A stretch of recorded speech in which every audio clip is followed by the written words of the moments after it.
Testing 1, 2.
Good morning, and thank you for joining us today. My name is Joyce Connery. I'm the chair of the Defense Nuclear Facility Safety Board. I will preside over today's public hearing. With me today is my colleague on the board, Vice Chair Thomas Summers. The two of us currently constitute the board. We are happy to report that Dr. Patricia Lee was confirmed by the Senate as our third board member, and she'll be joining us early next month, and I think Patricia's actually watching us as we speak. I'd also like to recognize our former board member, Ms. Jessie Roberson, who's here with us today. She's the last member off the board last year. This hearing will now come to order. Mr. Eric Fox, the board's Associate General Counsel, will serve as the Executive Secretary for the hearing, and Mr. Tim Dwyer, the board's Technical Director, will provide us with a staff's perspective. Today's hearing was publicly announced on July 26, 2024 in the Federal Register. Additional information related to the hearing is available on our website, www.dnfsb.gov, or via the QR code on the agenda. This hearing is being broadcast live over the internet, and a recording and transcript will be available on our website in the coming days. Thank you, all of you, for joining us today in person and virtually. If you are a fan of board hearings and have tuned in the past, this may look a little different than previous board hearings. Our witnesses are not DOE nor contractor officials from defense nuclear sites. Rather, today's witnesses are outside experts who joined us here to provide their insights and observations regarding the management of physical infrastructure. Infrastructure weeks and infrastructure bills are familiar catchphrases in recent years, particularly here in Washington. As a society, we grapple with challenges of maintaining extensive collection of transportation and communication systems, pipelines and power lines, utilities, factories, and many other structures, systems, and components that we rely on to maintain, expand, and improve our society. It is a collection of all of those elements and many more that we refer to as physical infrastructure. Each step in our progress as a nation has placed new demands on services, utilities, and transportation systems necessary to support it. Simply look around and you can identify the elements of our physical infrastructure that we depend on to sit comfortably here today and safely while we talk. This infrastructure and its individual and collective components are vulnerable to aging and technological obsolescence, much like we are. We know that without proper maintenance, things slow down, wear out, bridges collapse, pipes burst, cars stop running, and a multitude of other bad things happen. Just like us, they might not operate or function as well as they did 20 years ago. The defense nuclear facilities we as an agency oversee are also completely dependent on the physical infrastructure that support them. Given that DOE's weapons complex has developed over an 80-year period, the physical infrastructure has also been subject to the effects of aging and technical obsolescence. In the past, the board has typically addressed aging infrastructure issues on a case-by-case basis, which is kind of like playing whack-a-mole. As soon as you fix one problem, another problem pops up. Consequently, we're taking a more holistic view of DOE's aging infrastructure and its potential impact on defense nuclear safety. As part of this holistic view, the board expressed its concern about DOE's aging infrastructure in Recommendation 2020-1, Nuclear Safety Requirements. In that recommendation, the board recommended that DOE develop and implemented an integrated approach for management of aging infrastructure. We said that this approach should include requirements and formal processes to identify, perform infrastructure upgrades necessary to ensure facilities, structures, systems, and components can perform their safety functions. The board recognizes that DOE is not alone in its struggles with aging infrastructure. Many other government agencies and private entities in the United States and abroad are struggling with similar issues. With that in mind, the board has called this hearing to invite other groups to talk about their experiences in managing aging infrastructure. I'll also note that the board understands the uniqueness and variety of facility that DOE operates and the importance of its mission.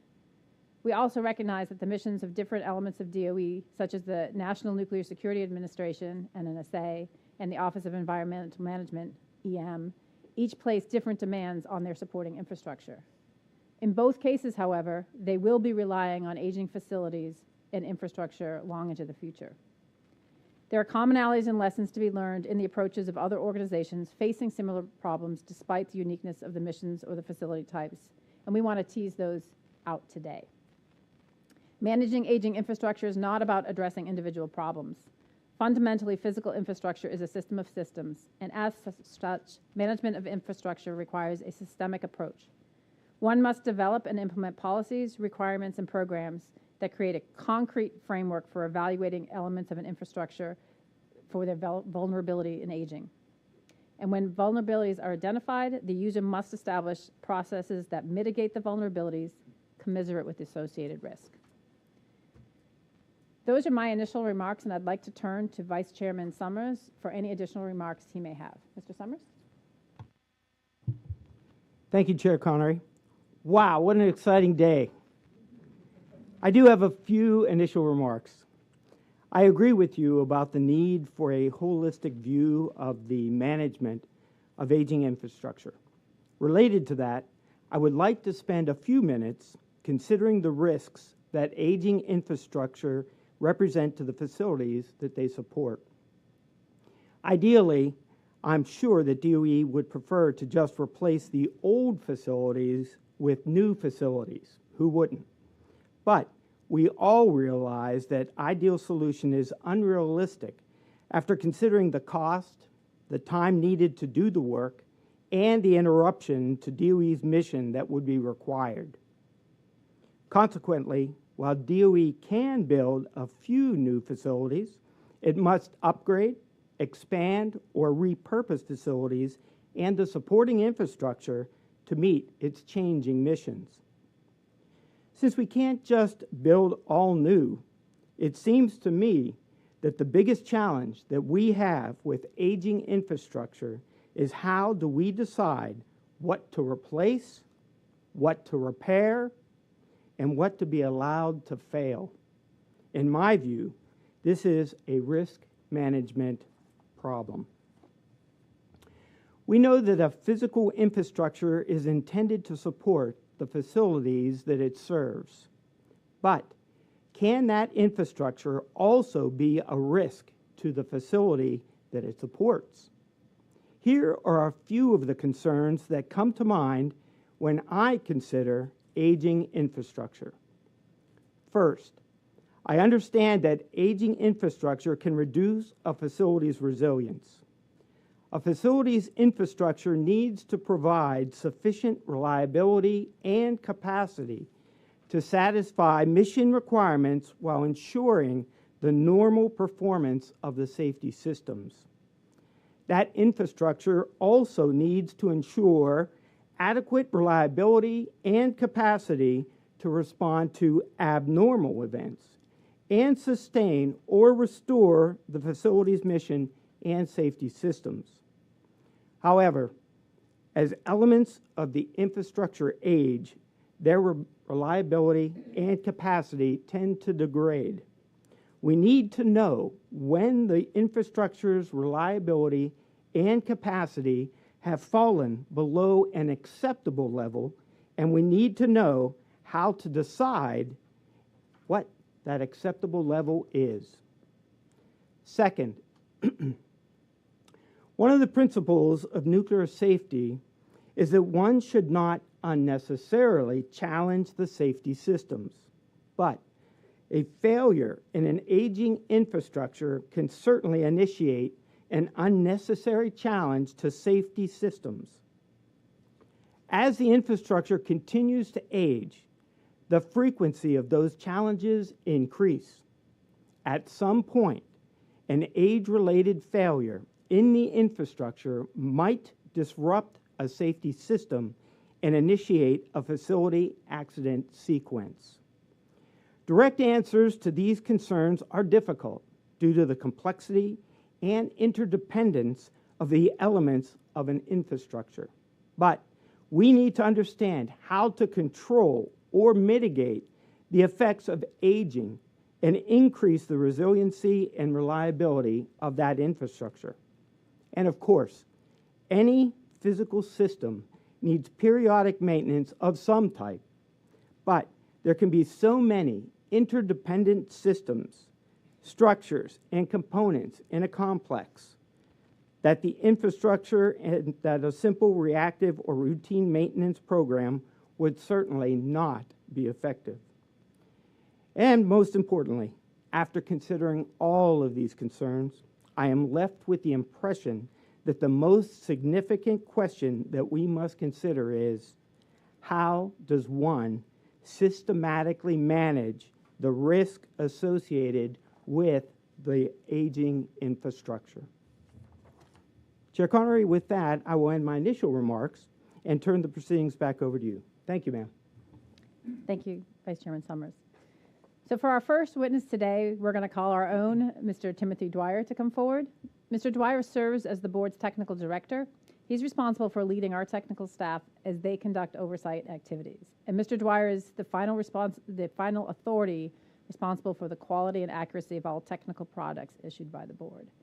So Mr. Dwyer is going to be providing the technical staff's perspectives on the concerns and challenges Mr. Summers and I just outlined with regards to aging infrastructure. So Mr. Dwyer, please have a seat at the microphone and you can proceed with your testimony when ready.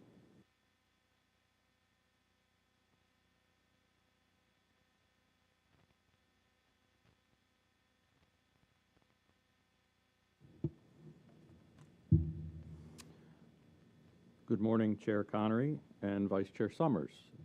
Thank you for the opportunity to speak on this important topic.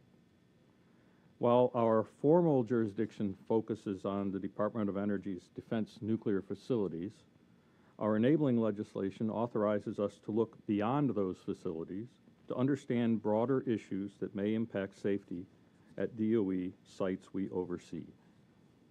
Aging infrastructure is clearly one of those issues that deserves a broader and more holistic view to understand its potential adverse effects on DOE's defense nuclear facilities.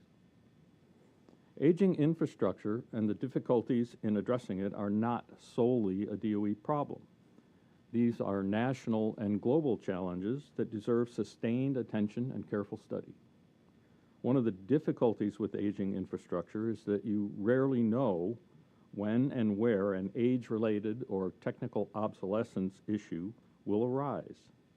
As a result, without a detailed condition and risk assessment, organizations are often forced to decide what work must be done and what work can be deferred, all based on incomplete information.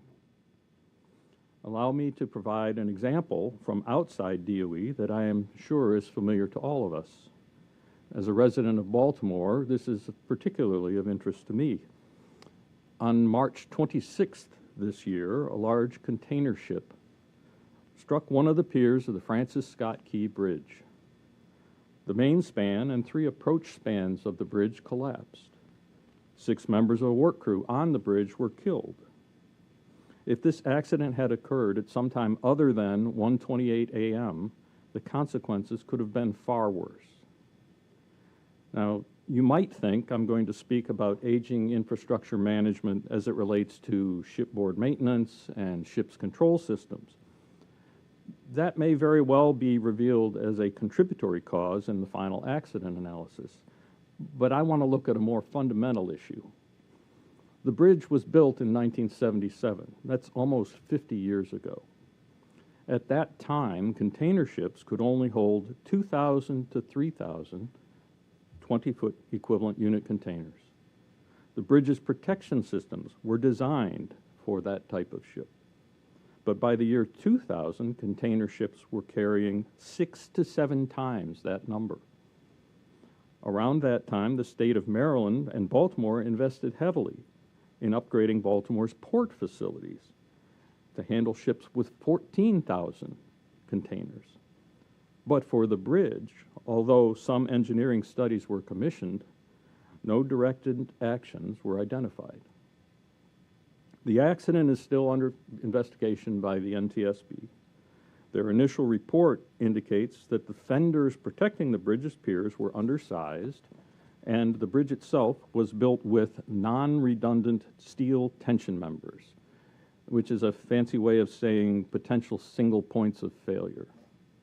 Thus, in part, the bridge collapse can be attributed to a change in mission that altered the threat environment, resulting in the infrastructure being technically obsolete. The Key Bridge example illustrates the difficulties that DOE faces. What was missing at the Key Bridge was an up-to-date understanding of the magnitude of the collision threat and the bridge's vulnerabilities. The fact that the bridge met the standards in place when it was constructed did not mean anything this past March. The decision to upgrade the port to handle the larger container ships was a missed opportunity to reconsider the bridge's design against changing missions, revised hazards, and updated standards. Since I mentioned standards, allow me to spend a moment talking about what standards are and how they are used. DOE uses rules and directives to convey policies and requirements and guidance to the contractors that do DOE's work. Standards are the documents that describe criteria and methods that the contractor can use to comply with a specific requirement. Standards can be developed by DOE or adopted from expert committees governed by a voluntary consensus standards organization. Essentially, if a contractor properly follows a standard, then it has complied with the relevant set of requirements. This is particularly important in DOE's current situation of relying on aged facilities for indefinite periods and repurposing older facilities for expanded or newer missions. So far, our reviews of DOE's directives suggest that it does not have an adequate set of requirements and standards for infrastructure management. Therefore, my concern as technical director is how many opportunities have we and DOE missed to recognize vulnerabilities associated with aging infrastructure at defense nuclear facilities, particularly as those facilities face life extension and repurposing for new missions. We've already spoken of some of these challenges. That is, how can organizations create a framework to manage their infrastructure? How can they systematically identify and manage the risks associated with aging infrastructure? And how can they ensure that aging infrastructure vulnerabilities are identified and addressed when the facilities are changing or expanding to meet new missions? I look forward to hearing from our panelists the ways some other organizations have approached these common challenges. I hope to use the insights, best practices, and lessons learned from today's session to inform our approach to overseeing DOE's management of aging safety infrastructure at its defense nuclear facilities. Madam Chair, that ends my testimony. Thank you, Mr. Dwyer. You may step down. So I hope that there are a couple of phrases that are going to stick into your mind and that you can keep in mind throughout the hearing, which are the issues of changing missions, revised hazards, and updated standards. And the notion that you really can't accept a risk that you haven't understood or that you haven't defined. Nuclear and other high hazard facilities and operations around the world are also dependent on the local infrastructure. This is not solely an American problem. With that in mind, I'm honored to introduce Director General of the International Atomic Energy Agency, Rafael Grossi. Although Director General Grossi could not be with us today, obviously he's in Vienna, he's graciously provided us some recorded remarks that we wanted to share with you today at the beginning of the hearing. Thank you. You can't help getting older, but you don't have to get old. George Burns could have been talking about nuclear facilities. Ladies and gentlemen, it is a pleasure to address you on the serious topic of how we manage aging nuclear infrastructure. I'd like to thank Joyce Connery, Chair of the Defense Nuclear Facilities Safety Board, for inviting me to be part of this hearing. Aging isn't easy. Technology degradation at nuclear facilities requires strong management and careful regulatory oversight. The Department of Energy of the United States has been making continuous improvements, and I can tell you from my position as Director General of the International Atomic Energy Agency that the DOE is a role model for other countries. I'm also grateful for the way it supports us in helping others to adopt good practices too. Our learning and our jobs are never done. This ethos is reflected in the series of activities the board of the DNFS has launched to keep the focus on the safety and utility of aging nuclear infrastructure. Finding opportunities to improve current protocols and to incorporate good practices by looking at the work of other relevant organizations is obviously a smart approach. Learning from the experience and the knowledge of others is also central to how the IAEA serves its member states. We focus our work on aging management around 4 main areas. The International Generic Aging Lessons Learned program collects and makes available proven good practices from around the world. More than 30 of our member states cooperate in the program, which benefits from the shared knowledge and experience of more than 200 experts. Our second area of focus is the development of safety standards and publications, which includes the analysis of structures, systems, and components of nuclear facilities. Meanwhile, our peer review services dedicated to the safety aspects of long-term operation, we call it SALTO, supports the lifetime extensions of nuclear power plants by comparing existing practices with the requirements of IAEA safety standards. We have a similar review service for research reactors, many of which are also quite old. And lastly, the IAEA conducts many international, regional, and national workshops to support member states addressing specific technical areas. There are many nuclear facilities dotted around every continent. The IAEA focuses on facilities involved in peaceful uses, like the more than 200 research reactors producing life-saving medical isotopes and the 400-plus nuclear power plants generating a quarter of all low-carbon power in the world. We know the world's climate goals cannot be met without nuclear power. Our analysts agree with those of the Intergovernmental Panel on Climate Change and the International Energy Agency in saying a lot more capacity will be needed between now and 2050. To double capacity, building new facilities won't be enough. the world will also need to extend the life of its current fleet, much of which was built between 30 and 40 years ago. For that, we will need effective aging management programs that ensure proper inspection and maintenance. Major challenges include the aging of reactor pressure vessels. When it comes to components, it can be particularly tricky to inspect and maintain those that are buried and concealed.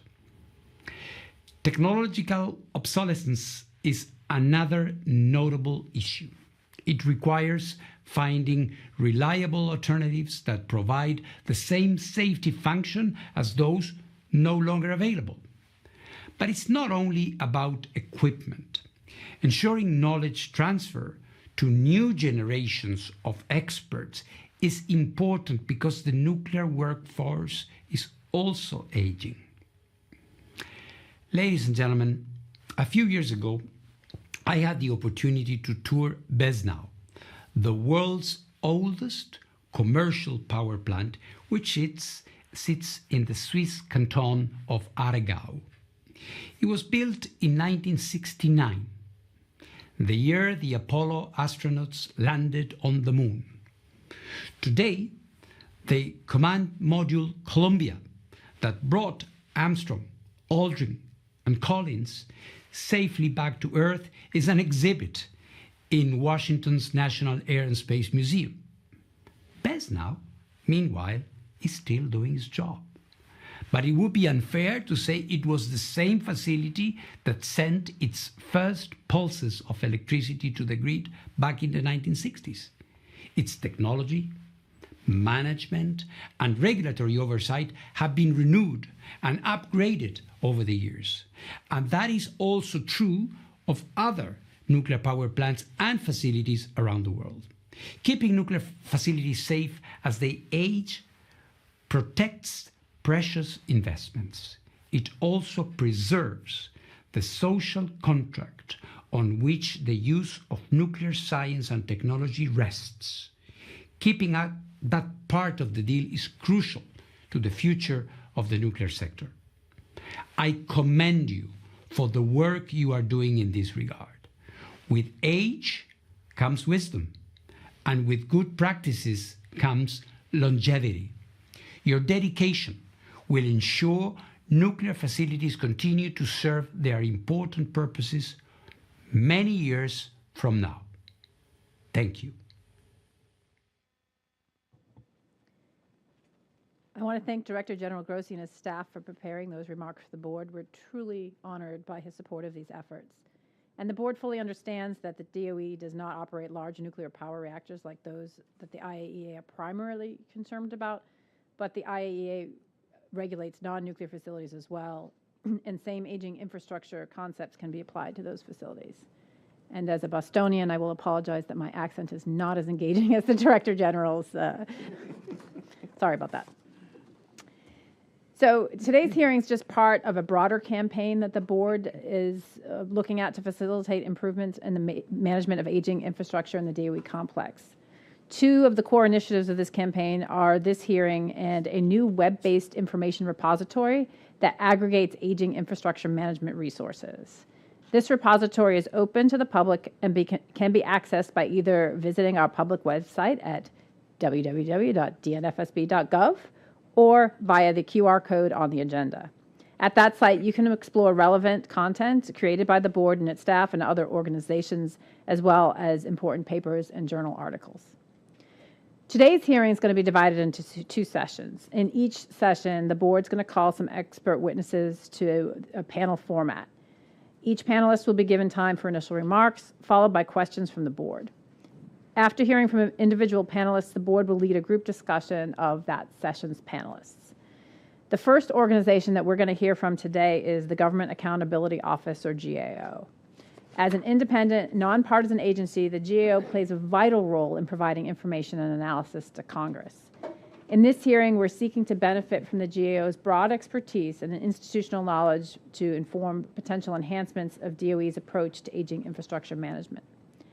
The second organization that will present this morning is the American Nuclear Society, or ANS. ANS is one of the nation's foremost standard-setting bodies for nuclear facility design, analysis, and operation. For today's hearing, we're going to draw on ANS's expertise related to aging infrastructure management in non-reactor nuclear facilities. So at this time, I'm going to call our first panel and invite our panelists to be seated. Joining me for this session are three experts from the GAO. Mr. David Maroney is the Director of Physical Infrastructure and Mission Area. Mr. Maroney oversees work on real property management across the federal government. He's also led projects in examining the nation's energy infrastructure, including federal oversight of commercial nuclear power. Ms. Allison Bodden that is a director in the National Resources and Environment Mission Area. Ms. Bodden oversees work related to U.S. nuclear weapons stockpile and has deep expertise in the operations and infrastructure associated with the National Nuclear Security Administration. And Mr. Nathan Anderson is also a director in the National Resources and Environment Mission Area. Mr. Anderson oversees work related to the cleanup of radioactive waste from the production of nuclear weapons. Mr. Anderson has a broad expertise in nuclear operations and infrastructure associated with DOE's Office of Environmental Management. Also joining us for this first session is Mr. Todd Anselmi from ANS. Mr. Anselmi is the chair of ANS's working group that published a standard in 2021 entitled The Process for Infrastructure Aging Management and Life Extension of Non-Reactor Nuclear Facilities. Very pithy. This standard for the session we're going to refer to as ANS 314, and I was told that was coincidental that it's 3.14. But we'll be referring to it as ANS 314 in this hearing. Mr. Anselmi also serves as the vice chair of ANS's Standards Board. In addition to his leadership roles within ANS, Mr. Anselmi is the recapitalization project manager for the Advanced Test Reactor at Idaho National Laboratory. Thank you for taking time out of your busy schedules today to join us. So I would invite you all to come up and take a seat behind your placard.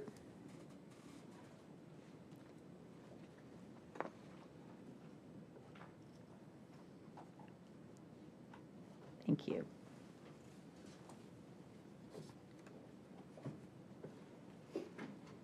And Mr. Maroney, Ms. Bodden, and Mr. Anderson, we're going to start with your opening statements. Very good. Thank you, Chair Connery, Vice Chairman Summers. Thank you for the opportunity to speak with you today.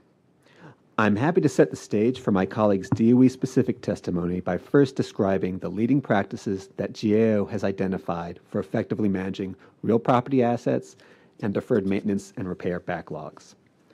These are general practices that any agency should consider when managing their real property portfolio, but they are particularly relevant for DOE given the large and aging infrastructure of the nuclear security enterprise. I'll begin with our leading practices for asset management, which, when properly applied, can help agencies optimize how they spend their limited real property funds, as well as make more strategic, risk-informed decisions about their infrastructure. We identified these leading practices by synthesizing information from international consensus standards, studies on asset management practices, and interviews with more than 30 experts and practitioners. In many ways, these practices seem like common sense, but we found that agencies often don't apply them robustly. I'll highlight a few. First, agencies should have formal plans and policies to manage their real property portfolios. This type of governance regime can help agencies take a more strategic approach to their infrastructure decisions and provide a systematic framework for identifying their resource needs as well as strategies for overcoming obstacles. Second, agencies need to have a good process for prioritizing their infrastructure investments. Doing so enables agencies to target investments and maximize the value of their facilities to meeting their mission. Third, agencies need quality data to effectively manage their infrastructure. That is absolutely essential. We have consistently found that agencies don't have reliable data on their real property assets, including information on those assets' location, condition, and utilization. Without good, reliable data on facilities and their mission criticality, agencies can't make well-informed decisions about how to target their resources most effectively and mitigate risk. Finally, agencies need to continually evaluate the performance of their asset management framework and make changes as needed based on changing times. It needs to be a living process that keeps an agency's mission at the forefront of real property decisions. Shifting gears, Another key component of good real property management is effectively managing deferred maintenance and repairs. Managing a large number of assets with aging systems that have exceeded their useful lives creates a number of challenges. In short, how can agencies like DOE best manage their backlogs to avoid mission impacts, premature replacement of systems, and minimize costs? To answer that question, we've identified several leading practices for effectively managing deferred maintenance and repair backlogs. We've derived those from more than 15 years of research conducted by the National Research Council. These practices largely resonate with good asset management in general.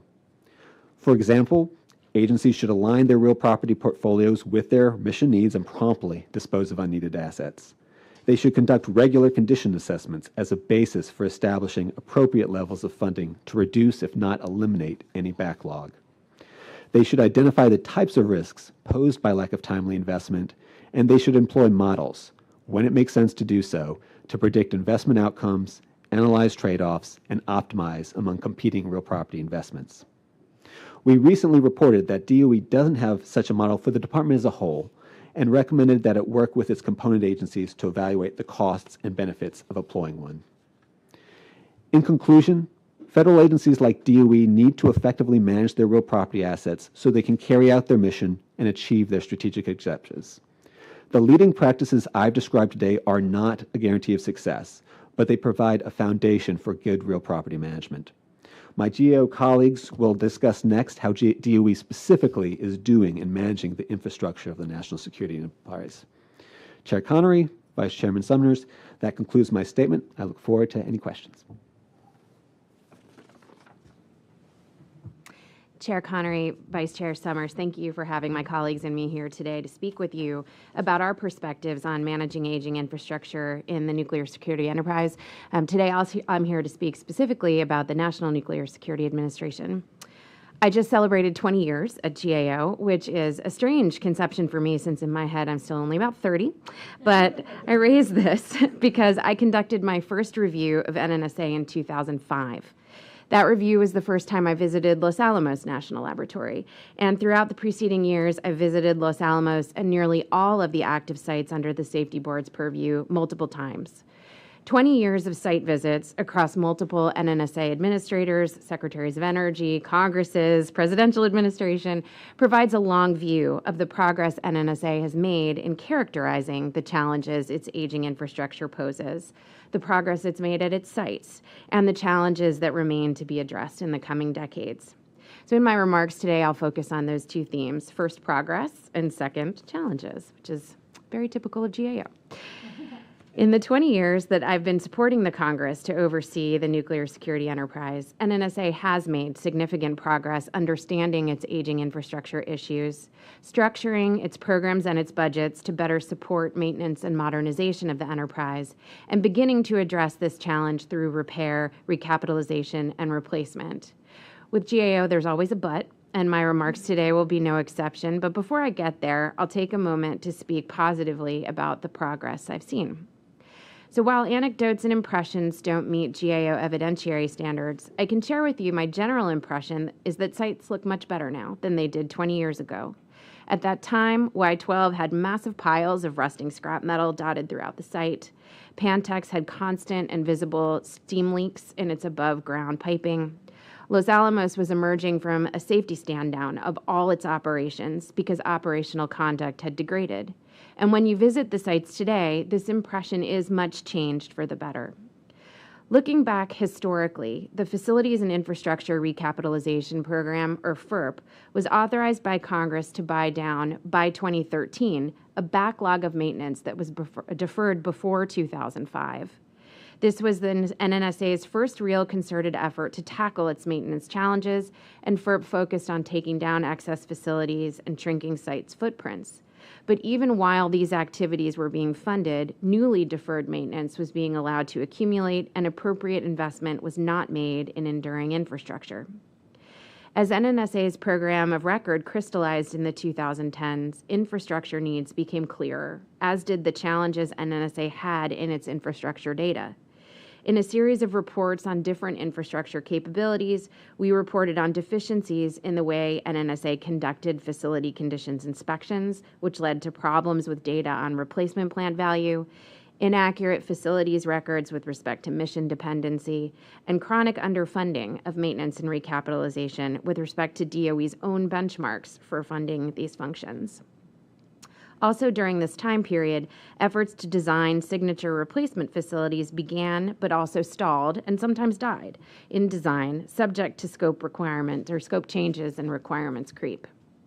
We also reported on infrastructure failures at Y-12 and Pantex that came as surprises, leading to unsafe working conditions.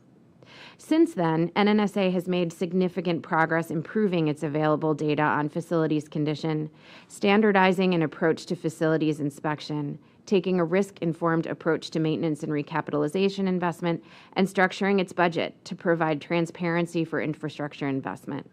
Completing implementation of the builder system, coupled with significantly improved and integrated master asset and area planning, will pay dividends in the future. Similarly, NNSA has made strides addressing balance of plant and safety system issues with improved roads and utilities and fire suppression. NNSA has also made progress planning for facilities replacement. Its process for identifying and prioritizing line item construction efforts is systematic and risk-informed.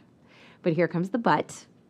While NNSA is finalizing efforts to put in place a sound infrastructure planning framework and has made strides in wrapping its arms around maintenance and recapitalization needs, its infrastructure is still aging. Given its ambitious program of record and the current security environment, NNSA does not have the luxury to pause operations for infrastructure work. Further, major construction efforts to replace or modernize critical facilities are delayed. And because time is money, these delays have significant knock-on effects with respect to NNSA's portfolio investment strategy. More specifically, as we identified last summer in our first effort to report on the status of NNSA's portfolio of major construction projects, collectively, its projects were about $2 billion over their baseline cost estimates and 10 years over their collective baseline schedule estimates. Of 10 projects that were still in design, 6 were in the process of significant rescoping, some resulting in project pauses. The largest contributors to the overall cost and schedule overruns were uranium processing facility-related projects at Y-12, and a project there is awaiting a rebaselining now. Schedule delays and cost overruns on major replacement projects have myriad implications for the infrastructure portfolio more broadly, and I'll touch on just a few. So when replacement facilities are delayed and mission work cannot be deferred, NNSA will have to operate in aging facilities for longer than planned or desired. This compounds the costs of delays because not only do construction costs for the replacement facilities increase, but also NNSA must spend money to maintain and reduce risk to continue operating the facilities slated for replacement.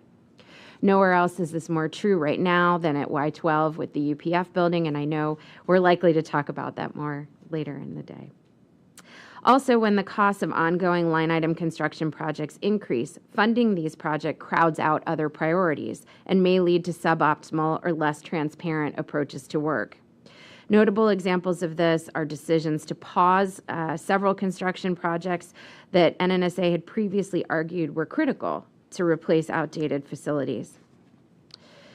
Perhaps less obvious other outcomes with significant financial implications are decisions to invest in recapitalization in order to delay replacement, when from a mission perspective, nearer-term replacement may be more desirable. There are several projects that are experiencing this right now, and while the choices may be expedient to deal with budgetary pressures, committing a high level of recapitalization funds annually for 2 decades, for example, for a given facility, puts a load on the recapitalization budget, making it less likely to absorb emergent needs. We also sometimes see changes in project strategy and scope to access funds outside of line item construction, either because the projects needed won't fit in that budget wedge or because NNSA thinks they may be able to be completed faster without following processes laid out in DOE's project management order. Our position has been that while this approach may certainly allow projects to start sooner, it's unclear that they'll finish faster. In closing, NNSA has made progress improving its infrastructure data to better characterize and understand its infrastructure needs and remaining challenges. Transparency in budgeting and spending on maintenance and recapitalization have also improved. But the real challenges of managing aging infrastructure remain, and programmatic and budgetary pressures exacerbated by delays in replacement projects merit the board's attention. Thank you, and I look forward to your questions.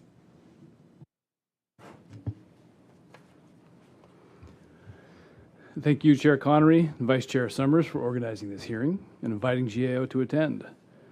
Mr. Dwyer talked about 1977 as the year that the bridge was built. It was an important year in my life. It is not almost 50 years, 47 years ago, 1977. I just want to make that perfectly clear.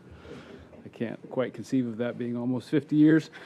My testimony today is focused on DOE's Office of Environmental Management, and we'll touch on where EM has made progress, the effectiveness of available tools, and where vulnerabilities persist, and oversight attention may be warranted. Now, some stage setting. DOE's infrastructure is aging and vulnerable, and its condition is likely worse than what existing data shows. A quick mental tour around the EM complex reveals key infrastructure at Hanford, Savannah River, and WIP, all operating well past their design lives. We found in 2022, base operations accounted for nearly half of EM's $7.5 billion budget, much of which was for surveillance and maintenance for aging infrastructure. And at Oak Ridge in Idaho, the costliest operations activities were for surveillance and maintenance. Now let me first speak to progress. GAO has long advocated for programmatic and risk-informed approaches, encouraging DOE and EM to view its responsibilities through a lens that looks across sites and beyond the next budget year. Applying this lens has allowed EM to accelerate cleanup in certain instances. For example, accelerating L Basin de-inventory at Savannah River will save about $4.5 billion in life cycle costs. EM has also recently taken steps to apply a more programmatic approach to the disposition of excess facilities. In recent years, EM has integrated its lists of facilities prioritized for disposition with all NNSA facilities that meet EM's transfer requirements. Applying leading practices for program management and risk-informed decision-making has resulted in accelerating the cleanup schedule of certain facilities and has already saved DOE more than $50 million in avoided surveillance and maintenance costs. Now I will turn to the tools that DOE uses, and the bottom line here is that the effectiveness of available tools is bound by DOE's and EM's willingness to use them as intended. First, surveillance and maintenance. In our 2020 report on aging infrastructure at Hanford, we found EM had not ensured that requirements were fully met regarding the Hanford contractor's routine surveillance inspections of contaminated excess facilities. We found that surveillance and maintenance inspections at several facilities were not comprehensive, and there were areas of some facilities that personnel infrequently or never entered either physically or by remote means. Now, extent of condition reviews. In our 2018 report on quality assurance at the waste treatment and immobilization plant, we found that DOE had not ensured that all WTP quality assurance problems were identified, and some previously identified problems were recurring, such as the procurement of items that did not meet nuclear quality requirements. DOE's quality assurance framework requires the contractor to determine the extent to which quality assurance problems exist in all structures, systems, and components when problems are identified. However, DOE did not direct the contractor to determine the extent of such conditions at the WTP. Root cause analysis. DOE uses root cause analysis to find out what happened, why it happened, and determine what changes need to be made. In the wake of the Purex tunnel collapse at Hanford, DOE waived this requirement for the contractor to perform a root cause analysis and instead allowed a less rigorous analysis of the potential physical causes of the event, limiting DOE's assurance that another similar event will not take place. And finally, corrective action. In our 2022 report on WIP's capital asset projects, we noted that DOE identified 2 root causes for cost increases and schedule delays in its project to install a new ventilation system. Some corrective actions were taken, but the extent to which the actions would address root causes was unclear. Because DOE was not required to develop a corrective action plan for addressing the root causes and did not have a process to verify the efficacy of corrective actions. Now I'll turn to the vulnerabilities and where additional oversight may be warranted. The first organizational vulnerability I want to touch on is information quality. Actual conditions may be worse than data show. We found in 2023 that as sites develop their integrated priority lists, infrastructure needs that are not within the funding profile provided by headquarters are moved to future planning years, rather than identified as an unfunded priority for that particular year. The second vulnerability is exemptions to requirements. DOE and EM have granted exemptions to requirements for things like EVMS certifications, federal project director certifications, and in the examples I just shared, tools such as root cause analysis and extent of condition reviews. Our July 2024 report showed that exemptions are correlated to problems. EM had exempted certain requirements for each major project with cost and schedule rebaselines, whereas fidelity to requirements was correlated with effective project management and projects staying on cost and schedule.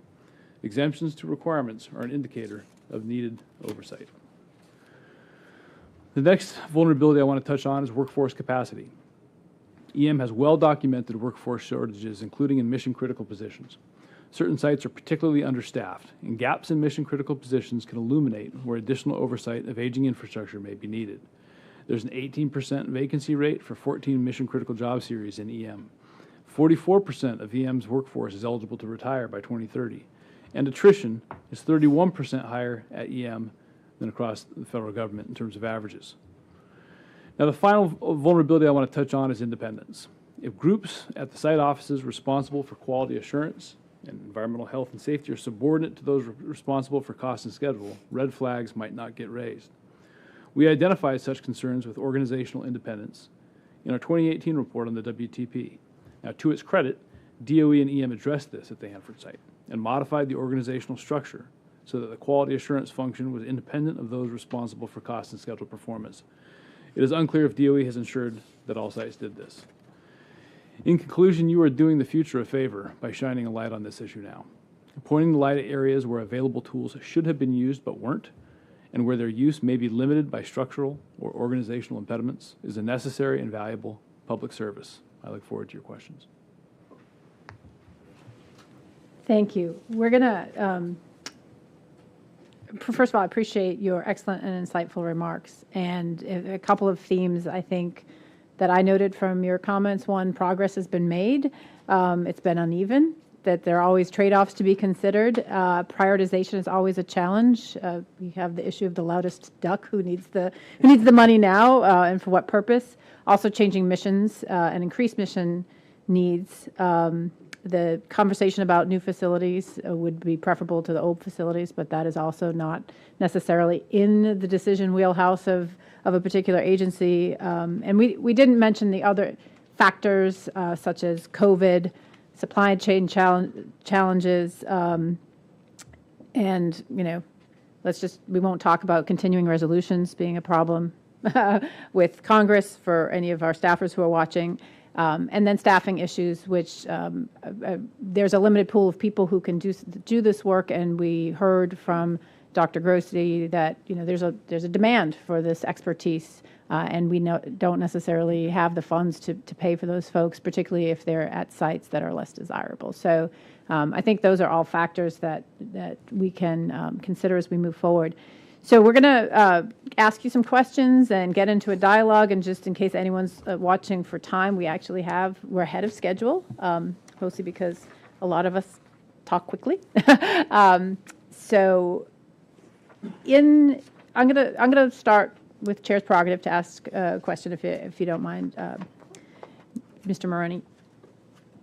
Several of your opening statements mentioned the GAO high-risk items. At the beginning of each Congress, GAO publishes a high-risk list that captures programs and operations vulnerable to management problems or in need of information.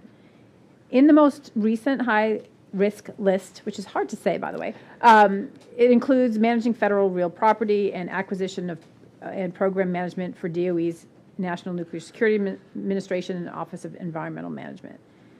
Both long-standing high-risk items are relevant to DOE's management of aging safety infrastructure. In recent years, GAO's physical infrastructure mission area has identified and applied several leading practices related to managing federal real property. You illuminated some of those in your remarks. Since identifying and benchmarking best practices is a key goal of the hearing, can you share just a little bit more about GAO's approach to identifying those leading practices and the sources you draw on for those leading practices? Sure. And we follow a typical process. We have many sets of leading practices, but we follow the same process with both our asset management and our deferred maintenance leading practices. So for the asset management, we first looked for what are some consensus standards that are already out there, what are existing practices.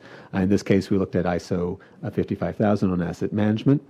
We also do literature reviews, so we look at studies that are out there on the relevant topic, in this case asset management. And then finally, we interviewed a group of over 30 experts and practitioners to get a wide range of views and synthesize those three sets of information to come up with those key practices I laid out.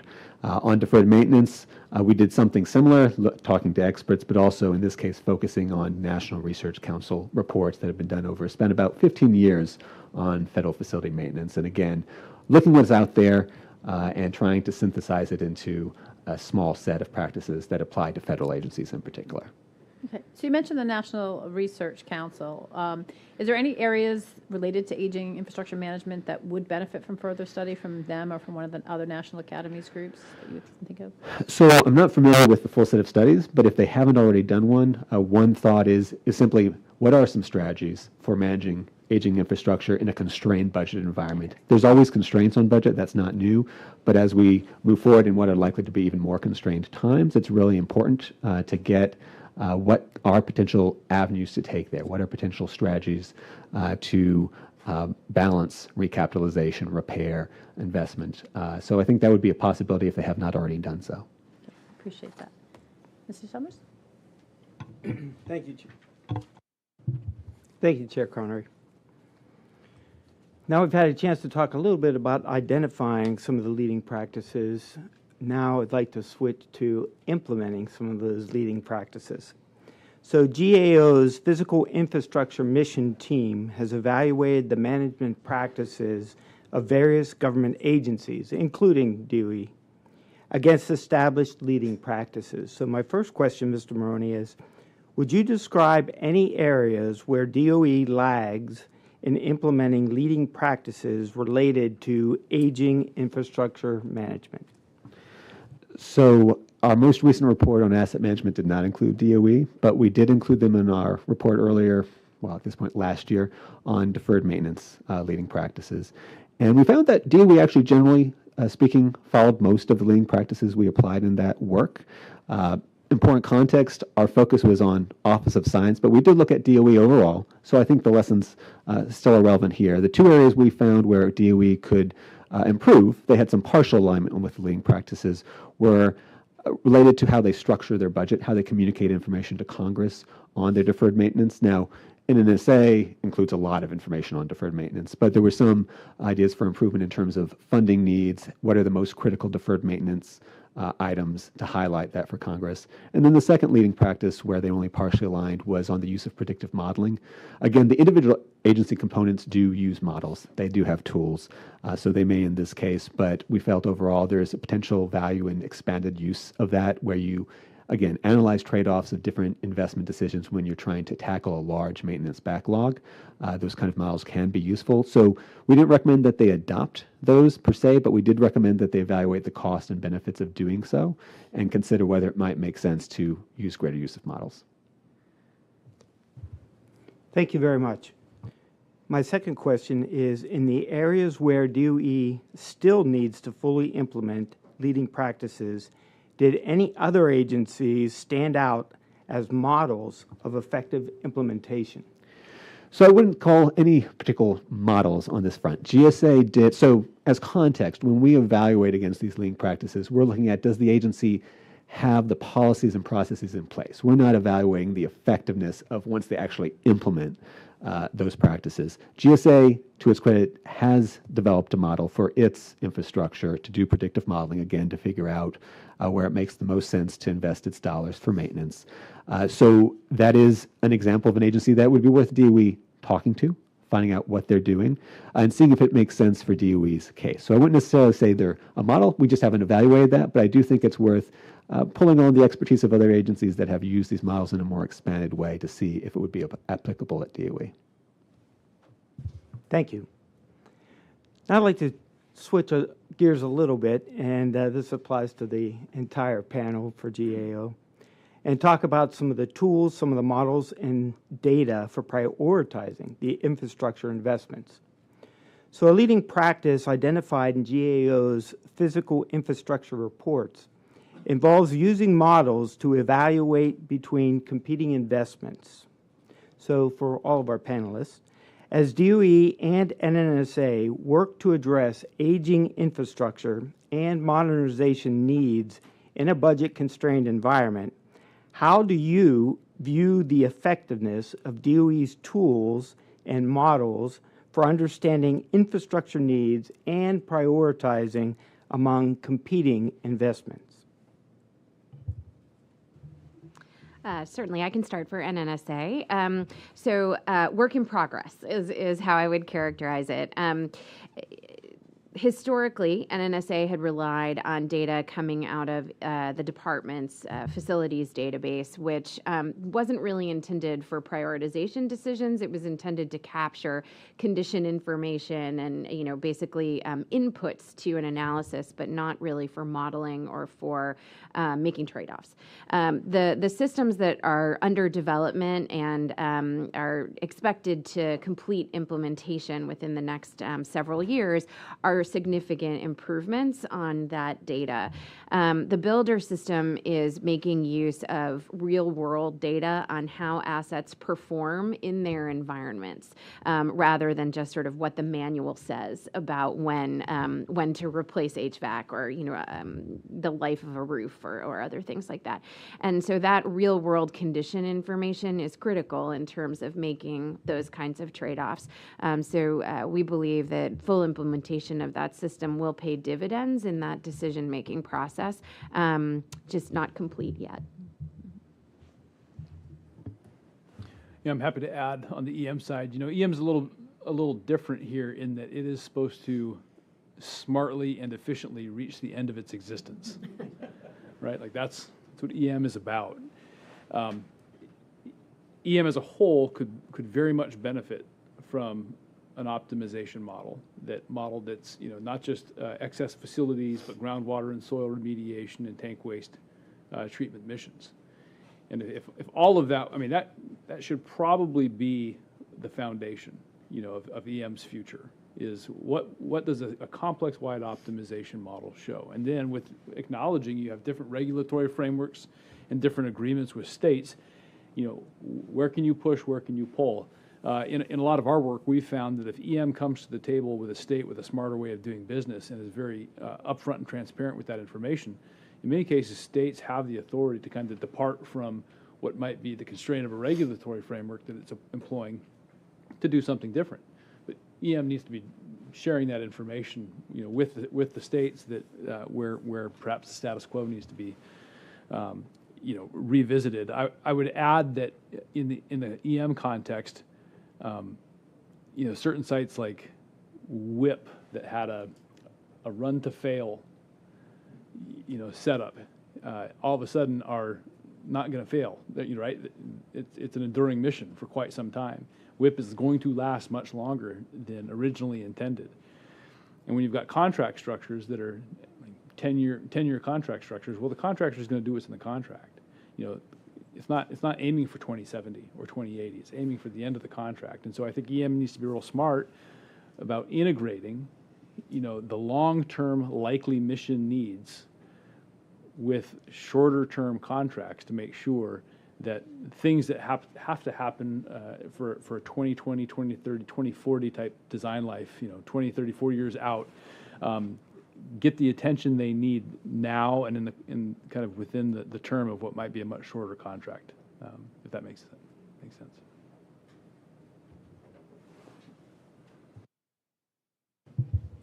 Thank you. My second question for the panel is, in Mr. Maroney's remarks, he mentioned the importance of quality data in order to effectively manage infrastructure. So how do our GAO panelists view the quality of data that is used to support DOE decision-making in infrastructure management? I think with NNSA, similar to my prior response, it's a work in progress and not yet fully complete or consistent with respect to the full data set needed to make these kinds of decisions. An additional challenge when it comes to aging infrastructure is always sort of the emergent priority. And if you have a situation where you have a flood, or something breaks unexpectedly, how quickly can you reprioritize? And that is a significant challenge in terms of everything being a priority at the moment within the complex, but also because there's some inflexibility in the way that the budget is structured that sometimes requires resources to be site specific, makes it challenging to move money around. And so I think in a resource constrained environment, looking at some of those options coupled with improved data and the ability to access it very quickly when needed will be very important.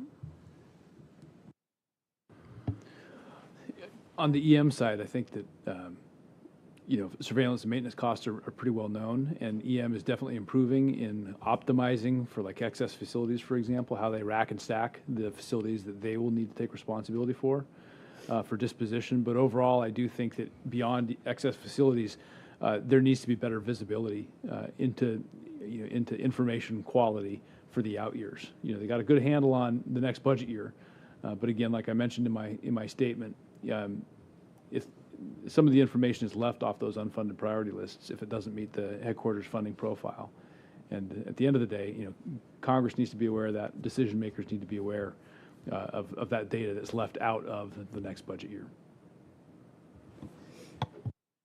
So I just had a quick follow-up, kind of based on something that you said about the prioritization and the aging infrastructure. The models are only as good as the data that's put into the model, right? And so you also have different contractors potentially putting different data in, so there's maybe not a consistency, which will impact your prioritization. But to your point about emerging challenges, the emerging challenge could be from an externality, from a hazard. So your hazards are changing as well. So you're going to have to be adaptable in terms of your prioritization, also recognizing that your hazards are changing. Weather conditions, fires, for instance, may be an issue. A lot of DOE sites at this point in time, severe weather events. So how do you compensate for that in those scenarios? It's a very significant challenge. There have been several fire scares only just recently, and in the not too distant past, flooding as well.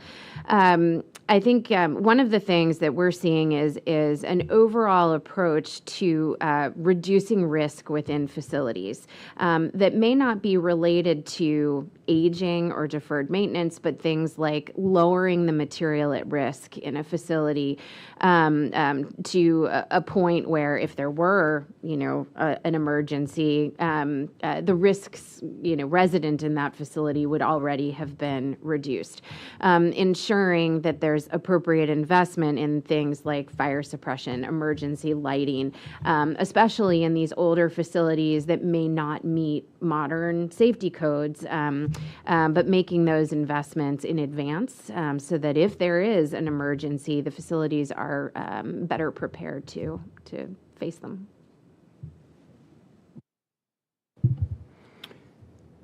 Thank you. As we talk about data, it comes to mind the quality and the timeliness to make sure that the data is of high quality, but also timely in time to be able to make decisions that are accurate for the enterprise.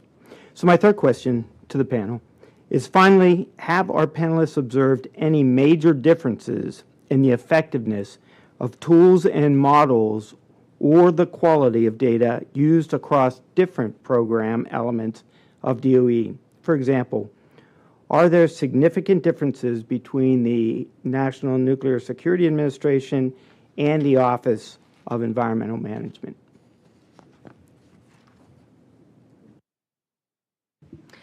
I'm trying to think if we've made that specific comparison. I'm not sure that we have. What I will say is that there are some databases that are in development in NNSA that would be very useful to export throughout the department. There are databases like this G2 database that's coupled with the Builder system that really allow facilities managers to drill down, especially as this data begins to mature in the next couple of years, to look specifically at individual building systems to understand that same system throughout a site, and can help with that prioritization. Even though, as Nathan said, EM's mission space is different, it is certainly operating facilities for the next several decades and might benefit from that sort of data availability. And if I could just add to that, we have done a deep dive at a number of the data systems that EM has, and have been able to pull data that is certainly, what we would view as reliable or reliable enough. I think the question we have, and we have some ongoing work in this space, and so we don't have a conclusion on this yet, but I think it's a valid question to ask is, how is that data used for management purposes?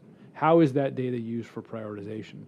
If the data is there but rarely accessed, or there's not a process for pulling recent data before a management decision is going to be made, then that indicates there may be an opportunity for improvement. Thank you, panelists. And I will now turn it over to Chair Connery for follow-on questions. Thanks. So DOE and NSA facilities have a large backlog of deferred maintenance and repair needs, which you've all alluded to. And you guys have talked about deferring maintenance and repair costs can reduce the overall life of the facilities, lead to higher costs in long term, and pose risks to safeties and agency's mission. So this is, I think, a quote from one of your documents. So given that, how do you guys look at DOE's management of deferred maintenance and repair backlog in NSA and DOE? Like, what do you think? I've heard you say that there are improvements, but what else can be done? So just at a general level, I'll let Allison and Nathan speak to those specifically, but we did look at, as I mentioned, DOE as part of our recent work on deferred maintenance. And we found, again, it's really higher use of modeling, better modeling. Data, as we've discussed, is always going to be core to that. And better communicating to Congress what the highest priority needs are in a couple of ways. They did align, again, with a number of our leading practices, but I think when you get into the details, that's at the departmental level and at Office of Science. So Allison and Nathan, I think, can speak more directly to NNSA and EM.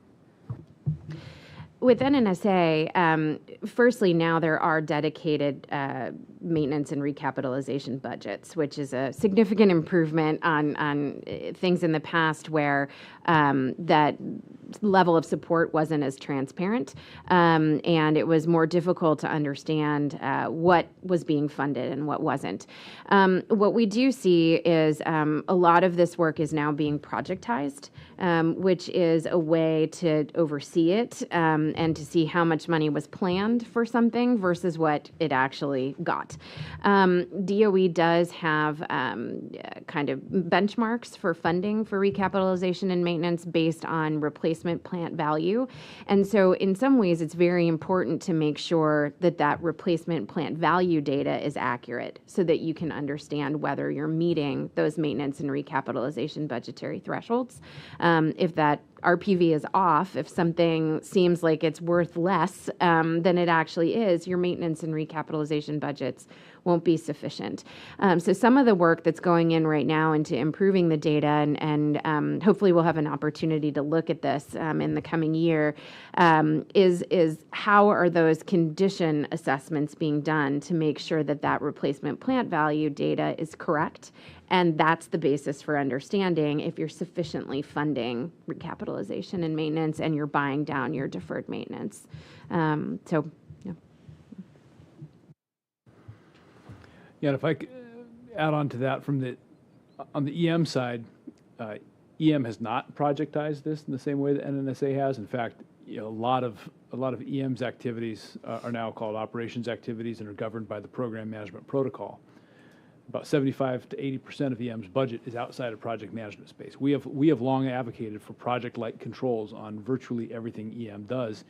And recently, with the implementation of their updated protocol, the EM has included more project-like requirements, which would allow for this data to be clearer, for there to be more consistency across sites.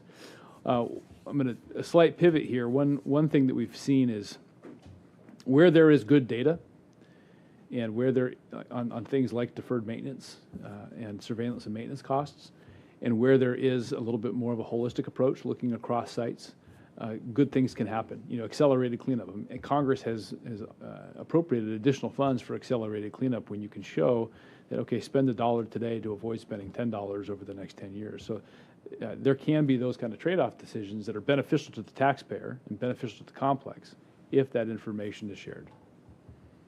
So related to that, can you talk a little bit about maintenance versus, say, recapitalization, and if there are any best practices surrounding that? Do I need to clarify again? So I can start off again at a general level. We have capital planning leading practices, which I think come into play there, which is, you need to do a needs assessment. What is the need you're trying to accomplish here? You need to weigh a wide range of alternatives, which could be recapitalization, which could be some other approach, consider the trade-offs, prioritize, and then have a long-range plan. So that is just basic capital planning best practice. How it applies in EM and NNSA space, I'll turn over to my colleagues. So in NNSA space, there's this sort of very interesting dynamic and trade-off between making a maintenance decision versus a recapitalization decision, which can often be mission-based. In NNSA, there's a lot of, for example, production equipment that's very, very old. It's not production equipment that one could even buy again. And that has to do with the processes for manufacturing components, for using specific materials that are proven over the long term in terms of the performance of the stockpile. And so in many cases, it may be more desirable to maintain that very old equipment or that old building system that you understand performs in a specific way in conjunction with your production equipment, rather than recapitalize it, because recapitalization, exchange of parts, it might actually compromise the way you understand the performance of something. That's obviously a very different type of decision than maybe for a building system or a safety system. But NNSA is often faced with those kinds of choices about whether to maintain something very old because its performance is well understood versus recapitalization or replacement. The risks need to be accepted in those cases by either facilities managers or by the folks who own those production processes to make those trade-off decisions with really good understanding of the performance coming out of those systems. So in your example, is there room for maintaining the old equipment, but still working in case that piece of equipment fails, to have a replacement when it reaches its end of its life? I mean, I think that's the problem, is you can't predict run to failure. Very true. And there are any number of examples of single point failure in the NNSA complex. In some cases, redundancy would be desirable. Well, I would say in all cases, redundancy may be desirable. In some cases, it may not be available. And that's a very, very challenging aspect of this for this enterprise.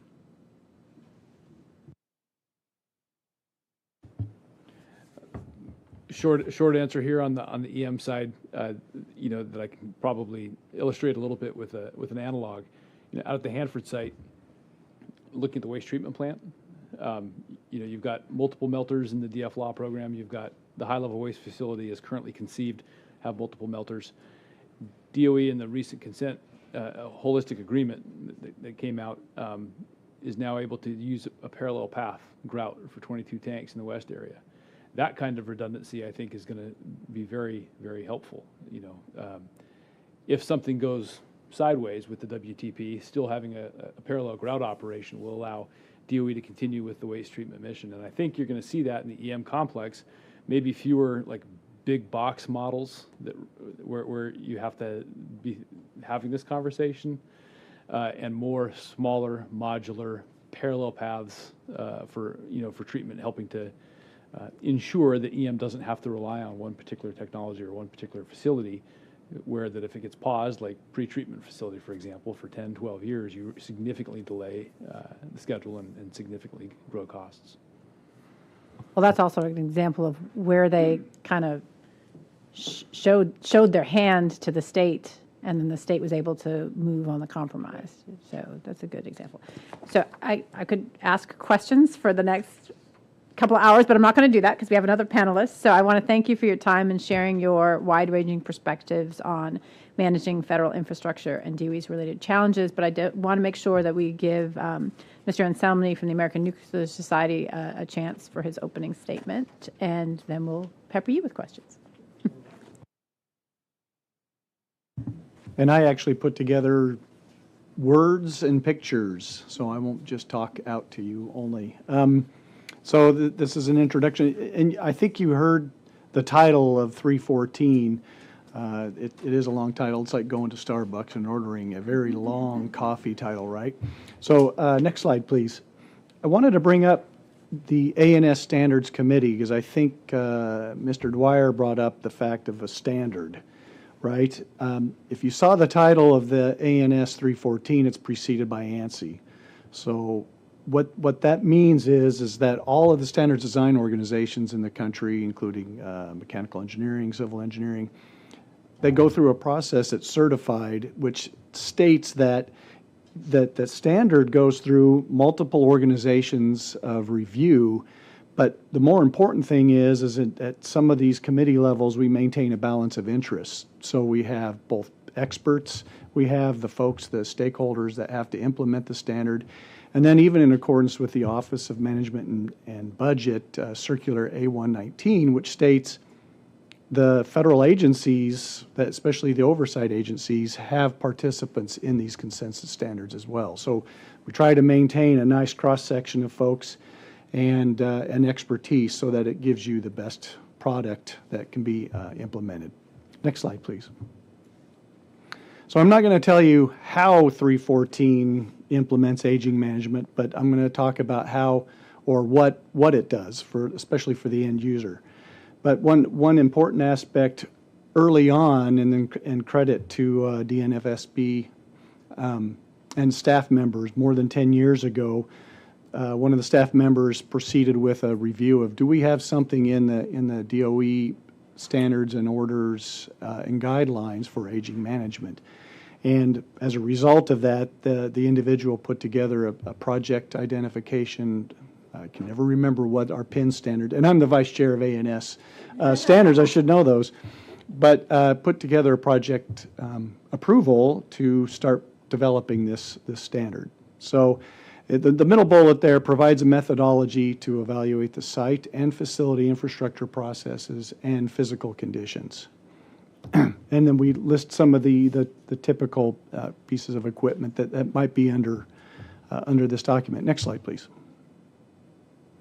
So I think, especially for those who are very familiar with a nuclear facility, not just reactor, but also non-reactor, there are thousands of pieces of equipment. Now, not all of those pieces of equipment are important. I should, I'm going to use that term "not important" because there's a lot that I'll use in the term of roads and commodes. Right? We do have the ability to allow some of those facility aspects to age a little bit differently, and we address them without upgrades, standard replacements.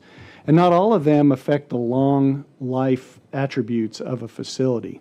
So the scope of the document actually focuses on, and we use the term sometimes passive and active, but here it's passive. You've designed the facility, you know that the age of either the building or the building aspect, like a support to a pipe, is going to live and operate for more than the time that you've expected it to operate. Well, now we're operating more than the time we've expected to operate. So Those are the ones we want to concentrate on because they didn't get normal maintenance and activities associated with your normal operation of a facility. So everything else is not in scope. Next slide, please. So 3 important aspects of the 314 standard is we do provide a process for scoping and screening, then the identification of degradation mechanisms and aging mechanisms. And I'll talk a little bit more about that because that's really important here. And then we develop a aging management program. So I think I heard from my associate panel members here, we talk about a risk-informed process. So we have a process for scoping and screening that does implement some risk-informed. It's not like what some facilities with a reactor would, an operating reactor incorporates a probabilistic risk assessment, which a lot of numbers and a lot of event sequences, but something pretty standard. And then the degradation mechanism identification. And then I think I heard also condition monitoring. So an aging management program is going to focus on, well, what should I go look for and what are the indications that I should then be concerned about and take action on. Next slide, please. So from a selection standpoint, and we made this, I won't say simple, but more simple than it could be, where we focus on those items on the check marks to the right. So you start with the whole entire system and you start to down select to say, well, what's important? So from a safety importance standpoint, and when it says facility outage, that's also a different term for we have a mission. Okay, our facilities have a mission to do ABC, and anytime that a component, whether it's a safety component or not, once that component goes down and affects our ability to perform our mission, that gives some level of importance from a screening process. Then you can establish a dollar value, whether it's a recurring issue you've had issues with constantly, and then finally the management discretion. You do want to have that extra. Hey, you know what? From a strategic standpoint for our mission, we want to incorporate that equipment in the program as well. Next slide. Review for aging mechanisms, aging and degradation mechanisms, and I want to talk about the U.S. commercial nuclear power plant. That is my background. We, as an industry in the commercial side, put together this generic aging lessons learned, and I think you heard Dr. Grossi from the IEA bring that up because they have an international GAL that's been published for that as well. And 2 volumes, the new regs, are pretty thick. And what that has done is gone through all of the aging mechanisms that components throughout all the commercial nuclear plants have endured or they see in their normal operating environment, and essentially textbooks all of what you should go look for. And in some degradation mechanisms, you might have 5 pages of different, well, if it's in this kind of operating environment, if there's this kind of material. So it's all there. And when I talk about this subject with a lot of other folks, I said, it's not just a commercial nuclear reactor. And I've had discussion with non-reactor facility maintenance people. The equipment in a lot of cases are identical. I mean, even equipment numbers, motor-operated valve actuators are very similar. The big difference is the commercial plants have neutron degradation that your non-reactor facilities won't have, right? But everything else, I even say that a paper factory can apply all of it. It's very good engineering judgment, and it's all there already. So that process was very well demonstrated in the commercial industry, enough to support extending operating licenses for commercial reactors now up to 80 years. So next slide. Then the aging management review, when you take all that data, you say, okay, here's what I need to look for. I think I already mentioned that, what I need to look for and how to look for it, how often to look for it. So we put together a performance monitoring and an aging management program where it says, okay, on a 5-year basis, I'm going to go look at the foundations of a building, and I'm going to look for this sort of degradation. You also assess the ground quality as far as your water. What's the pH in your groundwater? How does it affect the building foundation? So that goes through a big process to then put together a program document. And I list a couple of things here that some facilities may already have. Predictive and preventive maintenance programs, which is the standard maintenance type of thing we've talked about. And a lot of that's based off of your operating environment and your operating condition, or your duty cycle, how often the equipment is called upon to perform its function. system health monitoring, the trending program, performance monitoring, spare parts obsolescence, which components or which pieces of equipment or components should have spares and which ones we can afford from a logistics standpoint, which ones might actually, you can just go order from your vendor on a short-term notice. And structural monitoring is one of the big programs because a lot of times the structure, you got to go and actually remove coatings to look at the concrete underneath, focus on areas where your structural supports mate with the building itself, where you could be getting rust underneath, things like that. Next slide. And then we, as part of the document, and our appendices aren't part of the standard. They're in this case they're an example. So one of the facilities provided a portion of what they called their extended life program. So we do have a couple of appendices for, okay, how do I assess the risk of not implementing that aging management program or that equipment replacement, the risk associated with the overall mission of the facility, not just that component specifically. So there's a good example of how they did that risk and prioritization, as well as now how did I incorporate it into a larger long-term program for extending the life of the facility. So that was just what I had for the prepared remarks. Well, that was fantastic, and we'll have, like I said, some of this information will be available on our website, so if you didn't memorize those slides, they will be in the record of the hearing, and you can go back and look at them. But we're going to ask you a couple questions based on your expertise in this area, and then we'll have a bigger group discussion. So in ANS 314, the standard addresses aging infrastructure management for non-reactor facilities, as you noted. For members of the public viewing this hearing, nearly all of DOE's defense nuclear facilities under the board's safety oversight are non-reactor facilities, hence our interest in this standard. DOE and NRC both have existing regulations that apply to non-reactor nuclear facilities.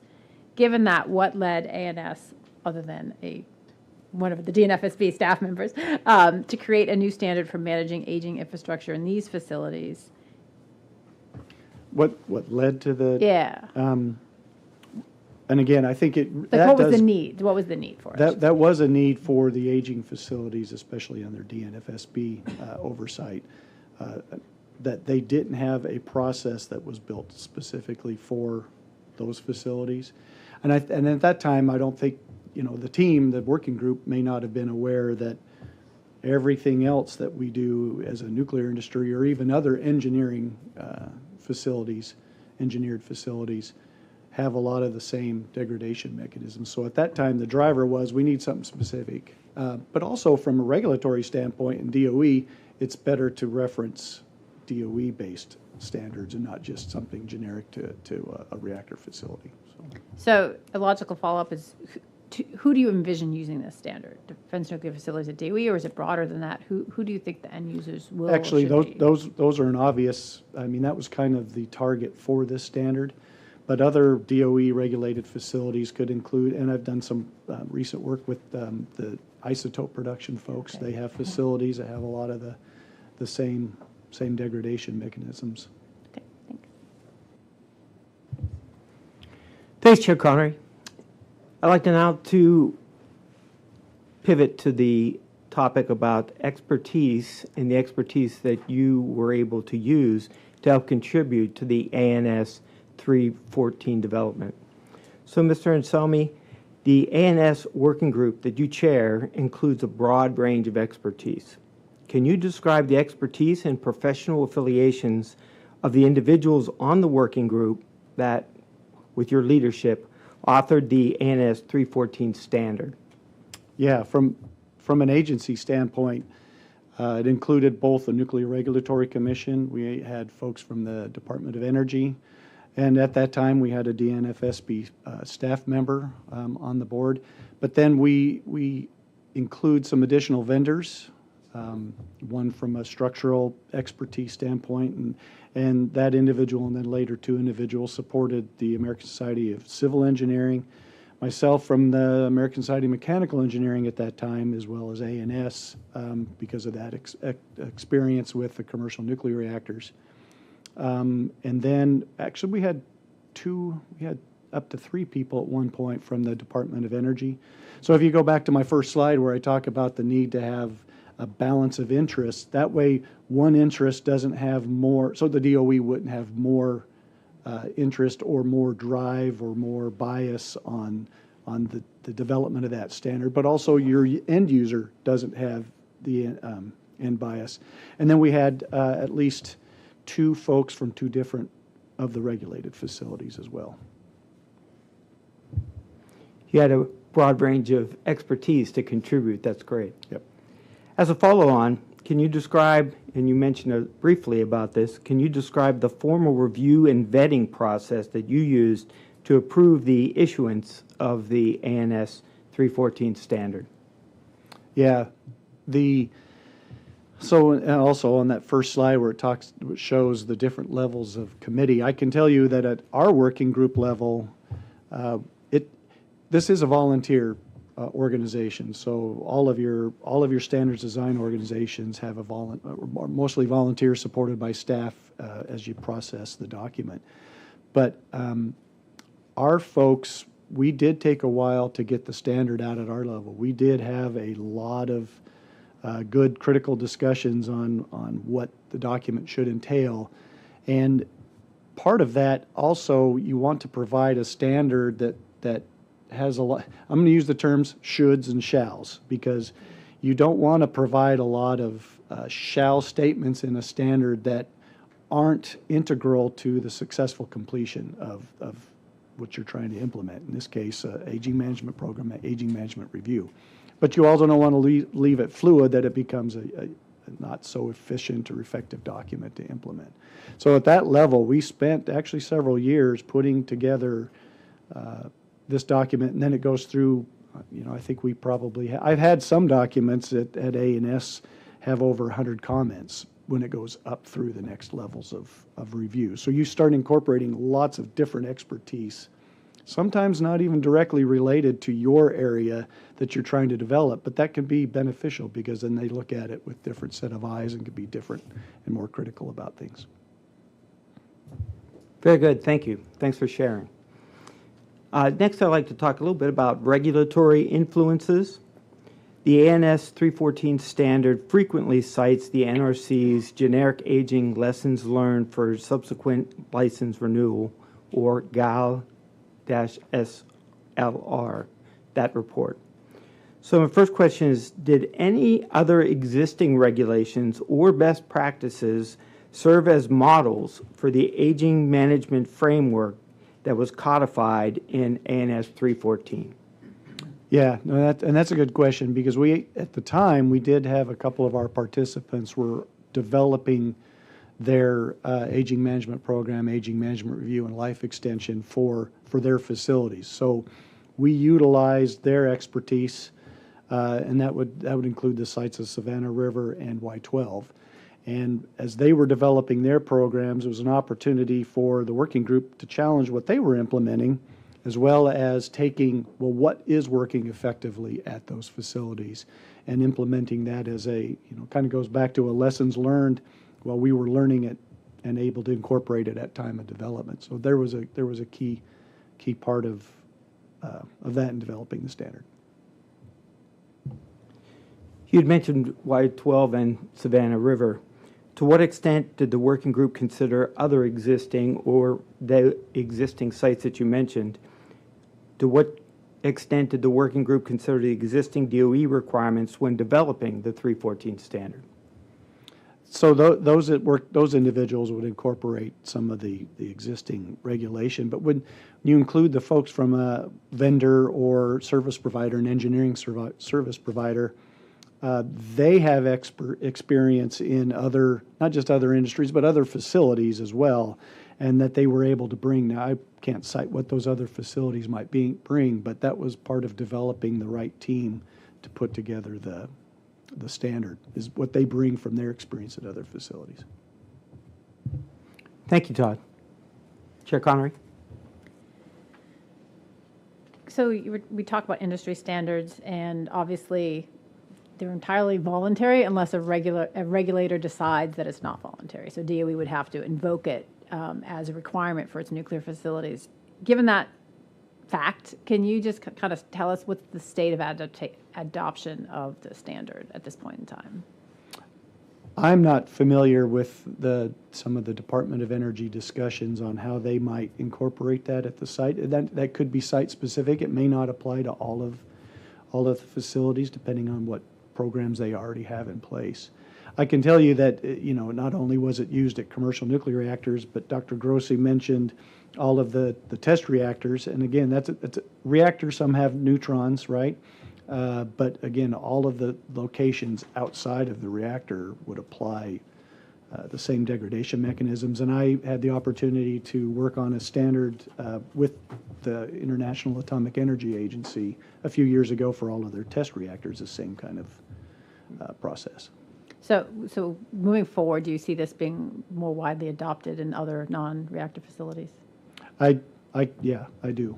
It's a very straightforward process based on sound engineering principles and data, 30 and 40 years of operating history as well. So how are you promulgating it? Are you going out and talking about it, or presenting obviously at the IAEA and other places, or is it more people come to you and say, hey, got a standard I could use?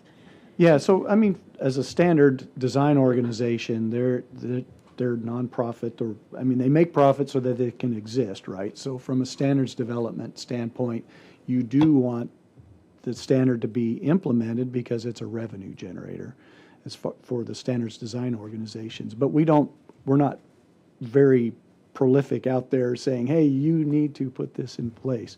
So it's mostly a kind of a word of mouth or presentations. Like I've done a few recently on it as well. Get your own YouTube channel yet? I don't have social media. Well, you're going to be on social media now, because just to let you know, we do record these and put them up for public consumption later on. So we want to make sure that we have a chance to dialogue with kind of all of the morning sessions, so that we're going to transition into that right now. And I'll start and then turn it over to Mr. Summers. And for the audience, this is kind of our last session before lunch, but this is the fun part, the give and take. And if you guys have questions that you want to ask each other, feel free to jump in at that point in time, because we want to make sure we get the most out of the dialogue. So GAO and ANS have different roles, but you both got to think deeply about what constitutes effective regulation of hazardous and complex activities. Different models of regulation are used across government and industry. In some cases, all the requirements governing a specific topic, like aging infrastructure management, are located in a central regulation or directive. In other cases, relevant requirements may be distributed across many different sources.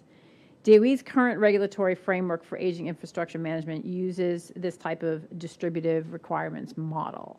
So I'm going to ask you to kind of think in the theoretical versus the actual. So based on your experiences, how do you view the relative merits of centralized versus distributed requirements? And are there any attributes that are vital to making distributed regulatory models successful?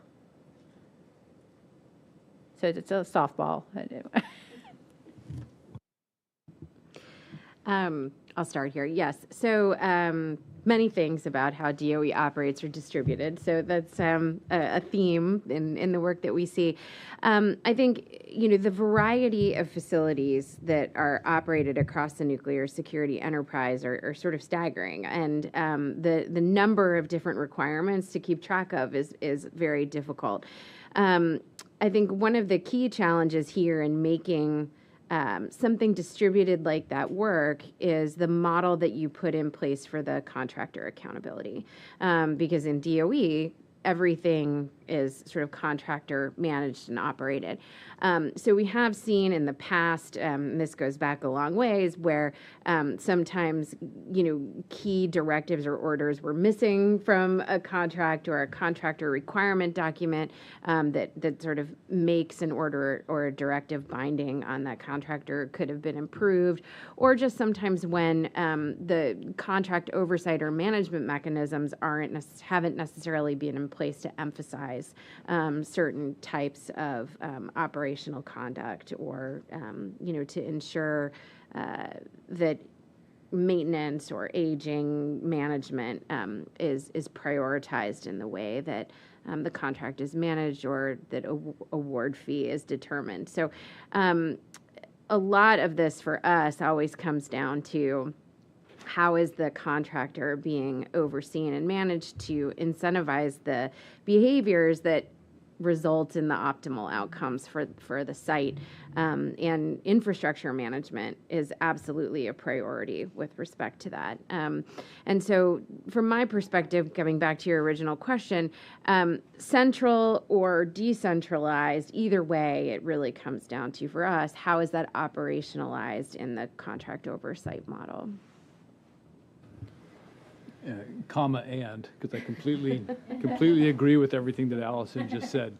So my comma and here too is, does EM have the workforce, the right number of people with the right knowledge, skills, and abilities to actually execute that function as well? Because the money is not slowing down in terms of its expenditure, even if there are some critical shortages. And so what is being missed by having a 27% vacancy rate with nuclear engineers? What is being missed by not having, facility reps at a particular site?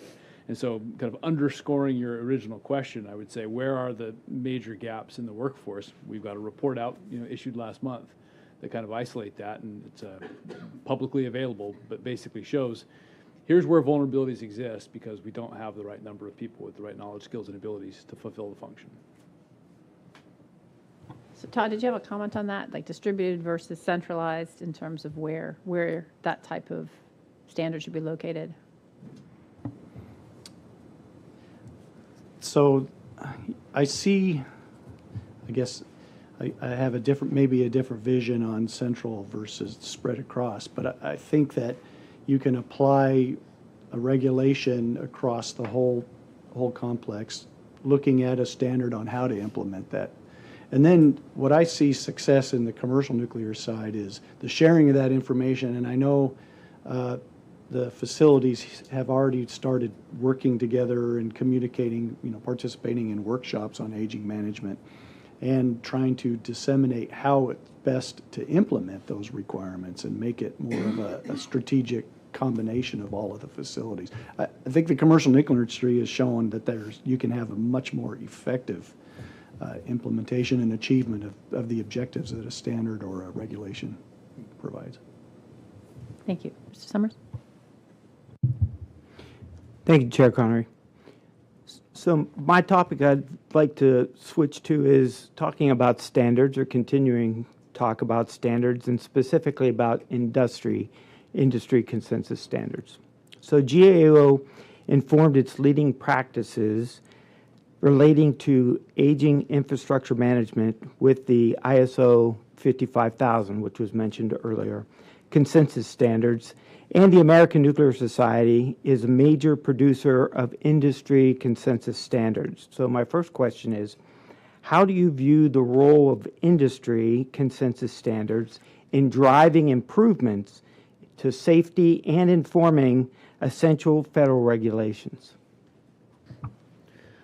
Well, I'll start off. From our point of view, they're essential for considering. The standards are there for a reason. They're consensus standards. There's been a lot of stakeholders involved in the development, a lot of ideas to come down to those standards. So absolutely important for consideration and benchmarking what you're doing. Even if your particular organization, the full standard may not apply, it's still worth reviewing and seeing what may be useful for your particular circumstance.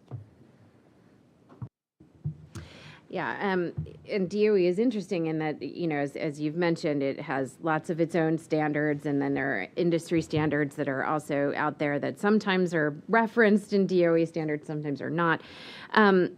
This is something that DOE has grappled with, and we've looked at in other contexts as well. There is something out there called the Kansas City model, which is for non-nuclear standards, but looking at sort of why are there all these DOE-specific standards for non-nuclear component production when industry standards are well understood and might be less burdensome. And so there had been some attention paid on the non-nuclear side, particularly with respect to operations at Kansas City, that could be instructive in thinking about how industry standards versus DOE's own standards are adopted. There have been looks over time at whether DOE standards create more burden and do or don't necessarily relate to a higher safety standard or a higher production standard. It's been some time since I understand anybody's sort of revisited that, but that could be, a beneficial look going forward, is sort of what are there meaningful differences between the DOE standards and the industry standards? And I'll just riff off what my colleagues mentioned just now and say that I think that industry consensus standards have a role in a little bit of a perhaps atypical way, or benefit in an atypical way too, in that EM in particular has long suffered from a trust deficit, going back to its origins. There's been mistrust by the public for sometimes earned reasons, even though perhaps it was decades ago in certain cases, and having industry consensus standards, I think sometimes can provide a little bit of a layer there of trust that can help for EM. Yes, yes, and yes. How's that?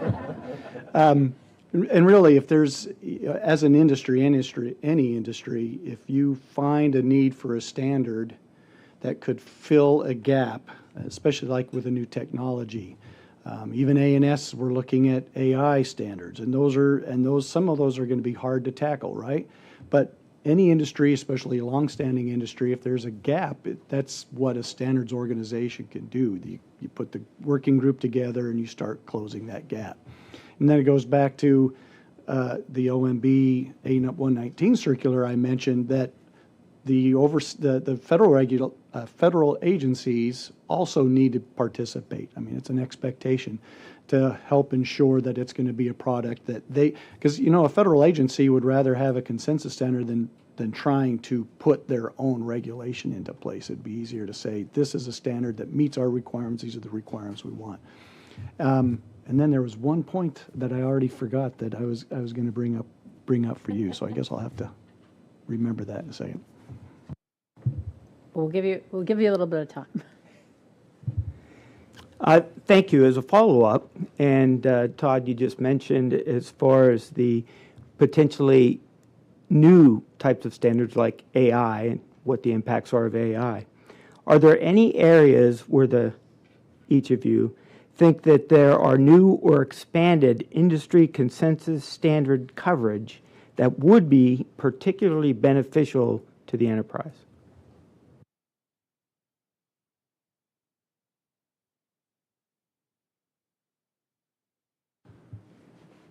This is an answer, but not exactly to your question. It would benefit EM greatly to have optimization models in place, and I know that's not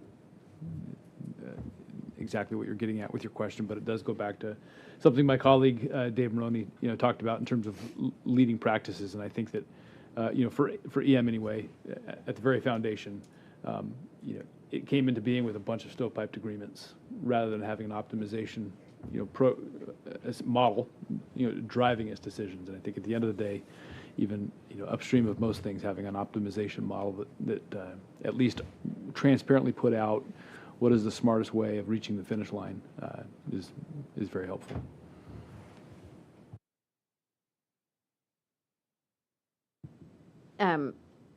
One of the things that we're starting to see happen, and I think this is beneficial. It's not quite a standard, but it is standardization. There was some discussion earlier about infrastructure that is maybe lower risk. So balance of plant sorts of things, office space. To a certain extent, things like fire stations that are critical to a site's operation aren't in and of themselves nuclear facilities and often need replacement and are essential to just a site's operation. One of the things we're starting to see is a move towards standardized construction of those types of facilities that can really aid in quicker construction, reduce costs for design. And so there are, I think, those kinds of opportunities to think about reconceptualizing the sites where they have shared standard infrastructure that can maybe take the burden off of some of these quite hazardous type projects and allow sites to focus on those areas that are unique.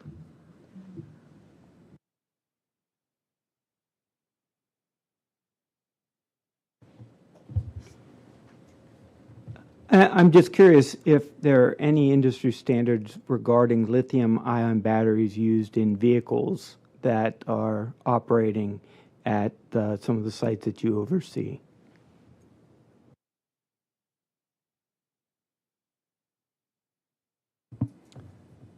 Well, I don't oversee any sites, but and I know at the Idaho National Lab, we do a lot of research in that area, and I'm not familiar with whether there is a standard or not, maybe from the IEEE folks, but this is a case that if there is a need for a standard, that we could utilize the research that's gone on in that area and the folks who develop some of those lithium-ion batteries and come together for a standard in managing how to ensure, you're doing the right condition monitoring, et cetera.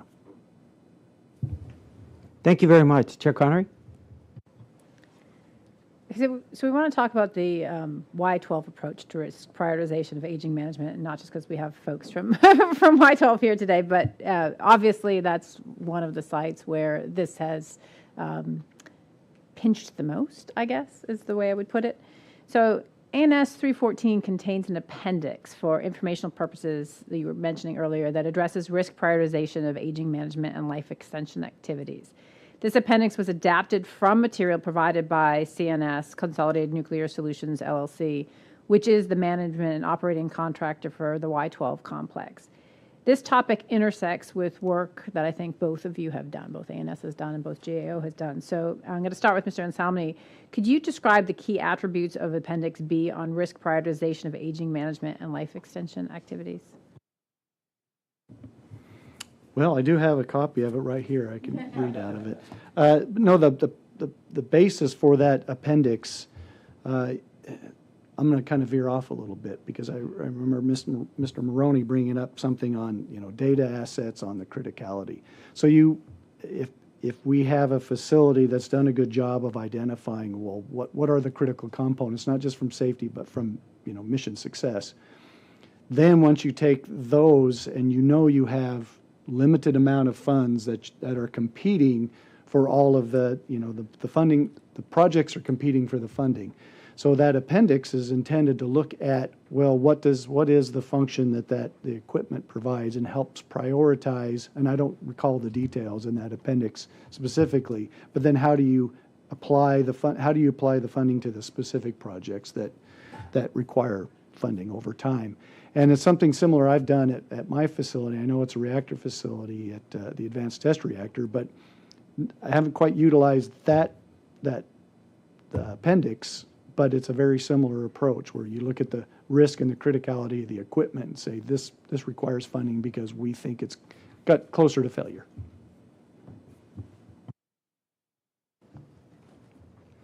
Thank you.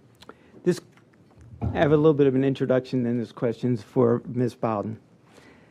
Years ago, the Y12 site found itself in a very difficult situation when two older nuclear facilities were suddenly required to continue operating much longer than anticipated due to problems with a major facility modernization project. In the absence of clear requirements governing the proper response to these circumstances, Y12 created a new management approach that it called the Extended Life Program. Y12 then applied the new program to the 2 affected defense nuclear facilities. In a letter from 2017 to the National Nuclear Security Administration, the board noted that the Y12 Extended Life Program included many positive aspects that may be worth replicating at other DOE sites. So, Allison, ma'am, could you share GAO's perspective on Y12's handling of facility life extension needs prompted by challenges specifically with the uranium processing facility project?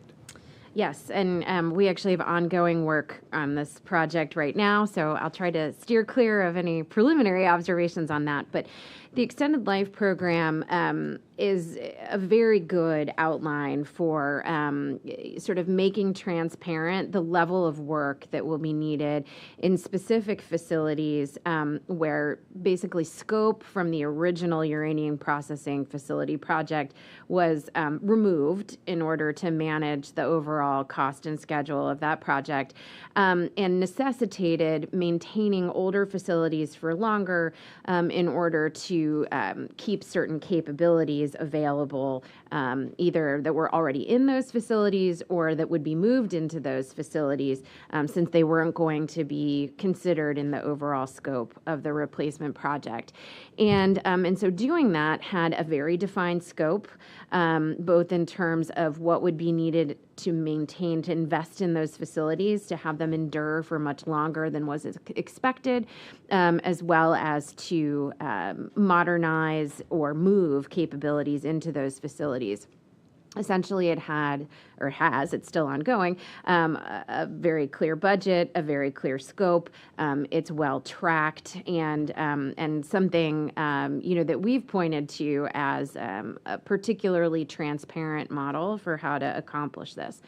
The project is currently facing a new raft of challenges. The UPF project itself, it is now running pretty significantly over schedule and over budget, which will necessitate keeping 9212, which is the facility that the main process building is intended to replace, operating for longer than anticipated. And that's a facility that is in particularly poor condition, and will need to, it needs to be similarly understood how to maintain that until the UPF construction is complete. There are activities ongoing there to think about that work, but the extended life model is one that could be very helpful for thinking about 9212 now, and helpful in other places in the complex, especially where we've seen proposed construction projects deferred or paused to replace other capabilities, or to think about how to right-size facilities and make use of adjacent infrastructure for longer than intended. Chair Connery? Well, I want to thank our panelists this morning, Mr. Maroney, Ms. Bodwin, Mr. Anderson, Mr. Anselmi, for your participation in this hearing and your willingness to share your expertise and unique perspectives. I think we've heard a lot this morning. I can't synthesize it all. I think the importance and value of consensus standards, in so much as you have a lot of stakeholders engaged with a broad range of experience, can provide standards that are adaptable to different experiences. The note that contractor accountability is probably as important, if not more important, than whether it's a centralized or distributed standards system. We heard loud and clearly that an optimization model for EM would be something that you all think is a good idea, and then the the overarching concern with, are there personnel available to oversee these activities as we move forward? Because the personnel are aging as well as the facilities, but there's just not enough of them to do the work that you guys have outlined. So I really appreciate all of the inputs that you guys have given us. We're going to be kind of cogitating on over them for a next little while, and I'm sure that my staff has you guys on speed dial, and will continue to reach out to you. So at this time, we're going to take a lunch break. We're going to come back at 1 o'clock. There's a 2-hour time period, so you should have plenty of time to nourish yourself, enjoy the sunshine, and all that Washington has to offer. If you're not familiar with the area, there is a handout that summarizes convenient lunch options on the table out there by the elevators. And like I said, we're going to reconvene here at 1 o'clock to have a session in the afternoon with our afternoon panelists. So again, thanks everybody for coming, and we're going to suspend the hearing at this time until we reconvene at 1. So thank you.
session. And I'd like to introduce our second panelists and our second panel panelists and invite them to be seated. In this session, we are going to hear from the Nuclear Regulatory Commission, or as we know them, the NRC. The NRC is recognized as a worldwide leader in regulation of nuclear power reactors as well as non-reactor nuclear fuel cycle facilities. This afternoon, we'll also hear from the U.S. Army Corps of Engineers. The Corps of Engineers manages a broad array of United States critical infrastructure. And finally, we'll hear from the National Aeronautics and Space Administration, as you know, NASA. Like DOE, NASA is responsible for safely managing a diverse complex of strategic infrastructure in service of an important national mission. At this time, I'm going to introduce our second panel and invite our panelists to be seated. Mr. Brian Smith is the Director of the Division of New and Renewed Licensing at NRC. Mr. Smith's current role is focused on licensing new and existing nuclear reactors, and he was previously the branch chief in the Division of Fuel Cycle, Safeguards, and Environmental Review. Mr. Smith is uniquely qualified to discuss the aging management approaches at both nuclear reactors and non-nuclear facilities that the NRC regulates. Mr. Peter Dodgen is the branch chief for asset management in the Civil Works Division of the U.S. Army Corps of Engineers. The Army Corps of Engineers Division of Civil Works is involved in developing and managing the nation's water resources. This includes designing and constructing harbors, waterways, dams, and reservoirs. Mr. Dodgen's organization plays a crucial role in maintaining and optimizing water resources infrastructure for the benefit of the public and the environment. Dr. Joel Carney is the Assistant Administrator of Strategic Infrastructure at NASA. Dr. Carney's office focuses on NASA's infrastructure challenges, working with mission directorates and NASA centers to ensure mission-critical assets are safe, ready, and reliable. Dr. Carney manages more than 5,000 facilities and assets in NASA's portfolio while constantly looking for opportunities to consolidate and revitalize NASA's infrastructure. Dr. Eric Weiser is the Director of Facilities and Real Estate Division within the Office of Strategic Infrastructure at NASA. Dr. Weiser's team provides functional leadership for all NASA facility engineering programs, including master planning, facility planning, design, construction, operation, maintenance, and real estate management. His team also provides consulting and analysis tools to support decision-making about NASA's real estate and infrastructure. We welcome all of our afternoon panelists and thank you for sharing your expertise and insights. Like the morning panel, we're going to give you each organization a chance to provide opening remarks, followed by a question and answer for that organization, and then finally an open session for the entire panel. So if you guys would like to come up and take a seat behind your placards.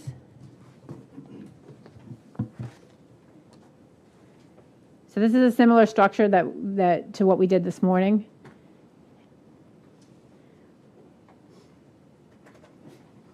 And I'm going to invite Mr. Smith to start with his opening statement as soon as he's ready.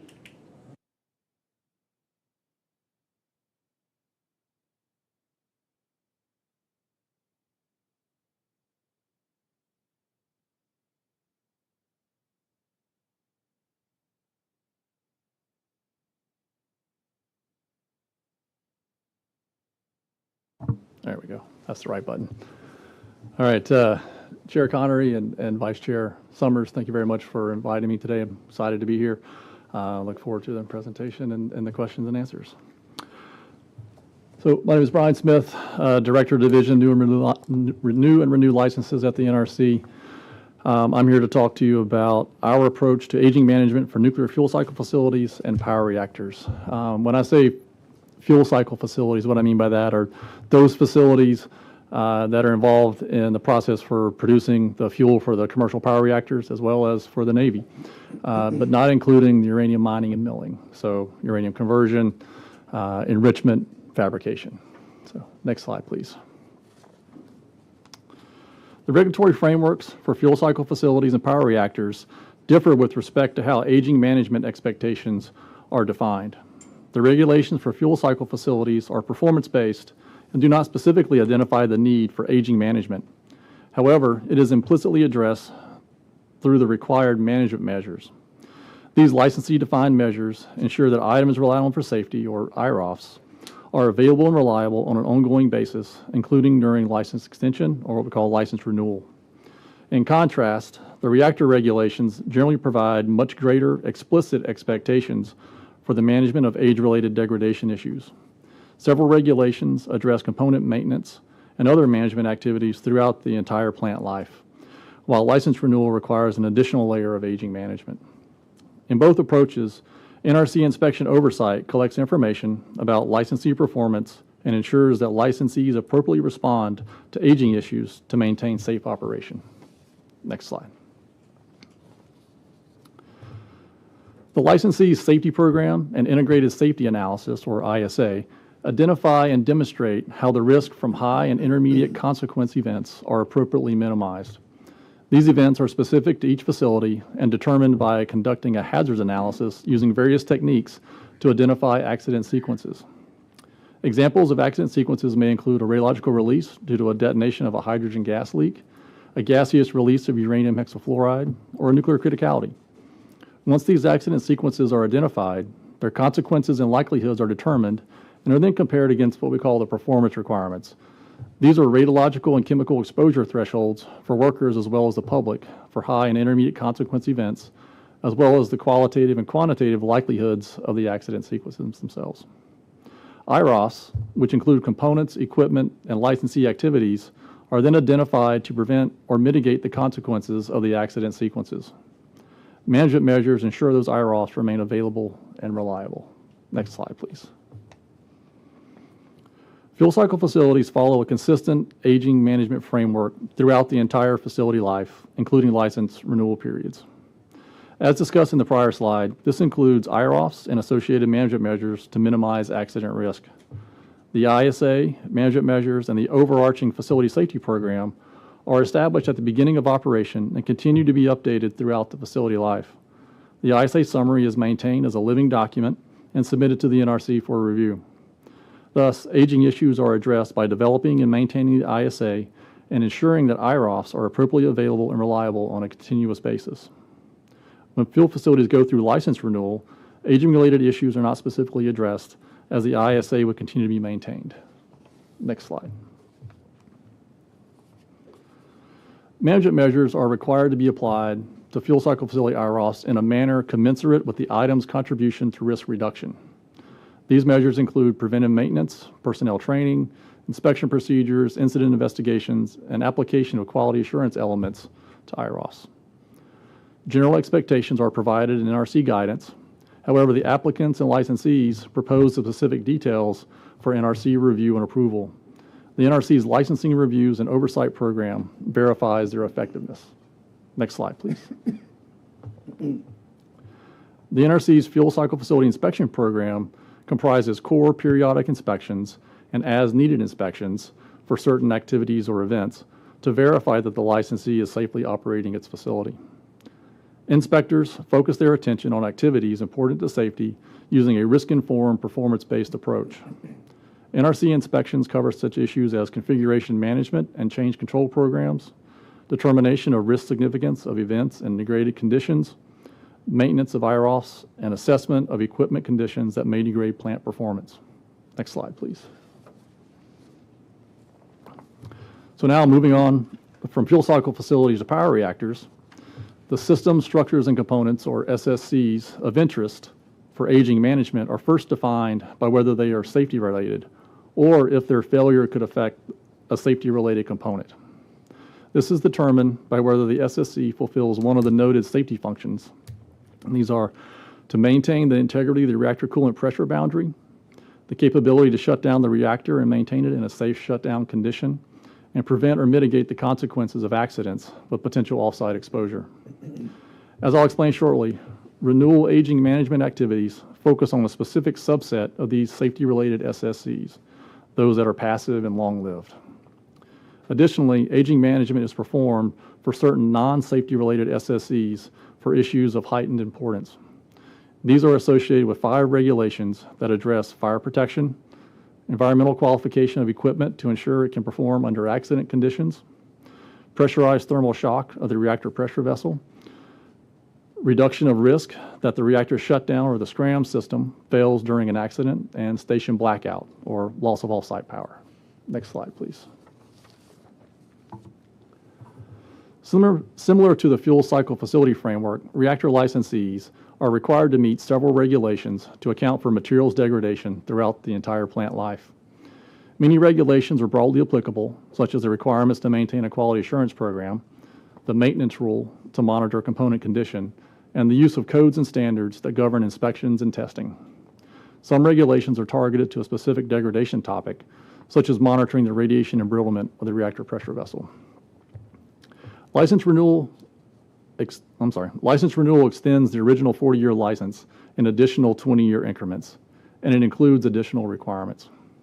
First, aging-related calculations from the original license, or time-limited aging analyses, need to be reevaluated to account for the longer plant life.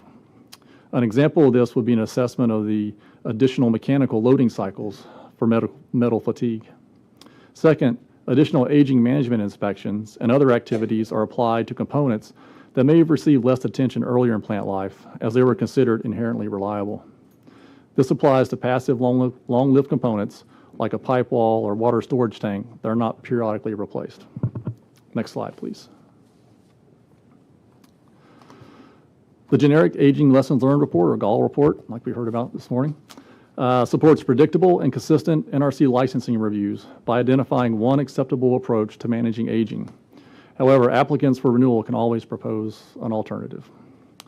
The GAL report identifies aging effects that must be managed, such as cracking or corrosion, based on a component's material of construction and service conditions, and defines aging management programs to monitor or inspect for those issues. An example is the GAL report's program for buried piping, which includes both preventive measures and periodic inspections to ensure that corrosion and other aging effects will not challenge the pipe's safety function and extended operation. The GAL report was developed with input from the industry and other stakeholders. Next slide, please. The License Renewal Inspection Program verifies that licensees are effectively implementing their approved aging management programs. NRC inspectors review plant documentation and interview site personnel to ensure that inspections are being completed, operating experience is evaluated and used to enhance plant programs, and corrective actions are appropriately taken when degradation is found. The Renewal Inspection Program is a complement to the NRC's baseline inspections that cover the entirety of plant life. The baseline inspection program includes oversight of many of the regulated activities shown on an earlier slide, such as quality assurance, maintenance effectiveness, and implementation of the ASME code in-service inspection program. Next slide, please. The NRC's renewal inspection procedure requires periodic inspection of licensee aging management activities. These inspections occur just prior to and throughout the periods of extended operation. This graphic shows the NRC inspections that occurred during the initial 40 to 60 year renewal period and subsequent 60 to 80 year period of extended operation. The inspections prior to the periods of extended operation ensure approved aging management programs are in place and any early inspection commitments are being fulfilled. The inspections during extended operation continue to verify that the aging management programs are being effectively implemented and enhanced as appropriate based on operating experience and inspection findings. Next slide. The NRC actively monitors and assesses operating experience from several sources, such as from NRC resident and regional inspectors, industry-wide operating experience clearinghouses, and technical exchanges with the industry and international counterparts. The NRC reviews operating experience to determine the safety significance and assess the need for follow-up actions by the NRC and licensee. These may include plant-specific actions, such as augmented inspections, communications to the wider industry, and NRC oversight of plant response. Operating experience may also lead to updates to the NRC regulatory framework. For example, work within the ASME code committees or update the NRC GAL report to enhance inspections in a particular area. Next slide, please. As facilities age, finding suitable replacement parts can pose challenges to operators. However, the NRC does not regulate such operational issues. The licensees are responsible for safely maintaining parts in accordance with their license, including ensuring component safety functions are maintained. The U.S. industry uses collaborative resources like the Nuclear Utility Obsolescence Group to help plants identify potential obsolete items and identify replacement parts and other solutions. While the NRC does not explicitly regulate obsolescence, the NRC maintains an oversight role in potential obsolescence solutions. For example, inspection of plant quality assurance programs to ensure the suitability of replacement parts. Next slide, please. So in Todd's presentation, he talked about the requirement for government agencies to participate in standards organizations and in the development of the codes and standards. The National Technology Transfer and Advancement Act of 1995 requires that regulatory agencies participate in the development and use of technical standards that are created by voluntary consensus standards bodies to the extent practical. So not just participating in the code development, but also utilize those in our regulatory frameworks. So we actively participate in the development of many standards that address aging issues, and we rely on these standards, citing their use in our regulations and guidance. When a consensus standard is not available or it does not fully address an aging issue, the NRC creates its own guidance. The Gall Report aging management programs are often a mix of consensus standards and NRC-specific guidance. Next slide, please. The NRC frequently engages with international regulators and facility operators to share experiences and document best practices to support long-term operation. We hold leadership roles in the International Atomic Energy Agency IGAL program, which Director Grossi talked about in his presentation this morning. We also support the Nuclear Energy Agency Working Group on Integrity and Aging of Components and Structures. These and similar groups share knowledge and develop guidelines to assist organizations around the world in their preparation for extended operations. As you can see from the photo from last summer, we hosted a workshop with approximately 30 representatives from 5 countries and the IAEA to share U.S. experiences and exchange insights on long-term operation and regulatory reviews. So regulators from around the world. So next slide, please. So this concludes my presentation. I appreciate the opportunity to present and welcome any questions that you may have. Get some water. Thank you for that presentation. It was very informative, and I appreciate the callbacks to some of the panelists in the morning so we can understand it in the context of the other information that we received. So, as you noted, some of your remarks as well as the comments we heard from the IAEA Director General Grossi demonstrate that the power community has a robust aging management program backed by fundamental science and engineering.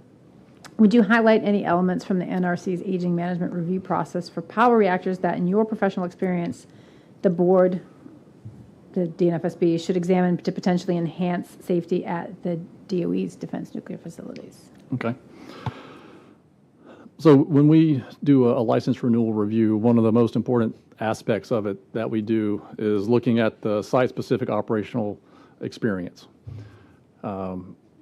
Primarily to evaluate the adequacy of their proposed aging management programs. A lot of times, most every time, they utilize our guidance in the development of their aging management programs. Sometimes those aren't a one-size-fits-all. There may be site-specific aspects that would require the aging management program to be enhanced to address those issues. So that's one of the things we recommend is looking at site-specific issues. Also, if you are going to be developing guidance, we'd recommend that you involve a lot of the stakeholders to be able to do that. We went through a long process in the development of the original Gall guidance and then the update of the guidance to address subsequent license renewal. So working together to be able to come up with proposed guidance or programs. And in our guidance, like I mentioned earlier, we do utilize a lot of the codes and standards. The slide that I had that showed the various organizations, all of those are referenced in our Gall guidance document. So utilizing a lot of different codes and standards, supplementing where necessary. Finally, inspection would be an important part of any future program as well, to ensure not only that the aging management programs are being implemented, but that if they do identify aging issues, that they fully address those and enhance their aging management programs as necessary. Thank you. Mr. Summers? Thanks, Chair Connery, and thank you, Brian. I'd now like to ask and talk a little bit about aging management of active and passive structures, systems, and components. Safe operation of reactors and fuel cycle facilities rely on a combination of active and passive structures, systems, and components. Active and passive safety controls obviously have different failure rates and different aging mechanisms.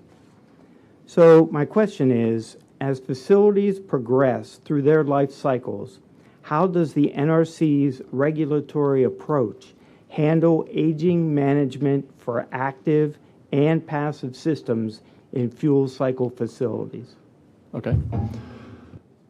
As I mentioned in my presentation, the licensees are required to perform to conduct an integrated safety assessment, integrated safety analysis, ISA. And in doing that, they have to identify the various accident sequences to ensure that the performance requirements are met, to ensure that high consequence events are highly unlikely and intermediate consequences are unlikely. So two kind of qualitative terms there that the licensees actually define in their methodology to us. And so when they initially do their ISA, they have to come up with reliabilities of their IROFs, their items relied on for safety, to ensure that those accident sequences remain unlikely or highly unlikely throughout the life of the plant. And so that's where the management measures come into play. Preventive maintenance, corrective maintenance, testing, surveillances, all of the typical things that you would expect in a program like that, quality assurance, for both active and passive components in a fuel cycle facility. Very good. Thank you, Brian.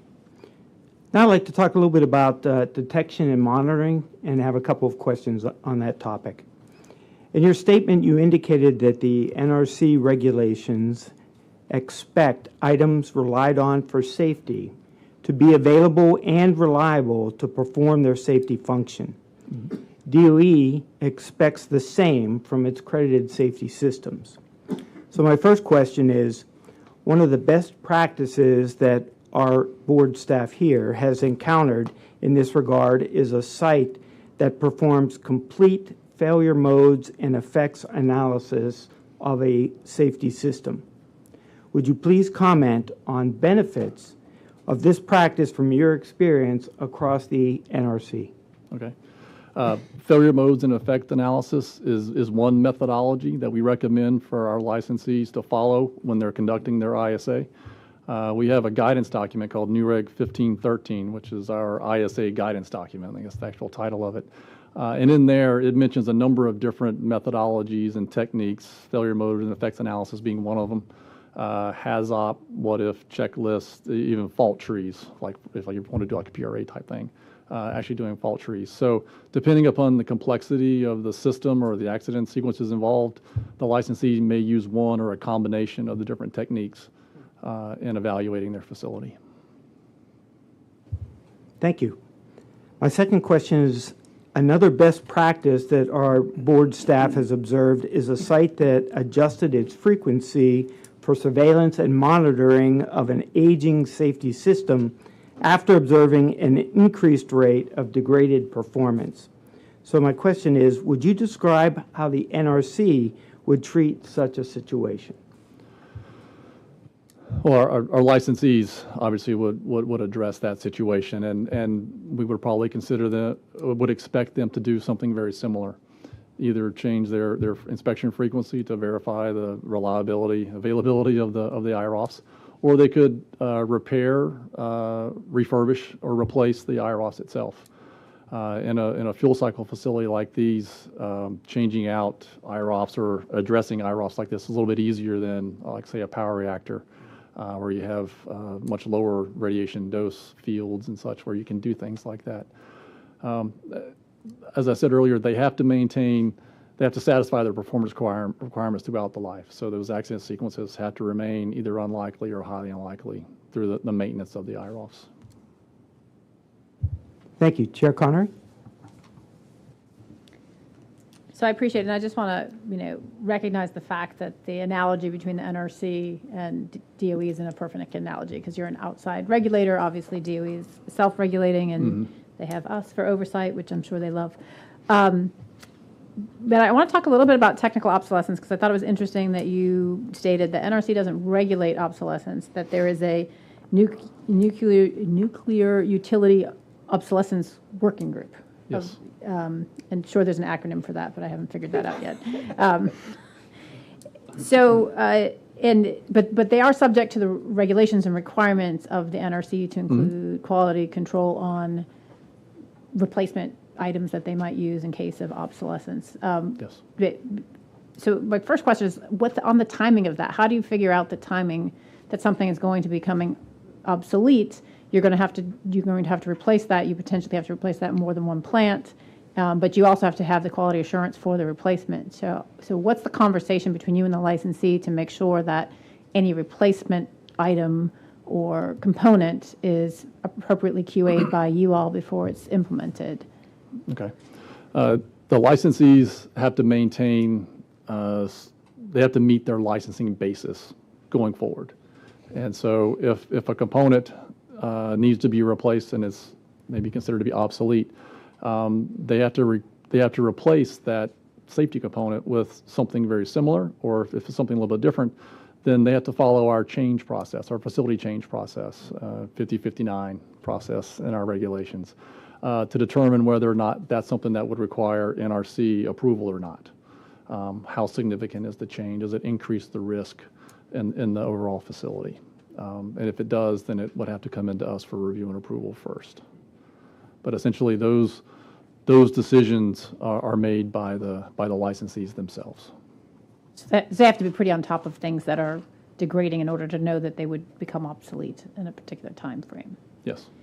So both power reactors under your purview and new DNF Defense Nuclear Facilities overseen by us share a particular trait in that they take a while to construct, and maybe more than a while these days, sometimes more than a decade. Because there are often advances in technology in the time between facility design and eventual completion, it's inevitable that these construction projects are faced with technical obsolescence.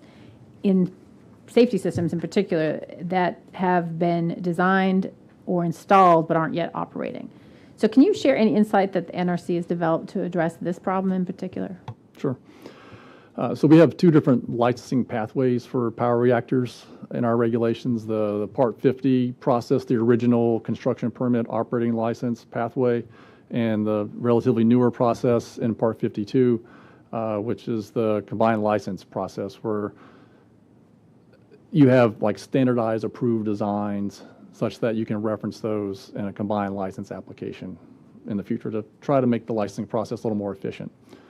The Vogtle process, the Vogtle plant followed the Part 52 process, but all the plants prior to that followed the construction permit operating license phase. So actually the newer plants that are going through the licensing process now are following the older process, the construction permit operating license. We have a construction permit application in-house now for TerraPower's Wyoming facility. And we recently approved Kairos construction permit for a test reactor in Tennessee. But in the older process, in the construction permit applications, it's more of a preliminary design, which we review and approve for them to allow them to start construction. And then during construction, they'll submit an operating license application, and that is supposed to represent the as-built plant. And so as we're reviewing it and as they're finishing construction, they can make changes to the application to reflect that as-built plant. Ultimately what we approve and issue the operating license is consistent with the plant that's built. For the Part 52 process, the design is typically approved in advance, and there's a design cert issue or standard design approval that's been issued. So when you review the COL license application, it's primarily just site-specific aspects, operational programs that you're looking at. You can't start construction until you actually get issued that license. So there's pros and cons for either way you want to go there, but that's the way the Vogtle went. And so during the Vogtle construction, there were a number of different changes that they identified, whether it was obsolescence or just optimizations in the construction that they wanted to do. that required a number of different license amendments that had to be applied to us for approval. I think it was around 200, actually, during that extended construction period of time. So that's how we can address it during construction. Even if there is some new technology out there that may be better for a certain aspect of a plant, doesn't necessarily mean that we'll require them to implement that. Once we've approved a license, that's their licensing basis going forward. If there's a safety reason to where we would consider requiring them to upgrade to a certain new technology, we would have to follow our backfit process before we followed through with the ordering of them to implement those safety measures. And that the backfit process is kind of like a cost-benefit review that we do. Does it balance out with adequate protection of public health and safety or not? A licensee may choose to make a change, or they may be constructing and realize that we can't do it that way, and we want to do something different, and they have to follow that change process and come to us for an amendment if it requires it. Understood. Thank you. I appreciate that. So I'd like to thank you for sharing your expertise, and I'm going to turn the microphone over to, well, actually, I have your own microphone, but to Mr. Peter Dodgen from the Army Corps of Engineers to provide some remarks. Thank you. Good afternoon, members of the board and colleagues present. I'd like to give a brief opening comments describing the U.S. Army Corps of Engineers Civil Works Infrastructure portfolio. After that, I'll describe some topics about aging infrastructure. Specifically, I'll introduce the Army Corps' infrastructure monitoring practices and how we use risk management techniques to prioritize investments. Next slide. So first, let me clear the air about the Army Corps of Engineers Civil Works portfolio. The U.S. Army Corps is a complex organization with elements operating in uniform and in conjunction with regular Army units to provide combat engineer capabilities and combat units to combat units in the Army. The U.S. Army Corps also has significant human assets engaged in delivering engineering and facility services to the Department of Defense, again, to the combat and sustainment side of the Army and the U.S. military. The Army Corps of Engineers Civil Works, however, plans and designs, builds, and most significantly operates and maintains civilian infrastructure across the nation. This infrastructure serves civilian purposes and is operated and maintained by civilians for public benefit. And then the nexus with national defense purposes is indirect for these assets. I mention this in order to kind of clear the context for the testimony I'm going to offer today. Next slide, please. Again, for context about the infrastructure I'm speaking about in the U.S. Army Corps Civil Works, it's worth noting that we manage large concrete, earthen, and dam and levee infrastructure, hydraulic steel structures, or gates, electric generating, and operating equipment across the nation. The portfolio comes in the hundreds of units, so we operate portfolios of these assets, and each one is a little different due to site conditions and the purposes for which each facility was designed to serve. Of note, our work managing harbors and channels occupies an outsized portion of the Army Corps footprint in terms of our total investment annually. However, I will be focusing my remarks on the vertical infrastructure to better address the board's interests. Next slide, please.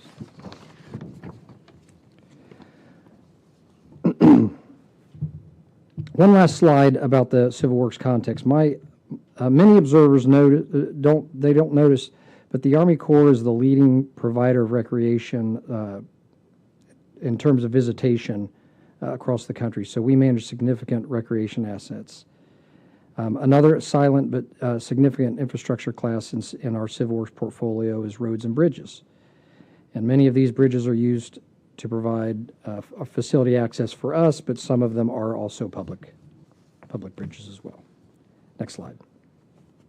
Okay, now I'm going to address the board's particular interests in infrastructure. I'm going to begin with infrastructure monitoring. I want to make an important point about infrastructure monitoring. Many analysts will focus their attention on the strategic asset monitoring techniques because they're conspicuous. They require specialized kind of expertise and dedicated resource. But as the board considers methods to monitor condition, please keep in mind the effect and dexterity of our tactical monitoring systems. Most facilities have maintenance and operation staff that are on site routinely. These personnel know the condition of the facility and detect meaningful changes in condition and are integral to any strategic monitoring system. This capability can only be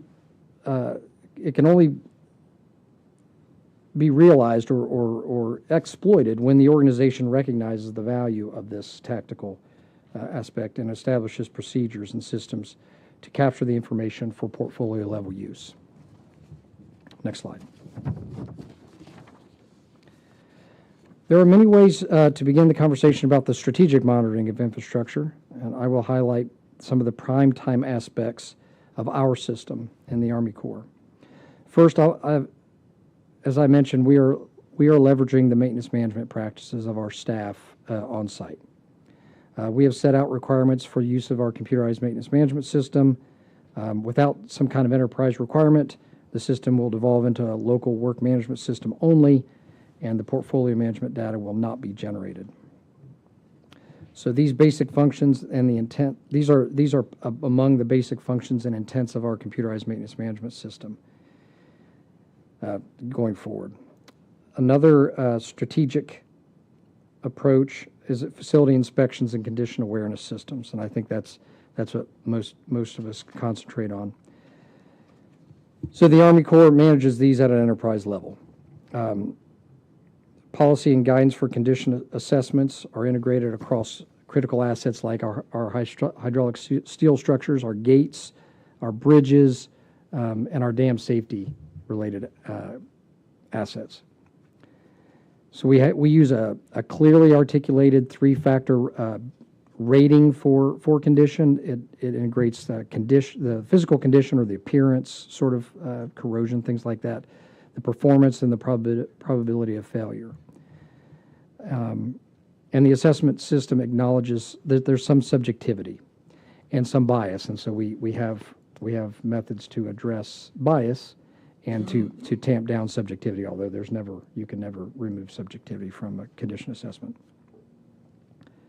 I say never. Some systems you can remove it. And finally, a large portfolio of assets requires development of an asset registry.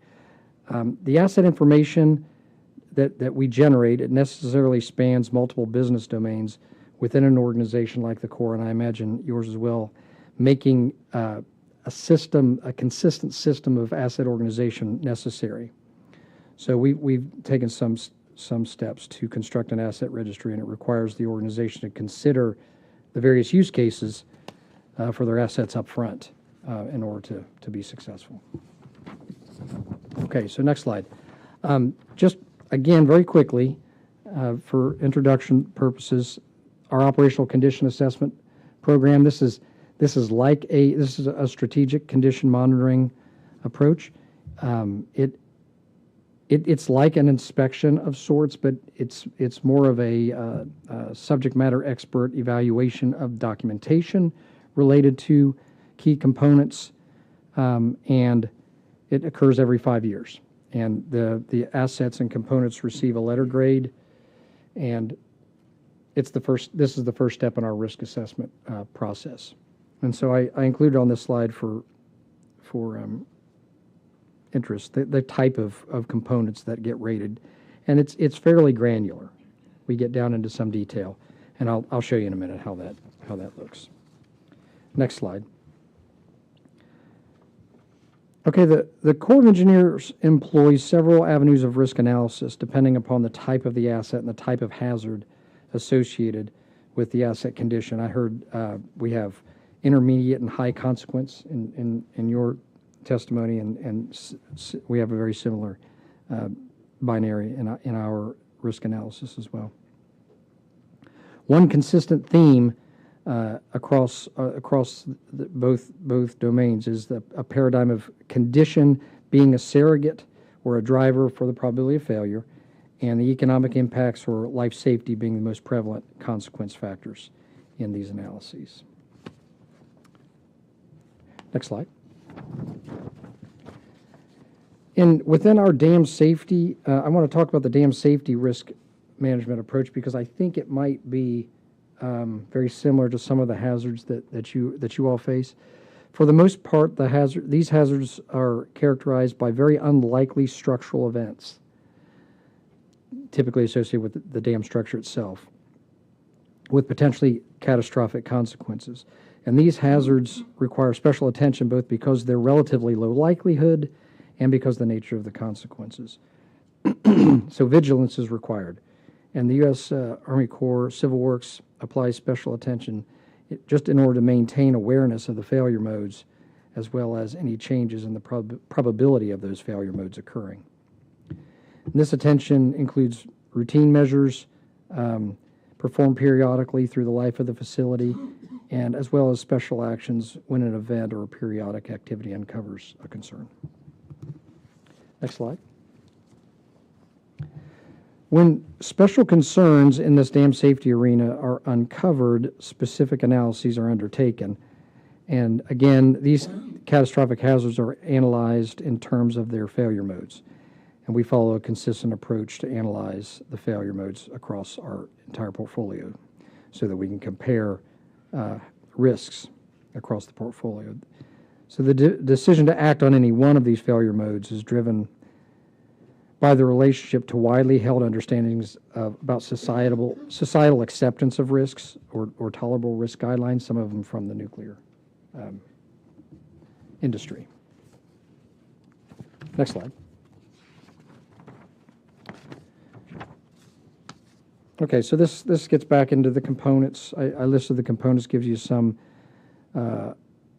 sort of a picture of how we analyze operational risks or hazards which affect the delivery of planned benefits or services from our facilities. These are, I think, the intermediate risk kind of hazards. And these hazards, they have a high likelihood of occurrence, relatively speaking, and the consequences are typically not catastrophic on a societal scale. In terms of the mechanics of the risk analyses, in most Army Corps facilities, we break them down into critical components which drive sort of a facility-level performance or delivery of a benefit. Flood risk reduction, for example, or navigation throughput at a lock and dam. The condition or the suitability of these components is evaluated. For instance, with the condition assessment process, we'll use the data from the condition assessment process.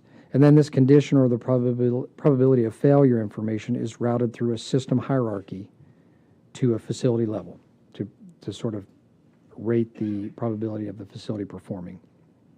And then at a portfolio level, we can sort of evaluate these component level risks across our portfolio. And next slide. And so here's an illustration of that process. If you follow the arrows, condition rating crosswalks to a probability of failure and an economic consequence associated with a facility-specific failure scenarios. Each facility has different benefits, generates different benefits. Ultimately, as you see in the chart below on this slide, the risk can be ranked against competing risks at other facilities in our portfolio. And this leads to the discussion about prioritization. Next slide. So the Army Corps Civil Works has several use cases which require this facility or component level investment prioritization. This is a national view displaying the inland navigation facilities in the central United States along with the relative risk exposure that each presents. So this is above the components. This is at a facility level. We know which facilities are in jeopardy. For inland navigation, the primary hazard is the risk that this risk assessment evaluates is the economic losses associated with restrictions of navigation access to the waterway as a result of one of our facilities or the condition degradation at one of our facilities. And the last thing I want to say about this is that, one of the most compelling prioritization processes in the civil works arena involves our annual budget process. And looking 2 years out, thankfully our facilities age and degrade over years and not, weeks and months. And so we have a 2-year out budget cycle.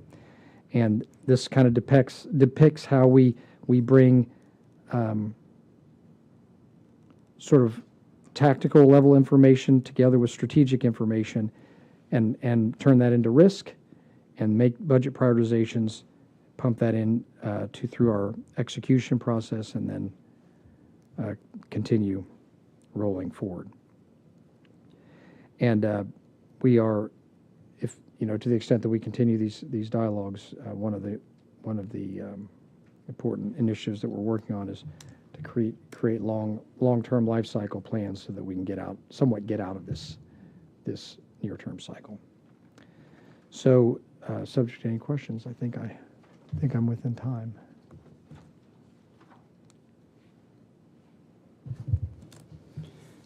Thank you, Mr. Dodgen, for your remarks. Really appreciate them.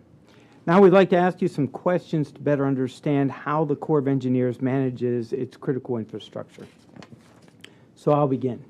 First topic is the evaluating condition of assets. Your opening statement noted that the Army Corps of Engineers assigns condition ratings for its civil works assets using data obtained through various forms of asset monitoring.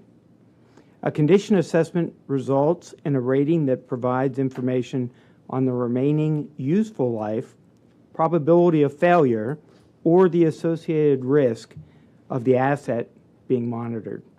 So my first question is, since operational condition assessments form the basis of the Army Corps of Engineers' risk-based budget development, can you describe how these operational condition assessments are conducted and what types of evaluations are involved?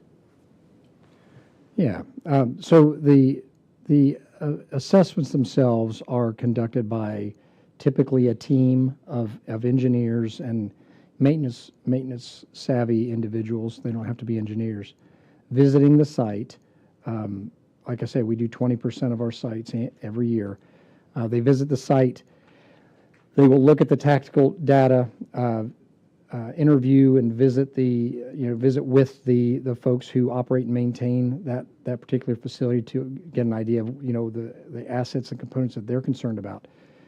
And going through the asset registry that I mentioned that indicate all the critical pieces, components of that facility, they'll sort of go from top to bottom, looking for maintenance data or other inspection data. Engineers will sometimes visit the facility to do formal inspections of dam gates or there'll be an evaluation of the electrical components, things like that.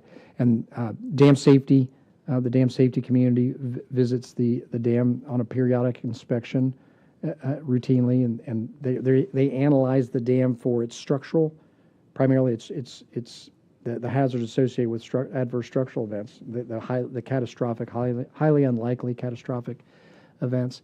But in doing that, they invariably will identify other issues, and they'll document those issues in their periodic reports. So this team will look at this existing data and the testimony of the operating staff and the maintenance staff. They'll look at certain assets when that's necessary. And to the extent that we have a reference for the letter, we use this letter grade, this A through completely failed rating system. If there's a reference, they'll bounce this information off of a reference and then assign a letter grade, and then from that point on, it all happens rather mathematically. There are a few assets I mentioned that there's no way to remove subjectivity for our electrical components. Obviously, I'm sure people realize that you can rate electrical components largely off of objective measurements, temperature, and various electrical parameters. But for the most part, there's some human judgment based on the literature and the testimony of people on the site. Thank you. I appreciate your description. My second question is, do you change the evaluation techniques for the operational condition assessments based on whether a specific component is passive or active? Help me understand what you mean by passive or active. For instance, if you have specific sensors that are telling you or feeding you data about a specific component or infrastructure piece, that would be, I believe, considered to be active. Passive, on the other hand, would be a structure similar to maybe a piece of steel girder or some structure that you could do a visual inspection of, say, potentially, but is not actively being pinged for the evaluation information that goes into whether or not the infrastructure is aging or deteriorating in some way. Is that helpful? Yes, most of the components, I believe most of the components that are in our operational condition assessment program would be considered active. So I'd say there probably isn't much of a difference, because I don't know that we have any components that would be classified as passive. I would like to look and see if that's true, but I think it's mostly true. So based upon your answer then, both the active and passive essentially would be treated the same, Yes. as far as you understand? Yes. Very Yes. good. Okay, thank you very much. Appreciate your answer. I hope from my team that I gave a good description of your question. Chair Connery. Yeah, you mentioned that if the dialogue continues, I'll tell you, as soon as I got your slide deck, the staff was so excited by the detail of your slide deck that you will be getting calls from them. So one of the things I wanted to talk about was a specific software tool called Builder. And to the extent that you're familiar with it, the National Nuclear Security Administration uses a sustainment management program called Builder, which was developed by USACE Engineering Research and Development Center at the Army Corps. So the Department of Defense has mandated the use of Builder across all of its components, including the Army Corps of Engineers. How does the operational condition assessment process differ from other sustainment management systems like Builder? How are they different? How do they interact? Okay, well, that's a really good question. So Builder is let's try to describe it this way.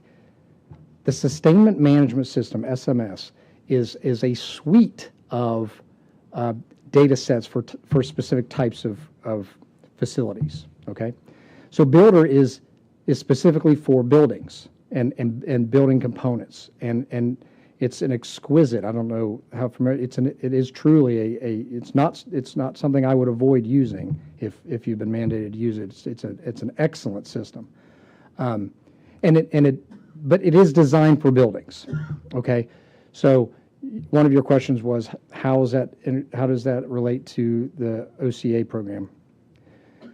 The OCA program could be thought of as another module in this SMS. It's not, but it could be. It could be within that sustainment management system that DoD uses, which Builder is a module in it. They also have a module for roads, and they have a module for roofs. Okay, they have different modules in that sustainment management system.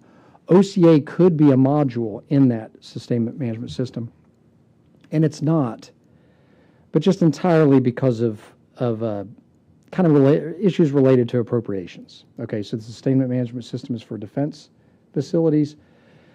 I was distinguishing the U.S. Army Corps of Engineers Civil Works from the U.S. Army Corps of Engineers. I didn't go into all the ways that were different, but one significant way is we are energy and water appropriated.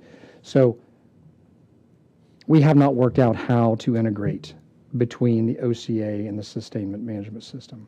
But if we did, OCA would be a module in that sustainment management system because it's designed for different kinds of things. So builders here for buildings, doors, light switches, air conditioning units, plumbing, electrical systems in buildings, things like that. It's excellent for that.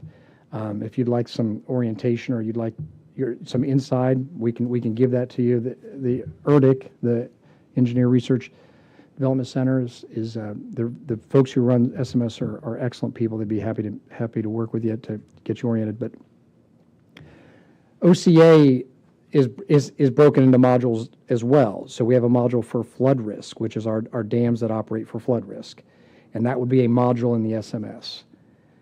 It is a kind of a building, I suppose, but it's so dramatically different from a building, a typical building, that we can't use builder. It doesn't address our issues. Our buildings are entirely concrete with some electrical conduits and then humongous hydraulic pumps. There's just not a building, in the way that builders design. So, and how do they function differently? The SMS suite, the ones that are in the SMS suite, builder, paver, roofer, railer, they have a number of modules. Aren't those cool? They have a benefit that we don't have in the OCA, and that is that their type of facility has a lot more consistency. So from one building to another, a 15-ton air conditioner has a similar life cycle, and they have 2,500 instances of that particular unit, and they're able to gather data and get degradation curves very quickly, and that's what makes SMS so attractive. They have wonderful degradation data. Ours, I mentioned, are sort of one-off. We might be using a 2,500 horsepower electric motor at 500 of our facilities, but only 200 of them are being used in a consistent way. They're just running completely different appliances, working in a completely different environment. So our data, we don't gather the kind of data they do in SMS. So I hope that gives you some impression. It does, and we will come back to you with more questions about that, because the operating environment is obviously a factor, the hazards are a factor, and for anybody watching, this is why the Army is so brilliant. They call builder because it does building. They call they very specific language that is easily understandable. NRC, take a note. No weird acronyms. So, over to you, sir. Thanks, Chair Connor, and thanks. Now I'd like to talk a little bit about detecting degradations. The Army Corps of Engineers operates and maintains dam infrastructure is especially relevant to this hearing because, like defense nuclear facilities, dams provide a vital function. But they also present inherent risks that must be minimized and managed. So as discussed during your statement, performance issues with dam infrastructure are not always related to the age of the dam and can instead be more of a function of the construction problems or the geotechnical or hydraulic or hydrologic changes. So my first question, and just one, is regardless of the specificity or the specific vulnerability, how does the Corps of Engineers monitor and detect degradation or emergent changes that affect dam-related infrastructure? Well, so in the context of the kind of the intermediate risks, I think we've been talking about that. The OCA process is the primary method that we use to monitor that on a strategic level. And of course, we have these systems where we monitor downtime of our components at a tactical level, and then they sort of pop up on a dashboard. In the realm of the high risk, which is related to dam failure type of scenarios, the fairly low likelihood but high consequence, we do have issues in our portfolio where there have been mostly at construction geotechnical situations that maybe don't we want it addressed in a way that meet our current standards for risk tolerance. And so what the Corps does to kind of identify those situations and begin to categorize them, that was the slide. If you want to look back on it, there's some detail on the slide on the portfolio risk management.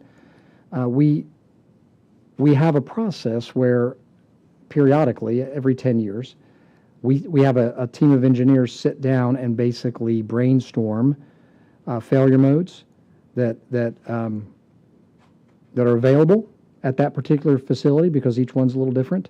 What failure modes are available here, and then that brainstorming is fairly free flowing. We don't restrict the identification of those failure modes, and then the team begins to dissect them and decide, well, what's the likelihood of this failure mode here, and they look for data to support that that likelihood determination, sort of on a screening level. And if certain failure modes exceed a tolerable risk in terms of the likelihood, then we do more detailed analysis. So that's not common. That we call these periodic assessments. It's not common that a periodic assessment identifies something that requires more detailed engineering analysis, but they do. They do sometimes, because we've been building dams for a century or so, and the standards are different, and they continue to evolve. As additional sort of failure modes reveal themselves. Spillway. I don't know if this isn't a dam infrastructure group, but in the last few years we've had some really interesting spillway situations nationally. Not the Corps of Engineers, but other dam owners have, and it alerts us to look at spillways a little bit differently. And so when those periodic assessments happen, that team will identify those and raise those for closer analysis. Thank you. Chair Connery? So you guys are taking more of a centralized approach, so you don't have the issues with like sharing operating experience, because it would, by definition, go across the whole enterprise. If you have components that you're worried about in one area, it would be known to all of the other dam operators, et cetera. Or do you have to do something specific for sharing operational experience? Well, operational. I was talking mainly about, in that answer, I was talking mainly about sort of these structural issues that are there. It's information that's shared between engineers and our dam safety community. We have a fairly coherent dam safety community, and these assessments where we brainstorm about the failure modes, they are somewhat they're devolved out across the decentralized. They happen in our district, sort of at our district level, within watersheds. But there's a neuro system that comes to the headquarters that allows some sharing across the dam safety professionals about those kind of failure modes. As I mentioned, the spillway, in the recent past, there's been some trouble with spillway performance. Not with the Corps, but with other dams in the country. And this dam safety community sort of tracks that and carries those concerns into those periodic assessments. On the operational side, we could do better sharing between our operating facilities lessons learned. There's hundreds, 750 some FRM facilities, almost 200 locks and dams.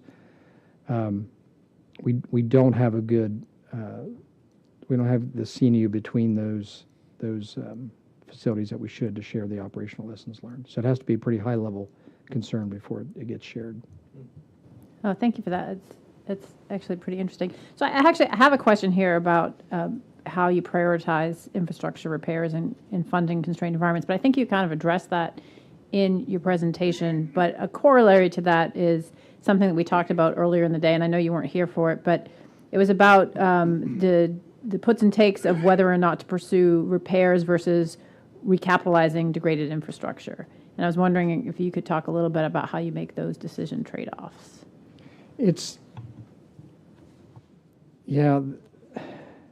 So when you say recapitalize, it's an interesting question, because in most of the world, recapitalization is entirely a financial decision, and if that's what you mean, we do that. So basically, when repairs reach a certain threshold, we consider that a recapitalization, and in the energy and water appropriation, there's a specific account for those kind of investments. Now, those recapitalizations compete with new things, which gets to the human issue and stakeholder issues that we face. If you mean recapitalization or rehabilitation in terms of what the work looks like, the kind of work that it looks like, we will typically repair our components. We will do small-scale repairs to our components until it's no longer economically justified. So we will weld, and we will change bearings, and we will restore structural components at a micro level until it becomes infeasible to do so. And typically, an engineer will make that call.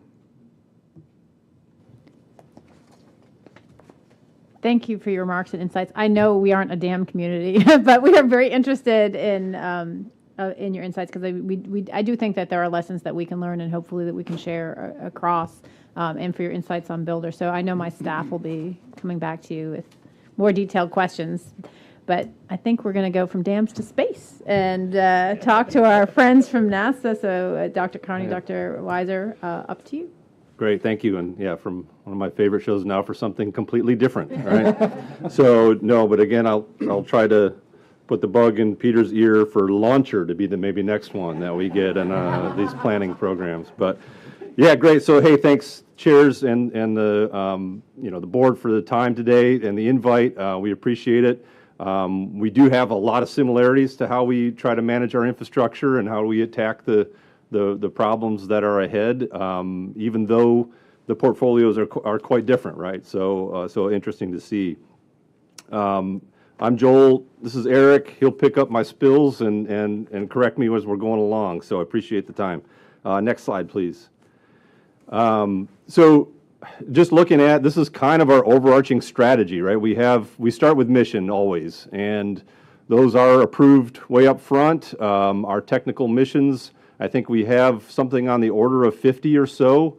Some of the bigger ones are like Artemis, launch. We're trying to go to the moon. We're trying to go to Mars, and some are much smaller in laboratories and within our science research mission directorate. So we have missions that span across the board, and then therefore we have infrastructure that spans across the board, from launch pads to aeronautics.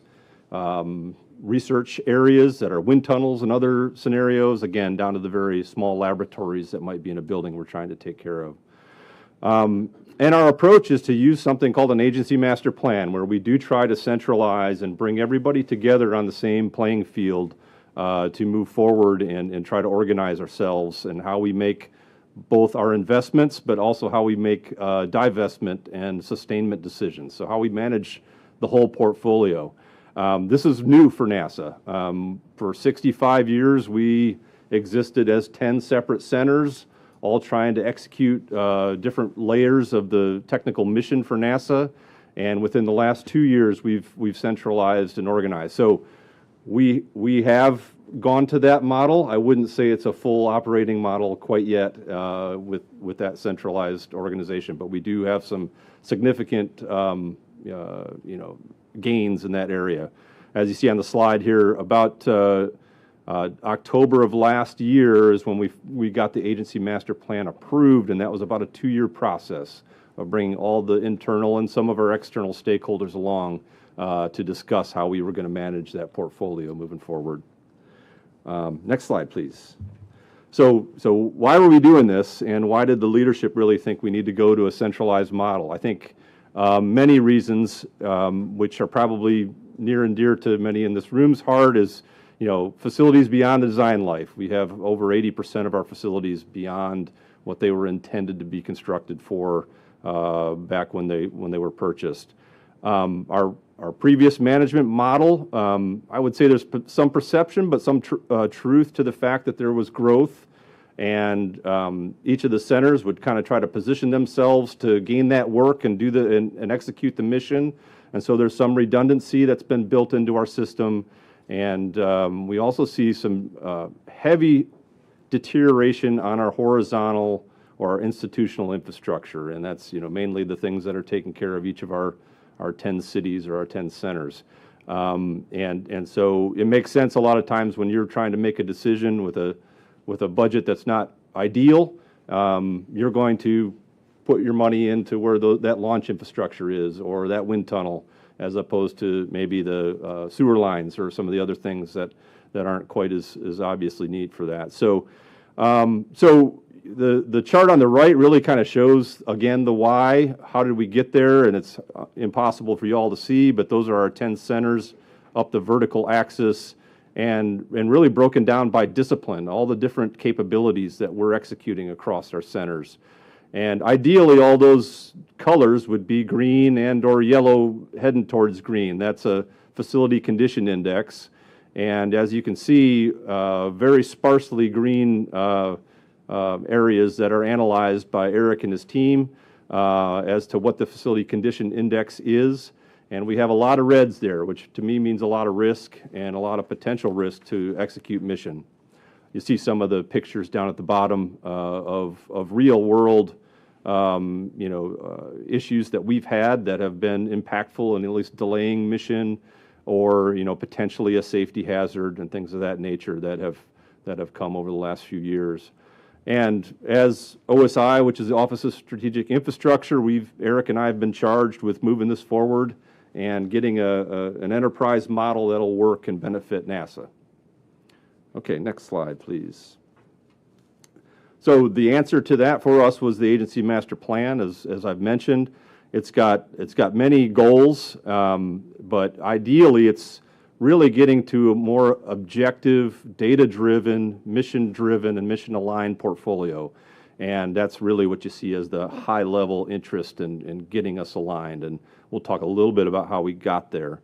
And this agency master plan will drive all of our decision-making. It'll be the reason why we invest, divest, and make the decisions moving forward.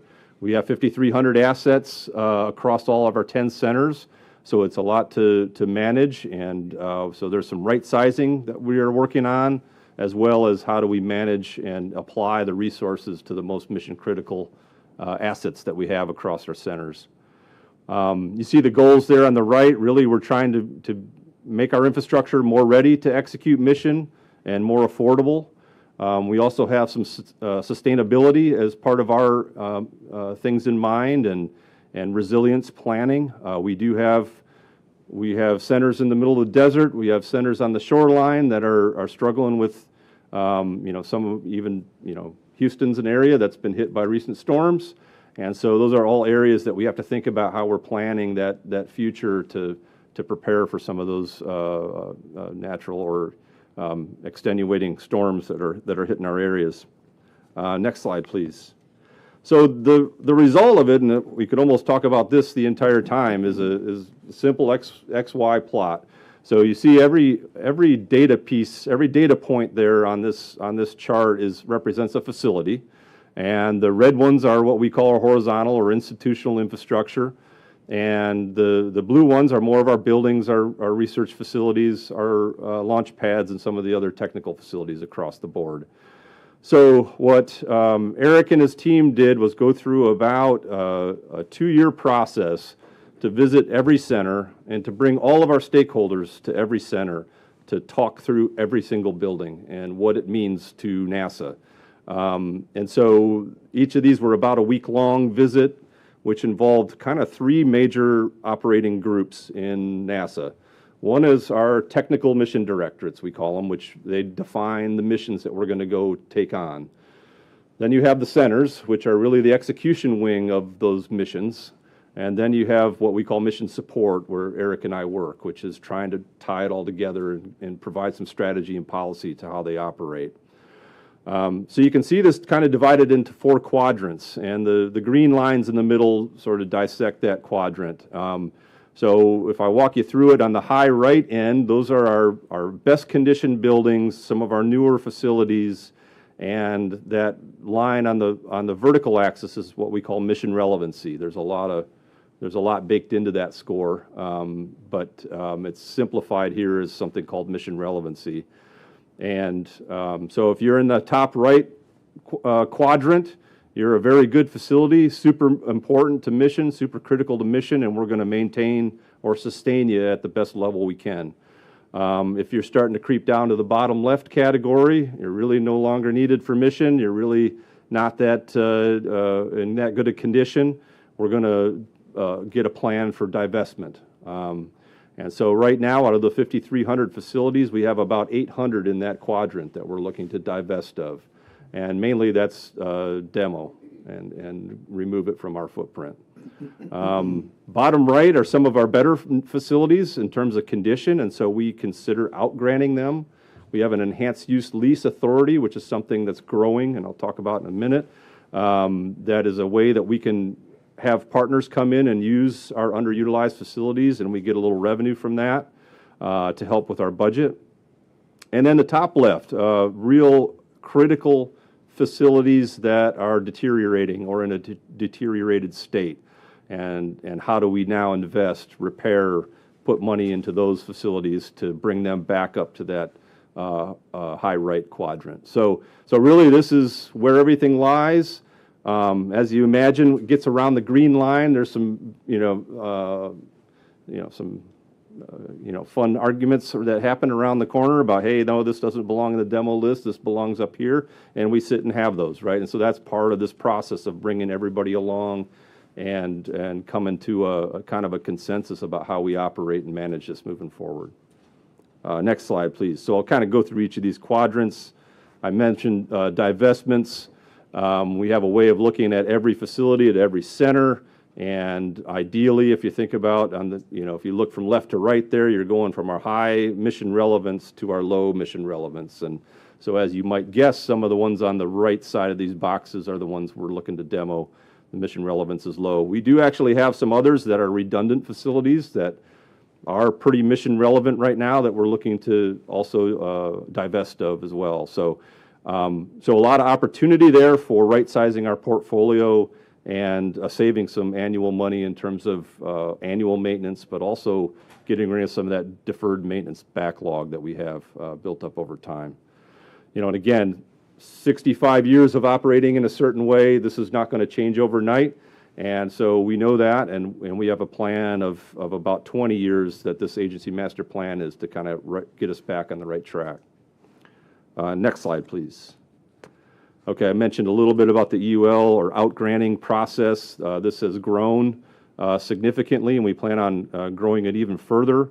We have Google, Blue Origin, many others working on our sites on NASA land and pulling in actually some proceeds there. The work is sometimes very related, and sometimes it's collaborative, and there are times where it's not a perfect match for NASA, but there's some technical benefit there that makes sense. We're using the same equipment or same facilities in some cases, and this is land that we want to keep. The divestment side, we are considering land that we want to give up potentially, but this only is considered of land we want to keep for our portfolio. Okay, next slide, please. Looking at the other quadrant, okay, so how do we sustain and maintain what we have? We are taking a maintenance approach with our very nice facilities to make sure that we're taking care of the ones and putting the resources, as I mentioned, where we need to. We use a tiered maintenance approach, which is basically another way of saying a risk acceptance. And so we take the least amount of risk according to a cost model that our team has put together to say, hey, if you were going to do every piece of maintenance at 100%, that's what you would do. And so our tier one, our highest mission critical facilities will accept about a 10% risk acceptance in this case, or fund it at 90% would be another way of looking at it. And you can see how we distribute that, and how Eric and his team put those risk levels together each year is based upon our budget. And so sometimes those numbers go up, sometimes they go down, depending on the total budget that we get. And then where we're really trying to drive, and some of our centers have led the way in terms of some predictive maintenance and condition-based maintenance, some things of that nature that are getting us to areas where we're stopping. We're able to detect an error or an upcoming repair before it happens, right? And we know that's a very good thing to be able to do to maintain or increase your maintenance before something fails. It's very cost benefit to do that on our end. So looking at some of the predictive maintenance things and instilling that across our agency is a big piece. We have a couple centers that are really leaning forward, and we're trying to bring our other centers up to learn about how they approach it. Next slide, please. All right, and then how do we invest? How do we make decisions to modernize, to recap, or renew some of our facilities, and or how do we prioritize repairs? I think we'll have some questions about that, but we do have a process for how we rank every project that gets submitted, and just went through a process there for capital investment and how we prioritize across all of our 10 centers. We have a process where we evaluate the alignment to this agency master plan and the alignment to mission, and we have, again, an objective way to evaluate all those processes and repairs. And so that's how we choose to prioritize our investments. And last slide is, I think, a wrap-up. But again, we're looking to be more affordable and more ready to execute mission. We've made a lot of progress, but it's been a lot of work over the last couple of years, and we're looking forward to this making some benefits for NASA moving into the future. So happy to entertain any questions. Thanks. To say that that's ambitious is probably an understatement. That's, I don't think I've ever seen anything quite like that, and I don't think I envy you the stakeholder conversations that probably go along with particularly the divestment part of that conversation. But for our purposes, you talk about the agency's new master plan designed to guide decisions and investments related to strategic infrastructure. So within the context of that master plan and other relevant NASA processes, how do you evaluate trade-offs between the maintaining, recapitalization, and replacing aging strategic infrastructure? I mean, you talked about facilities in terms of how they relate to you, but let's talk about the infrastructure itself and the things that you need to get to mission accomplished. Right, and I think in a very similar way, we're looking at risk. We're trying to analyze the risk to mission of any piece of infrastructure that we have, and prioritize it on a more objective way. And so Eric and his team have something called a risk-based repair process, where they do an evaluation very similar to what Peter showed on his schedule of is it going to happen versus how influential would that accident be if it did happen, and so we can prioritize those. But it is a tough issue, and I think it depends on where you stand, what quality your portfolio is in to begin with. It depends on how much you spend towards repairs, where has neglect happened over the last 20, 30 years. Right now, we're kind of in that stage of analyzing that and really trying to fix some of the near-term issues we have now, with the hope that it will lead to more money being freed up for investments in the future, and us being able to renew. But I'll let Eric hop on that one too. Yeah, so as far as prioritizing and making decisions, we do look at, when we look in the invest category, when we look to renew infrastructure and build new buildings, we try to drive toward affordability. So we're looking at every new building, we need to take down more square footage than we're putting up, and we need to drive toward a more efficient maintenance cost to do the work. That scores high as when we look at different figures of merit for what projects we want to move forward with. So that's a critical piece. Joel mentioned the risk-based repairs. That's risk to mission. So the critical piece to those repairs, a lot of it's horizontal infrastructure. A lot of our horizontal infrastructure is degraded. And so we get analysis, we understand the risk to mission, but then we also look at the facility condition assessments. We do those, as Peter mentioned, they do a 20% every, so they get through every 5 years. We're about that wrap rate too. We're trying to do it more, We're trying to get more consistent and get better data instead of waiting every 5 years. We're really relying on that facility condition data to help us with our degradation models and really help us to understand when critical infrastructure might be a higher risk to mission, and then we look to invest in those. So I'm going to deviate from my question. Sorry, Steph. So in your chart where you had your the different facilities that you're going to divest, that you're going to repurpose, and then the ones that were of high quality, that were mission specific. In NASA, like everybody else, your mission changes over time, and you determine Yes. what it is that you want, where you want to go, and how you want to get there. And so, if you're just looking at the facility in terms of it's got a 5.6 rating according to your own scale, how do you match mission with space and infrastructure? And again, obviously, we're interested from a safety standpoint, but some of those you would have to retool based on the purpose of the mission. So if it's mission first, wouldn't you look at the mission and then the facility, not the facility, then the mission? I just try to understand how that works.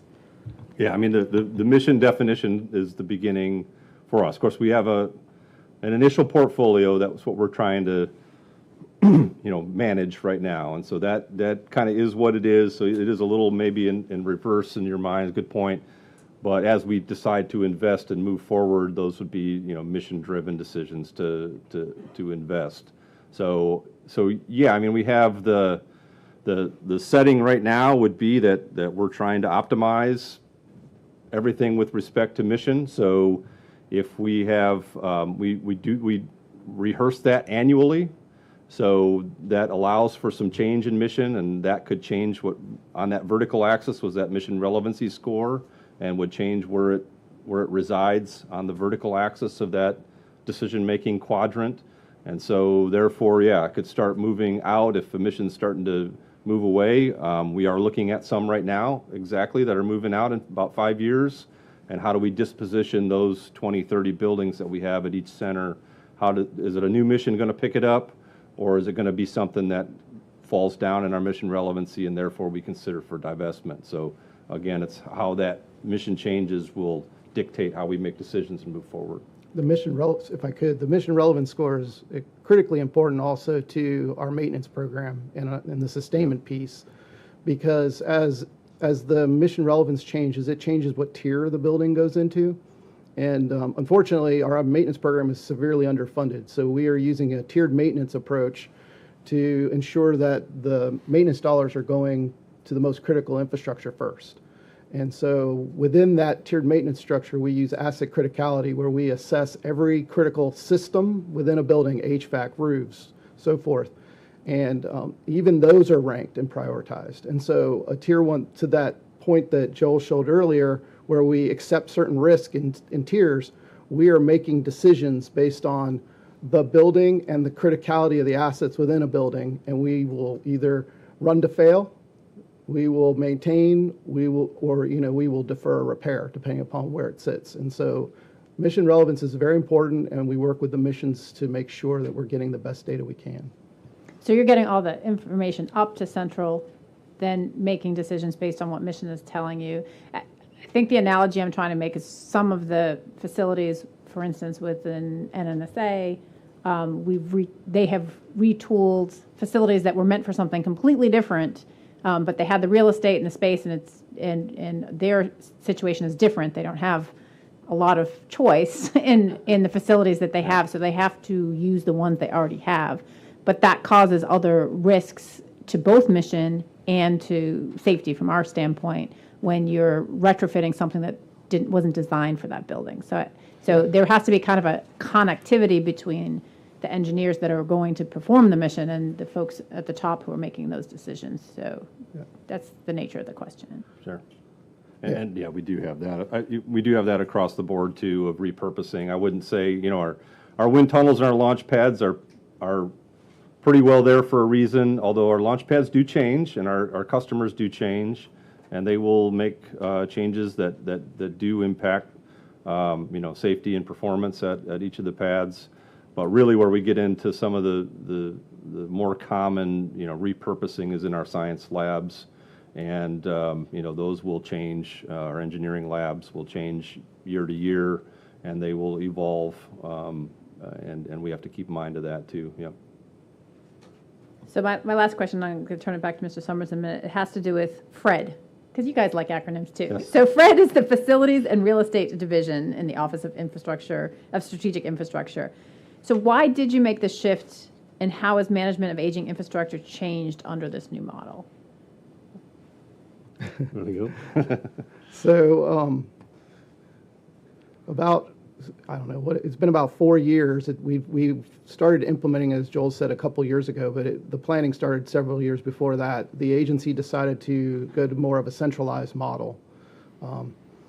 And when that decision was made within my division, we took on more of a leadership ownership role in the sustainment and of the infrastructure. In the past, we were more policy, but became more active in developing strategies and tactical execution of the infrastructure across.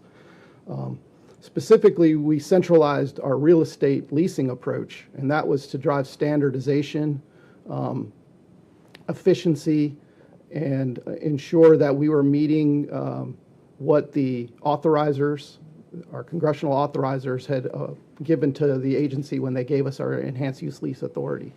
And that's been quite effective in our ability to ensure that we are, as you saw on the chart, bringing in some proceeds that can be then used specifically to maintain critical NASA infrastructure. And so that's what we use those proceeds for, to maintain our assets.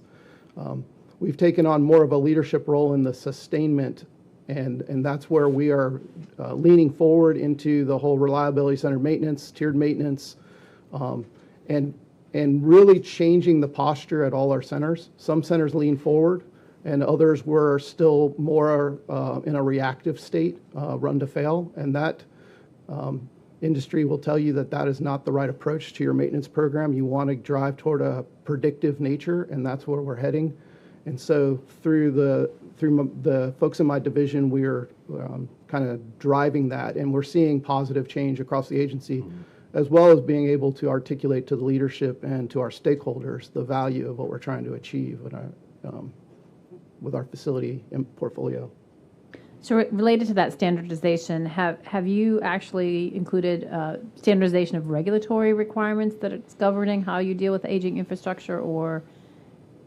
Yeah, so we have, as we've evolved, we have begun to update all of our policies, basically our regulations on how a center will execute their maintenance programs, noting reliability-centered maintenance, tiered maintenance, doing failure modes effects analysis, all these aspects of what a good maintenance program is. Another key piece that we've initiated that was not prevalent was training. A very big piece that we've taken on is training our practitioners to be reliability maintenance engineers and get their certification. And so that's a very important piece. As you understand the benefits of RCM, our reliability center maintenance, it's easier to sell it locally on the ground, right? And a lot of our contractors who do the on-the-ground maintenance, they're very well schooled in that. And so it's a good partnership between the civil servant side and the contractor side as we execute the maintenance. Yeah, there's a little investment, just like always, that you have to invest a little bit to get yourself healthier, and so that was the hurdle for a lot of folks to, as Eric said, more in a reactionary phase, and we do have, like I said, a couple centers that have really kind of led the way. Eric's hired on some experts to come in and train folks as well, but we're kind of trying to bring everybody up to that level where they're using and adopting some of these principles that are making things healthier.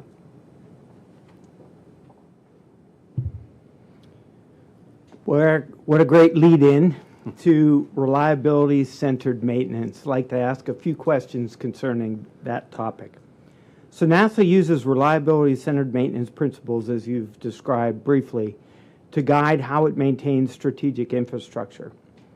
So my first question is, what led NASA to implement reliability-centered maintenance principles and how this has helped address aging challenges? Go ahead. Yeah, so we've been, to a lesser extent, been doing RCM for quite a few decades, actually.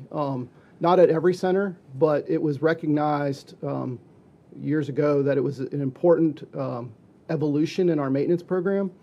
And we have a reliability-centered maintenance it's not a regulation or anything, but a handbook that we've written and needs to be updated, to be frank. But it started to help guide our path forward. We have since, in the last few years, really put the hammer down on where we want to go with RCM, because RCM is great at it's optimal it tells you what optimal maintenance you should be doing, right? So it helps you to understand what maintenance you should be doing on a system. And in some cases, run to fail might be an acceptable solution. I'm not a fan, but that is an acceptable solution for certain assets. But it helps us to drive toward affordability and availability of those facilities. What's critical to us is ensuring that the facility is available for the mission. And so being proactive, going and evolving to predictive maintenance with online condition monitoring, condition-based maintenance, PT&I, and things like that, and even going beyond that is where we're heading. It helps us to understand the health of our facilities and the degradation rates and understand when it could impact mission of facility. And so RCM is helping us get there. That's great. Thanks for the explanation. You raised an issue that I'm always concerned about, and that is the strategy of run to failure. So I will ask, one concept that you mentioned in reliability-centered maintenance is run to failure, which is an approach where components are allowed to operate until they fail without any proactive maintenance. So does NASA use a run to failure strategy for maintaining any of its assets currently? We do. So in general, we try to do all the preventative and predictive maintenance that we can. But through a risk-based approach, we do identify assets that can be in a run to fail. Some assets, it makes more sense to run to fail than to do maintenance on it, because it's just cost prohibitive. And so it's, like a light bulb. You're not gonna do anything. You're gonna let it run to fail.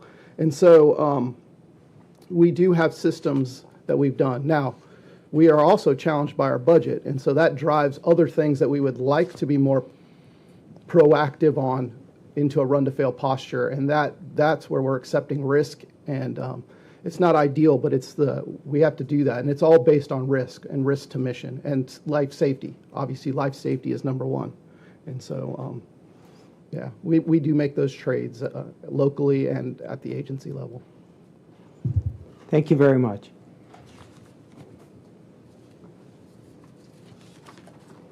So, Chair Connery, at this time, I'll turn the proceedings back to you, ma'am. So we had scheduled a break until about now, and I'm going to call an audible if it's okay to skip that break. So we're going to go straight into the discussions with this panel. Oh, that's where the yellow sign is. So we're going to skip that and go straight into the panel discussion. If anyone needs to take a break, please do so. We'll take a little break after that before closing, but we want to make sure that we maximize your time since you're here and get to the good stuff. So I appreciate your taking the time, and we're going to go into the panel discussion. I'm going to turn it over to Mr. Summers to start. Thanks, Chair Connery. So, Mr. Smith, Mr. Dodgen, Dr. Carney, and Dr. Weiser, at this time we'd like to address our questions to the entire panel, all four. And I'll start with the first question. So the first question is about recent successes and significant challenges as infrastructure regulators or operators.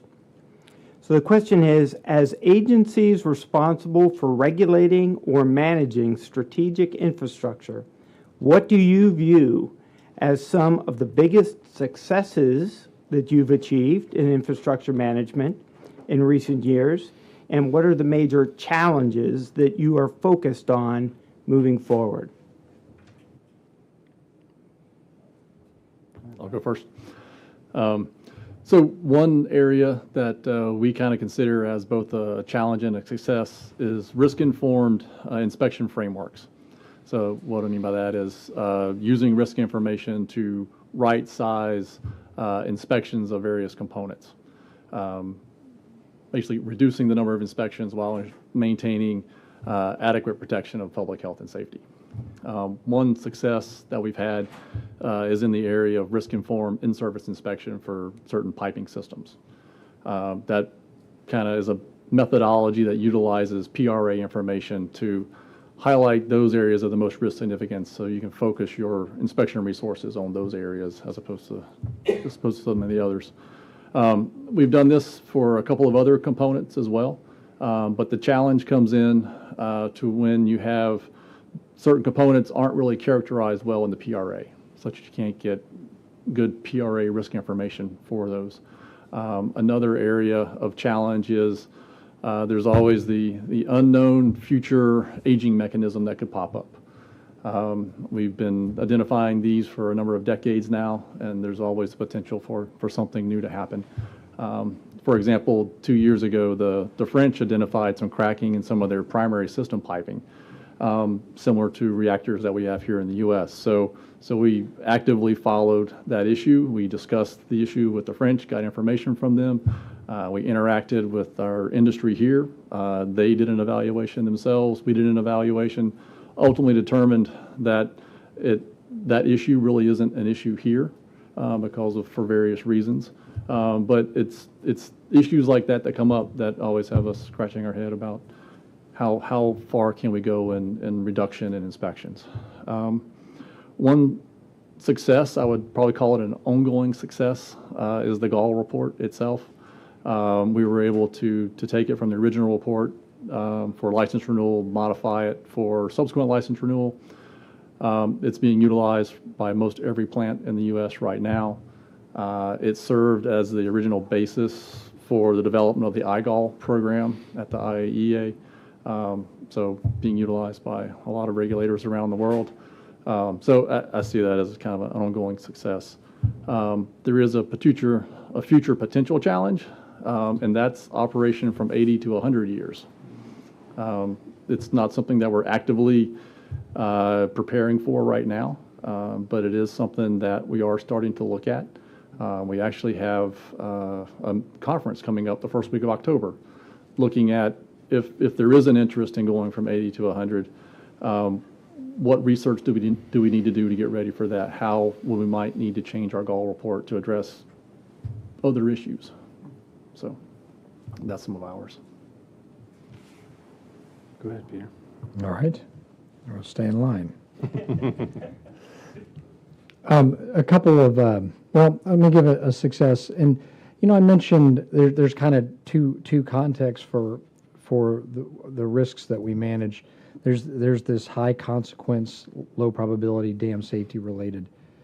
I want to call that out. It's not my program per se, but I interact with that program a good deal as a success. When the Corps really started digging in to our inventory years ago, it wasn't a pretty picture because I mentioned that we've been building dams through a century or so.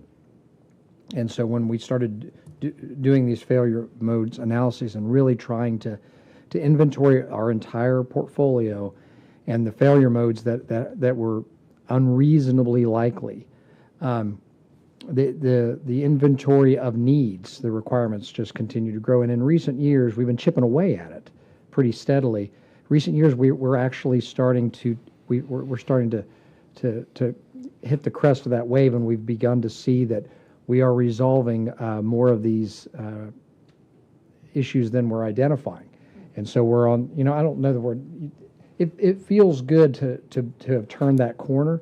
And it is conceivable that we could, we could continue to reduce the requirements inventory of those high consequence. So, for a long time it seemed insurmountable, but steady pressure on that has borne fruit over about a 10 or 15 year period. So that's encouraging. The challenge, I'll just offer one. There are so many, but I'll offer one, and that is right now, for about the last 15 months, the Corps of Engineers has been trying on the intermediate risk side to create a full inventory of all of our maintenance requirements, believing that, as we were maybe talking before this, that there is there's an appetite among stakeholders to know what the full picture is.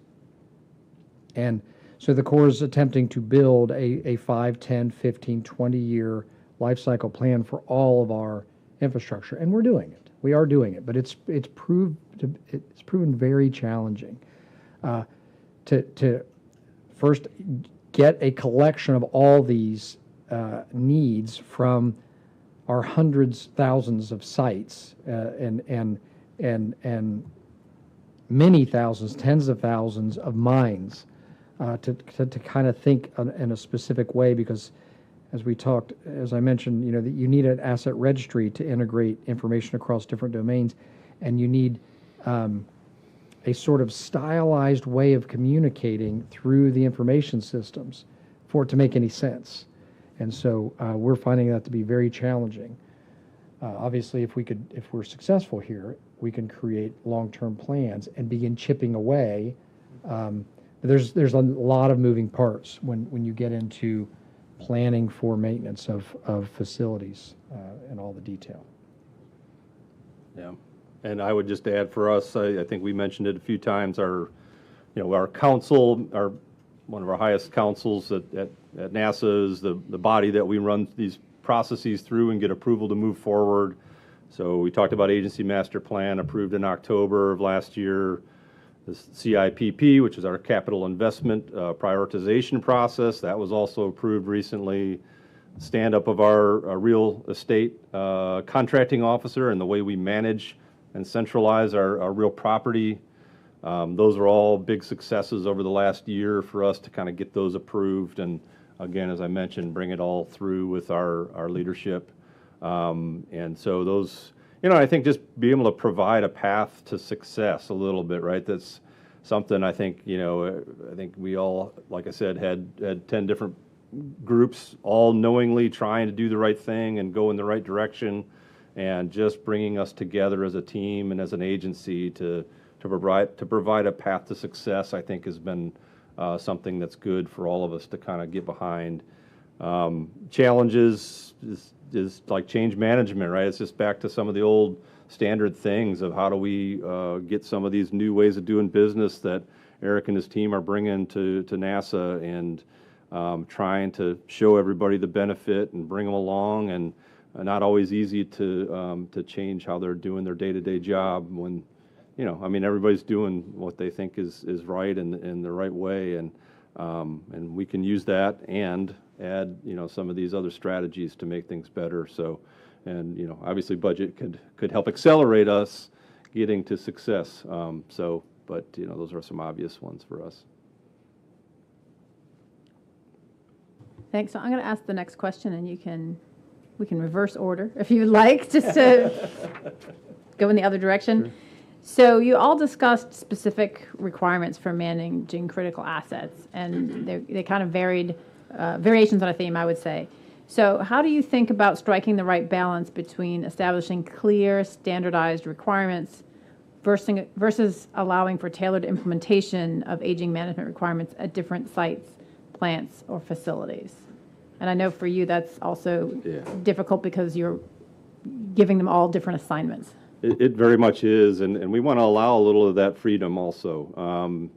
So again, managing, what we'll have is, I'll explain, maybe a big project will potentially have 40, 50, 60 facilities that they operate in, and it's kind of a single line of business, and they manage and they optimize, and they work the best they can with their facilities with some guidance from Eric and his team about how they, again, where their tiering is and how they should adopt some of the strategies.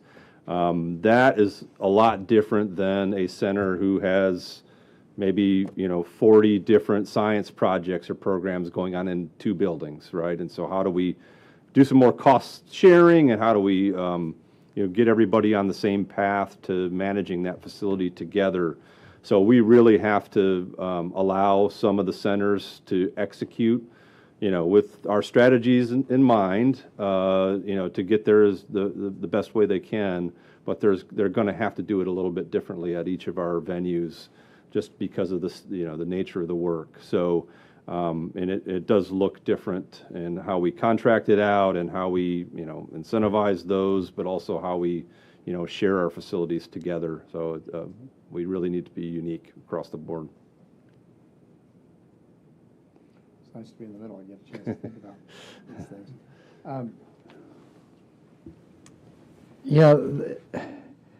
There is there's a need for a lot of dexterity throughout the hierarchy and in an organization.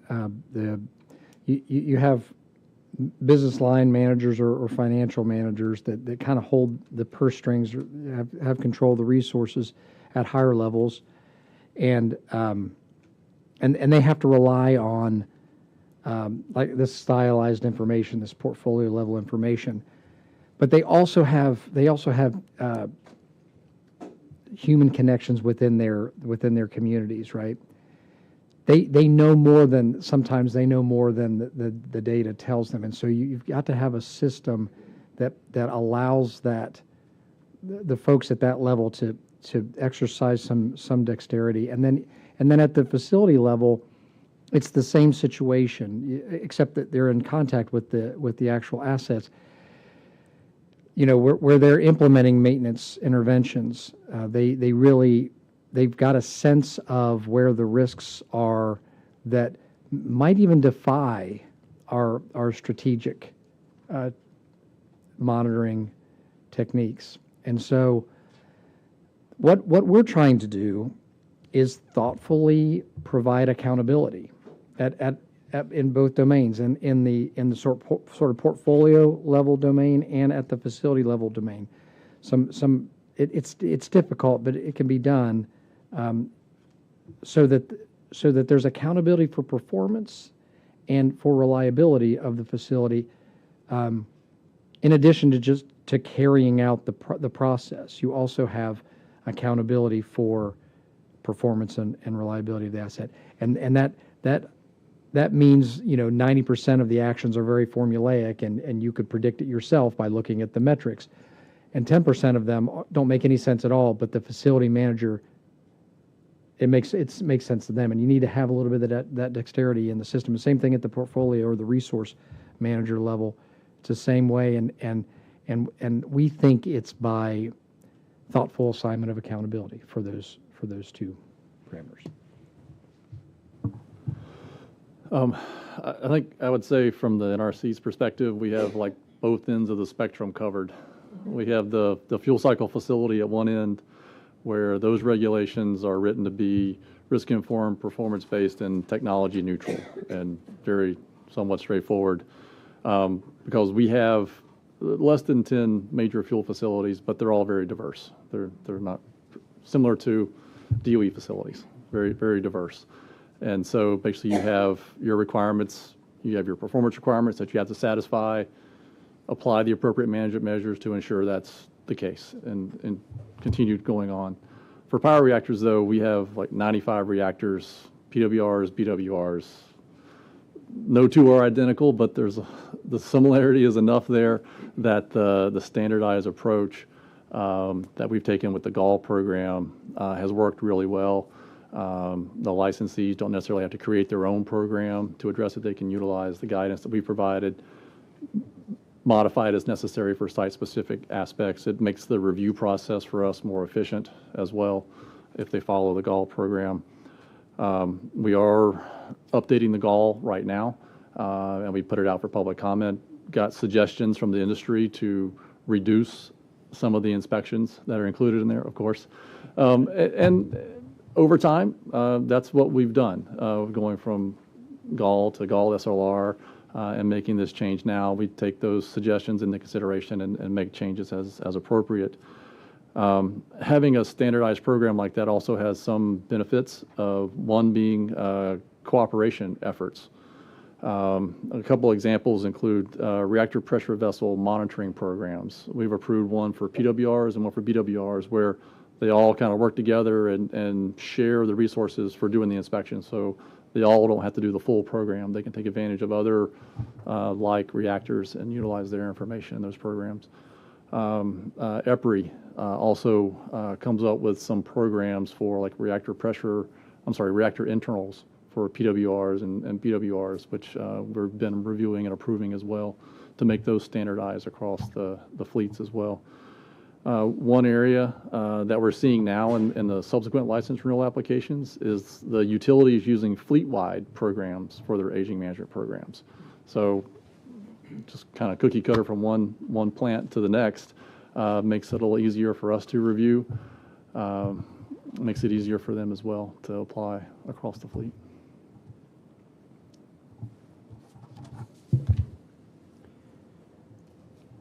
So a different topic, and this is specifically for NASA and for the Army Corps of Engineers. And it is about the topic of risk management when refurbishment or replacement projects are delayed. No surprise. Both NASA and the Army Corps of Engineers share important traits with DOE's defense nuclear enterprise. First, each organization is responsible for regulating the safety of operations, but also responsible for executing vital missions. Second, NASA and the Army Corps of Engineers both face a degree of funding uncertainty and a need to optimize within a budget-constrained environment. So my question is, for the Army Corps of Engineers and for NASA specifically, how do your organizations approach risk management for situations where old, degraded infrastructure is required to stay in service longer than anticipated due to delays in major refurbishment or replacement projects? I have to go first. You can't be in the middle. Well, there's a number of mitigations that we use. I think the maybe the one that's most interesting is the Army Corps of Engineers Civil Works is appropriated annually on a basis tied to each facility, each individual facility, if you can imagine that. So that creates additional troubles for us. So, but this might. So I'll give you an example of what we do, and it might be helpful. So what we do is we have an agreement that we're able to, across those various lines in the appropriation, we're able to hold back percentages of the entire appropriation at a national level to respond to failures. And we typically use that every year because most of our facilities are well beyond their design life, and rehabilitating them is financially very difficult. So I think I mentioned that we do a great deal of small repairs to keep things in operations. But occasionally we'll have a large-scale failure that's beyond the capability of our facility to manage, and we'll use that nationally pooled. We call it 1% funds that we hold back from all the line items in the appropriation to respond to failures. Hope that helps. So I think similar to the Army Corps, as we noted, the majority of our facilities are beyond their design life, and we can't replace them like we'd like. And so we do refurbish them and we do monitor them. Especially the critical facilities, where we're building the Space Launch System for Artemis to go back to the moon.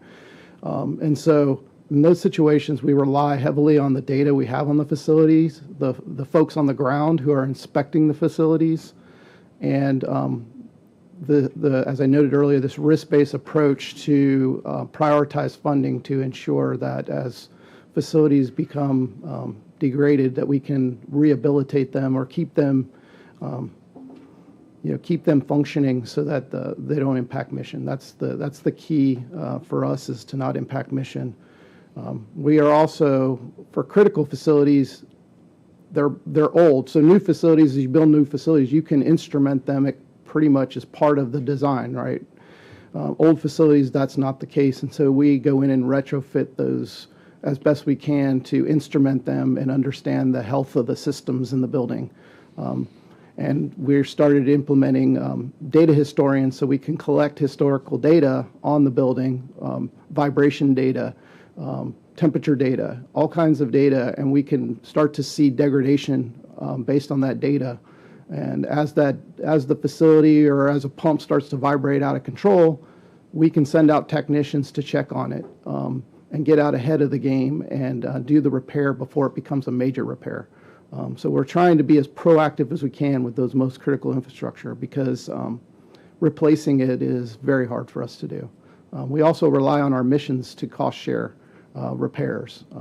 When you think about the vertical assembly building at Kennedy Space Center, it's changed missions from the shuttle. Now we're launching the Space Launch System, the Artemis rocket.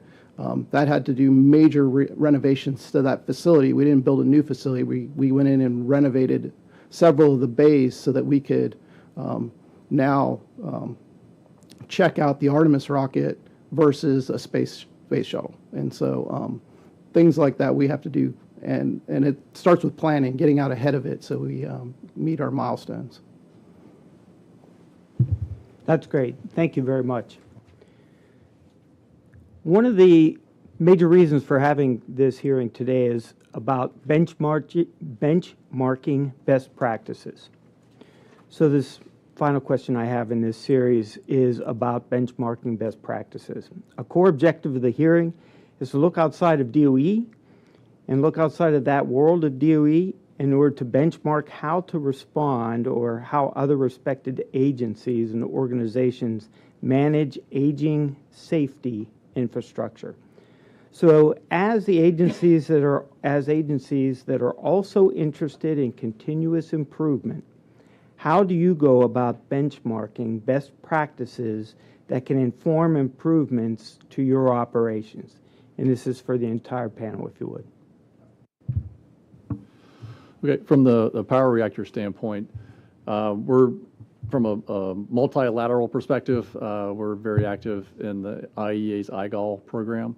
We are currently the chair of the program and have been for a number of years now. We're very active in the various working groups of it. So a lot of interaction with the other regulators that are involved, 30 or so that are involved. So learn how they do it, how we update the IGOL. That can influence our own GOL document as well. Bilaterally with other regulators as well. We routinely, multiple times a year, meet with various regulators, Japan, France, South Korea, to talk about issues that they're coming across and want to get feedback from us, and we can learn from those experiences. Director General Grossi mentioned the SALTO mission, safety aspects of long-term operation. That's what they do it. It has to do with going to a plant that's about to enter into their next period of long-term extended operations and evaluating, are they ready for that under that particular regulator's regime and framework. So we participate in a number of those and are able to learn from those perspectives. For fuel cycle facilities, we're also active internationally. The IEA has a fuel incident notification system. FINIS, I had it on one of my slides, so you can see the actual name of the acronym there. But we submit fuel cycle events to that.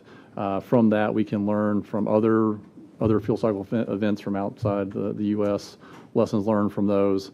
There's a working group that's associated with that meets, I think, annually, so we participate in that and learn from other regulators.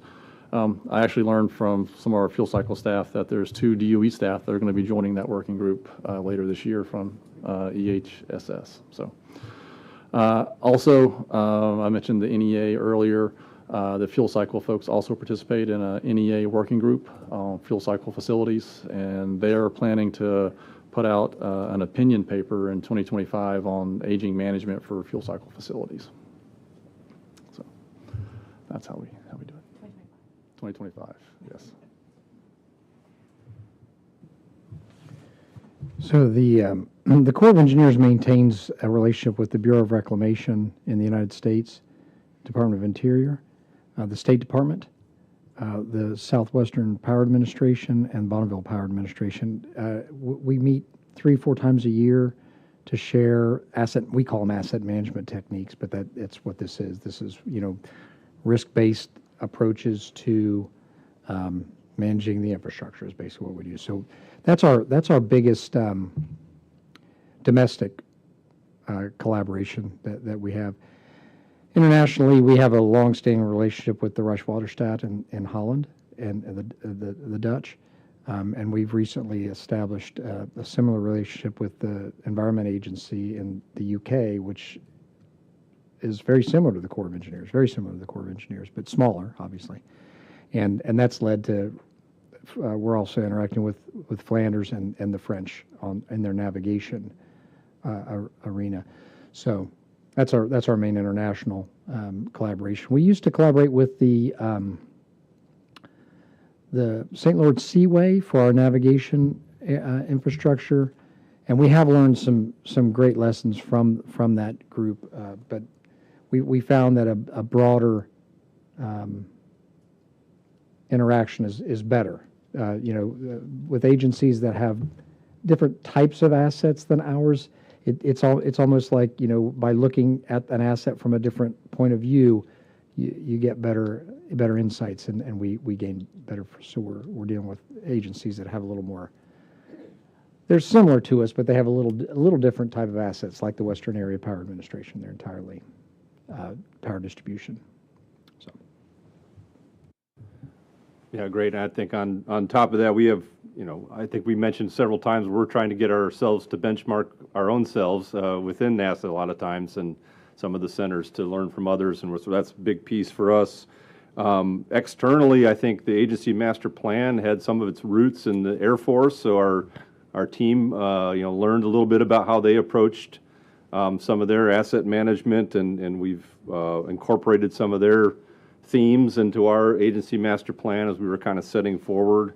GSA has also helped us out with their prioritization process, and not only we do know they also use Builder and other resources, but their how they prioritize their investments is a certain method that I know Eric and his team learned from a little bit and tried to pick up on that and how we manage ours.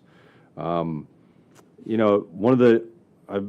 going to be on my second panel in a couple weeks with the medical community and also the academic community. Very interesting similarities that they have on their portfolio management and the issues and topics that they're dealing with on an annual basis. Very familiar with the federal portfolio management and some of the problems we're having as well. So I know that's one that's an interesting one to talk through and make some acquaintances there and see how they're managing the similar things. So that's another area that I think you might find some interest and some similarities in management. So yeah, great. Thank you all for sharing those. Chair Connery? So this is the last question, I promise, and then we'll let you go. This is about the role of self-regulators, and safety oversight. So balancing the imperative of safety with mission demands is challenging, and particularly for Army Corps and for NASA, the role of self-regulation is difficult. How do your organizations approach the responsibility for performing effective safety oversight? A topic near to our hearts. Yeah, so safety is critically important to us, as you can imagine, putting humans into space. And after several very well-documented failures in the past, the agency is very much, safety is key.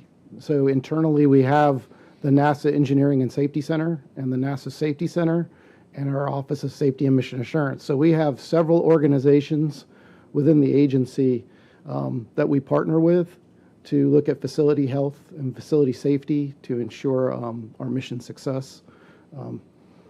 I think that has been critical to us and critical to the agency and not having repeat failures that caused loss of life. I don't know. Yeah, I was just going to add, I mean, even topics, we talked about pressure vessels, one that's come up in our arena, 2-layered pressure vessels in areas of test and interest in safety. Arc flash is another one with a lot of our high voltage lines. And again, Eric mentioned the Office of Safety and Mission Assurance. Their leadership is within our risk board, of which I'm a member as well.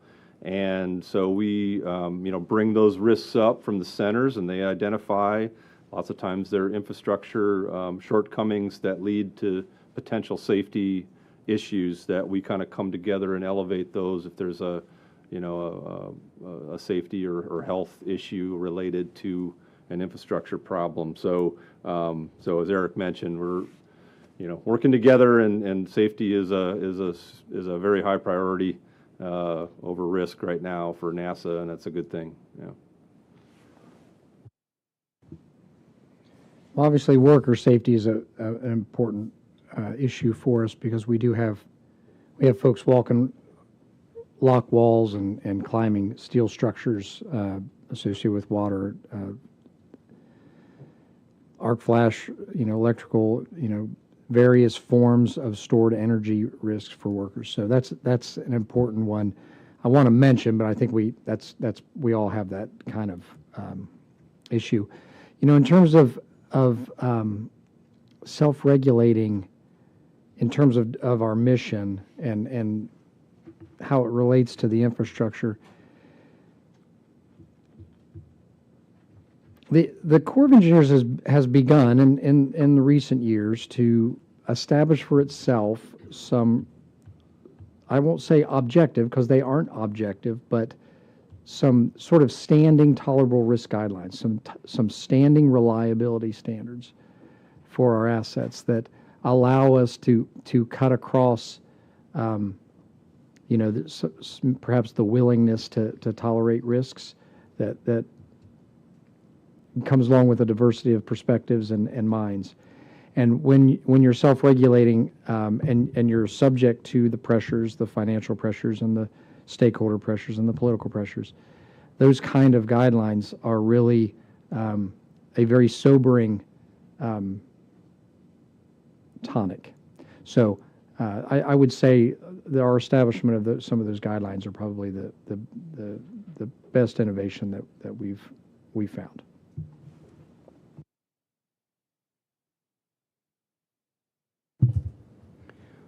Well, I would like to thank each of you, and I offer my sincere appreciation to our afternoon panelists, Dr. Dodgen, or Mr. Dodgen, sorry, Dr. Carney, Dr. Weiser, and Mr. Smith for joining us today and providing your vast knowledge and experience with managing critical aging infrastructure. I personally found this discussion to be extremely informative and will certainly help us to seek to address the DOE challenges with aging infrastructure. So the panel is excused with our sincere thanks. Chair Connor? Thanks. So we are going to take a 5-minute break because we know that you all had lunch and coffee and water, probably need a 5-minute break, and then we're going to resume back here at 3:20, no later than 3:20, in order for us to be able to wrap up with our closing remarks, and that will be, then we'll call it a wrap. So thank you, gentlemen, for your contributions, and 5-minute break, be back here at 3:20, please.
we're going to get ready to wrap. By that I mean wrap up the session. We are not actually going to attempt any kind of wrapping. Thank God. Unless you want to. No. Okay. So with that, I will turn to the Vice Chair for his closing remarks, and I'll follow with my own, and then we will adjourn. Thanks, Chair Connery. And thank you all. Wow, what a great day this has been. We've received a lot of excellent information from the organizations that are represented, and we are greatly in their debt. Our expert witnesses and their organizations have certainly put a lot of effort into understanding the challenges that aging infrastructure present and in developing management approaches that will work for their situations. For example, one clear theme from this hearing was captured well by the GAO experts earlier this morning, and I'll paraphrase: the effectiveness of available tools is bound by an organization's willingness to use them as intended.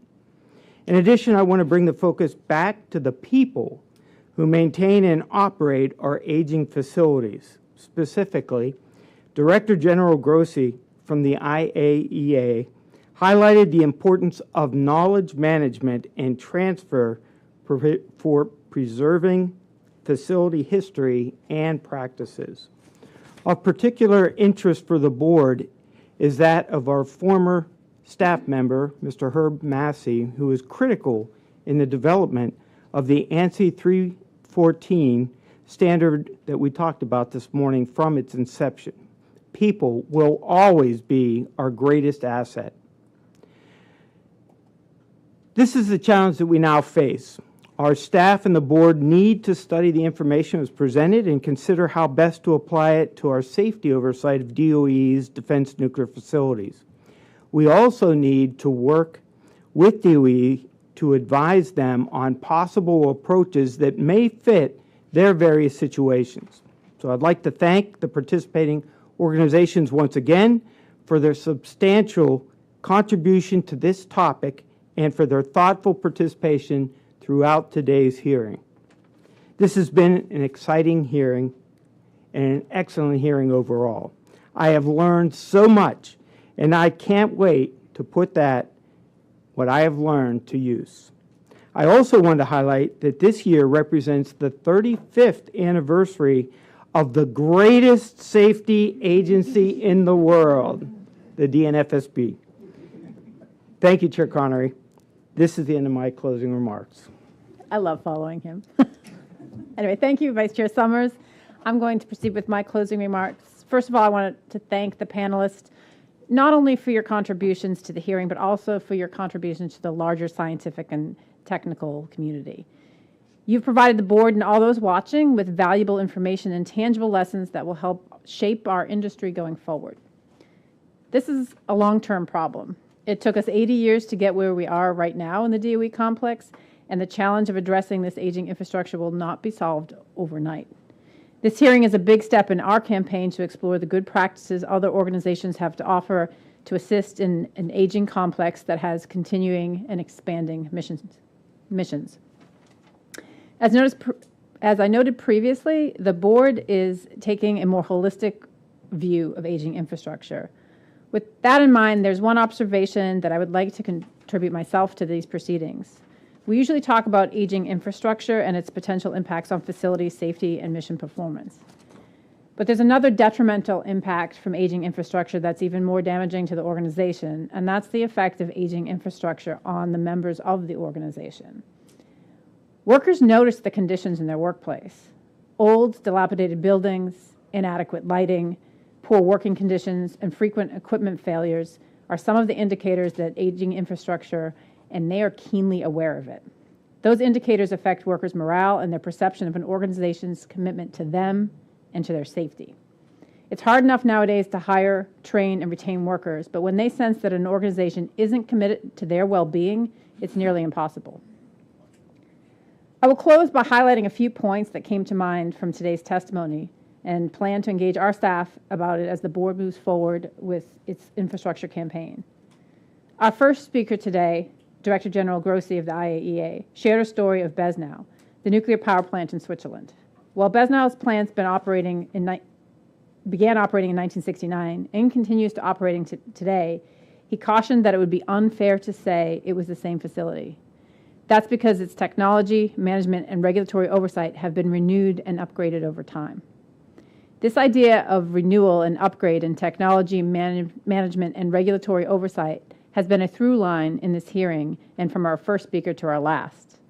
And the organizations represented here today have helped point the way forward for renewal and upgrade of each of these critical areas. Here's just a few of the points that I think we can build on going forward.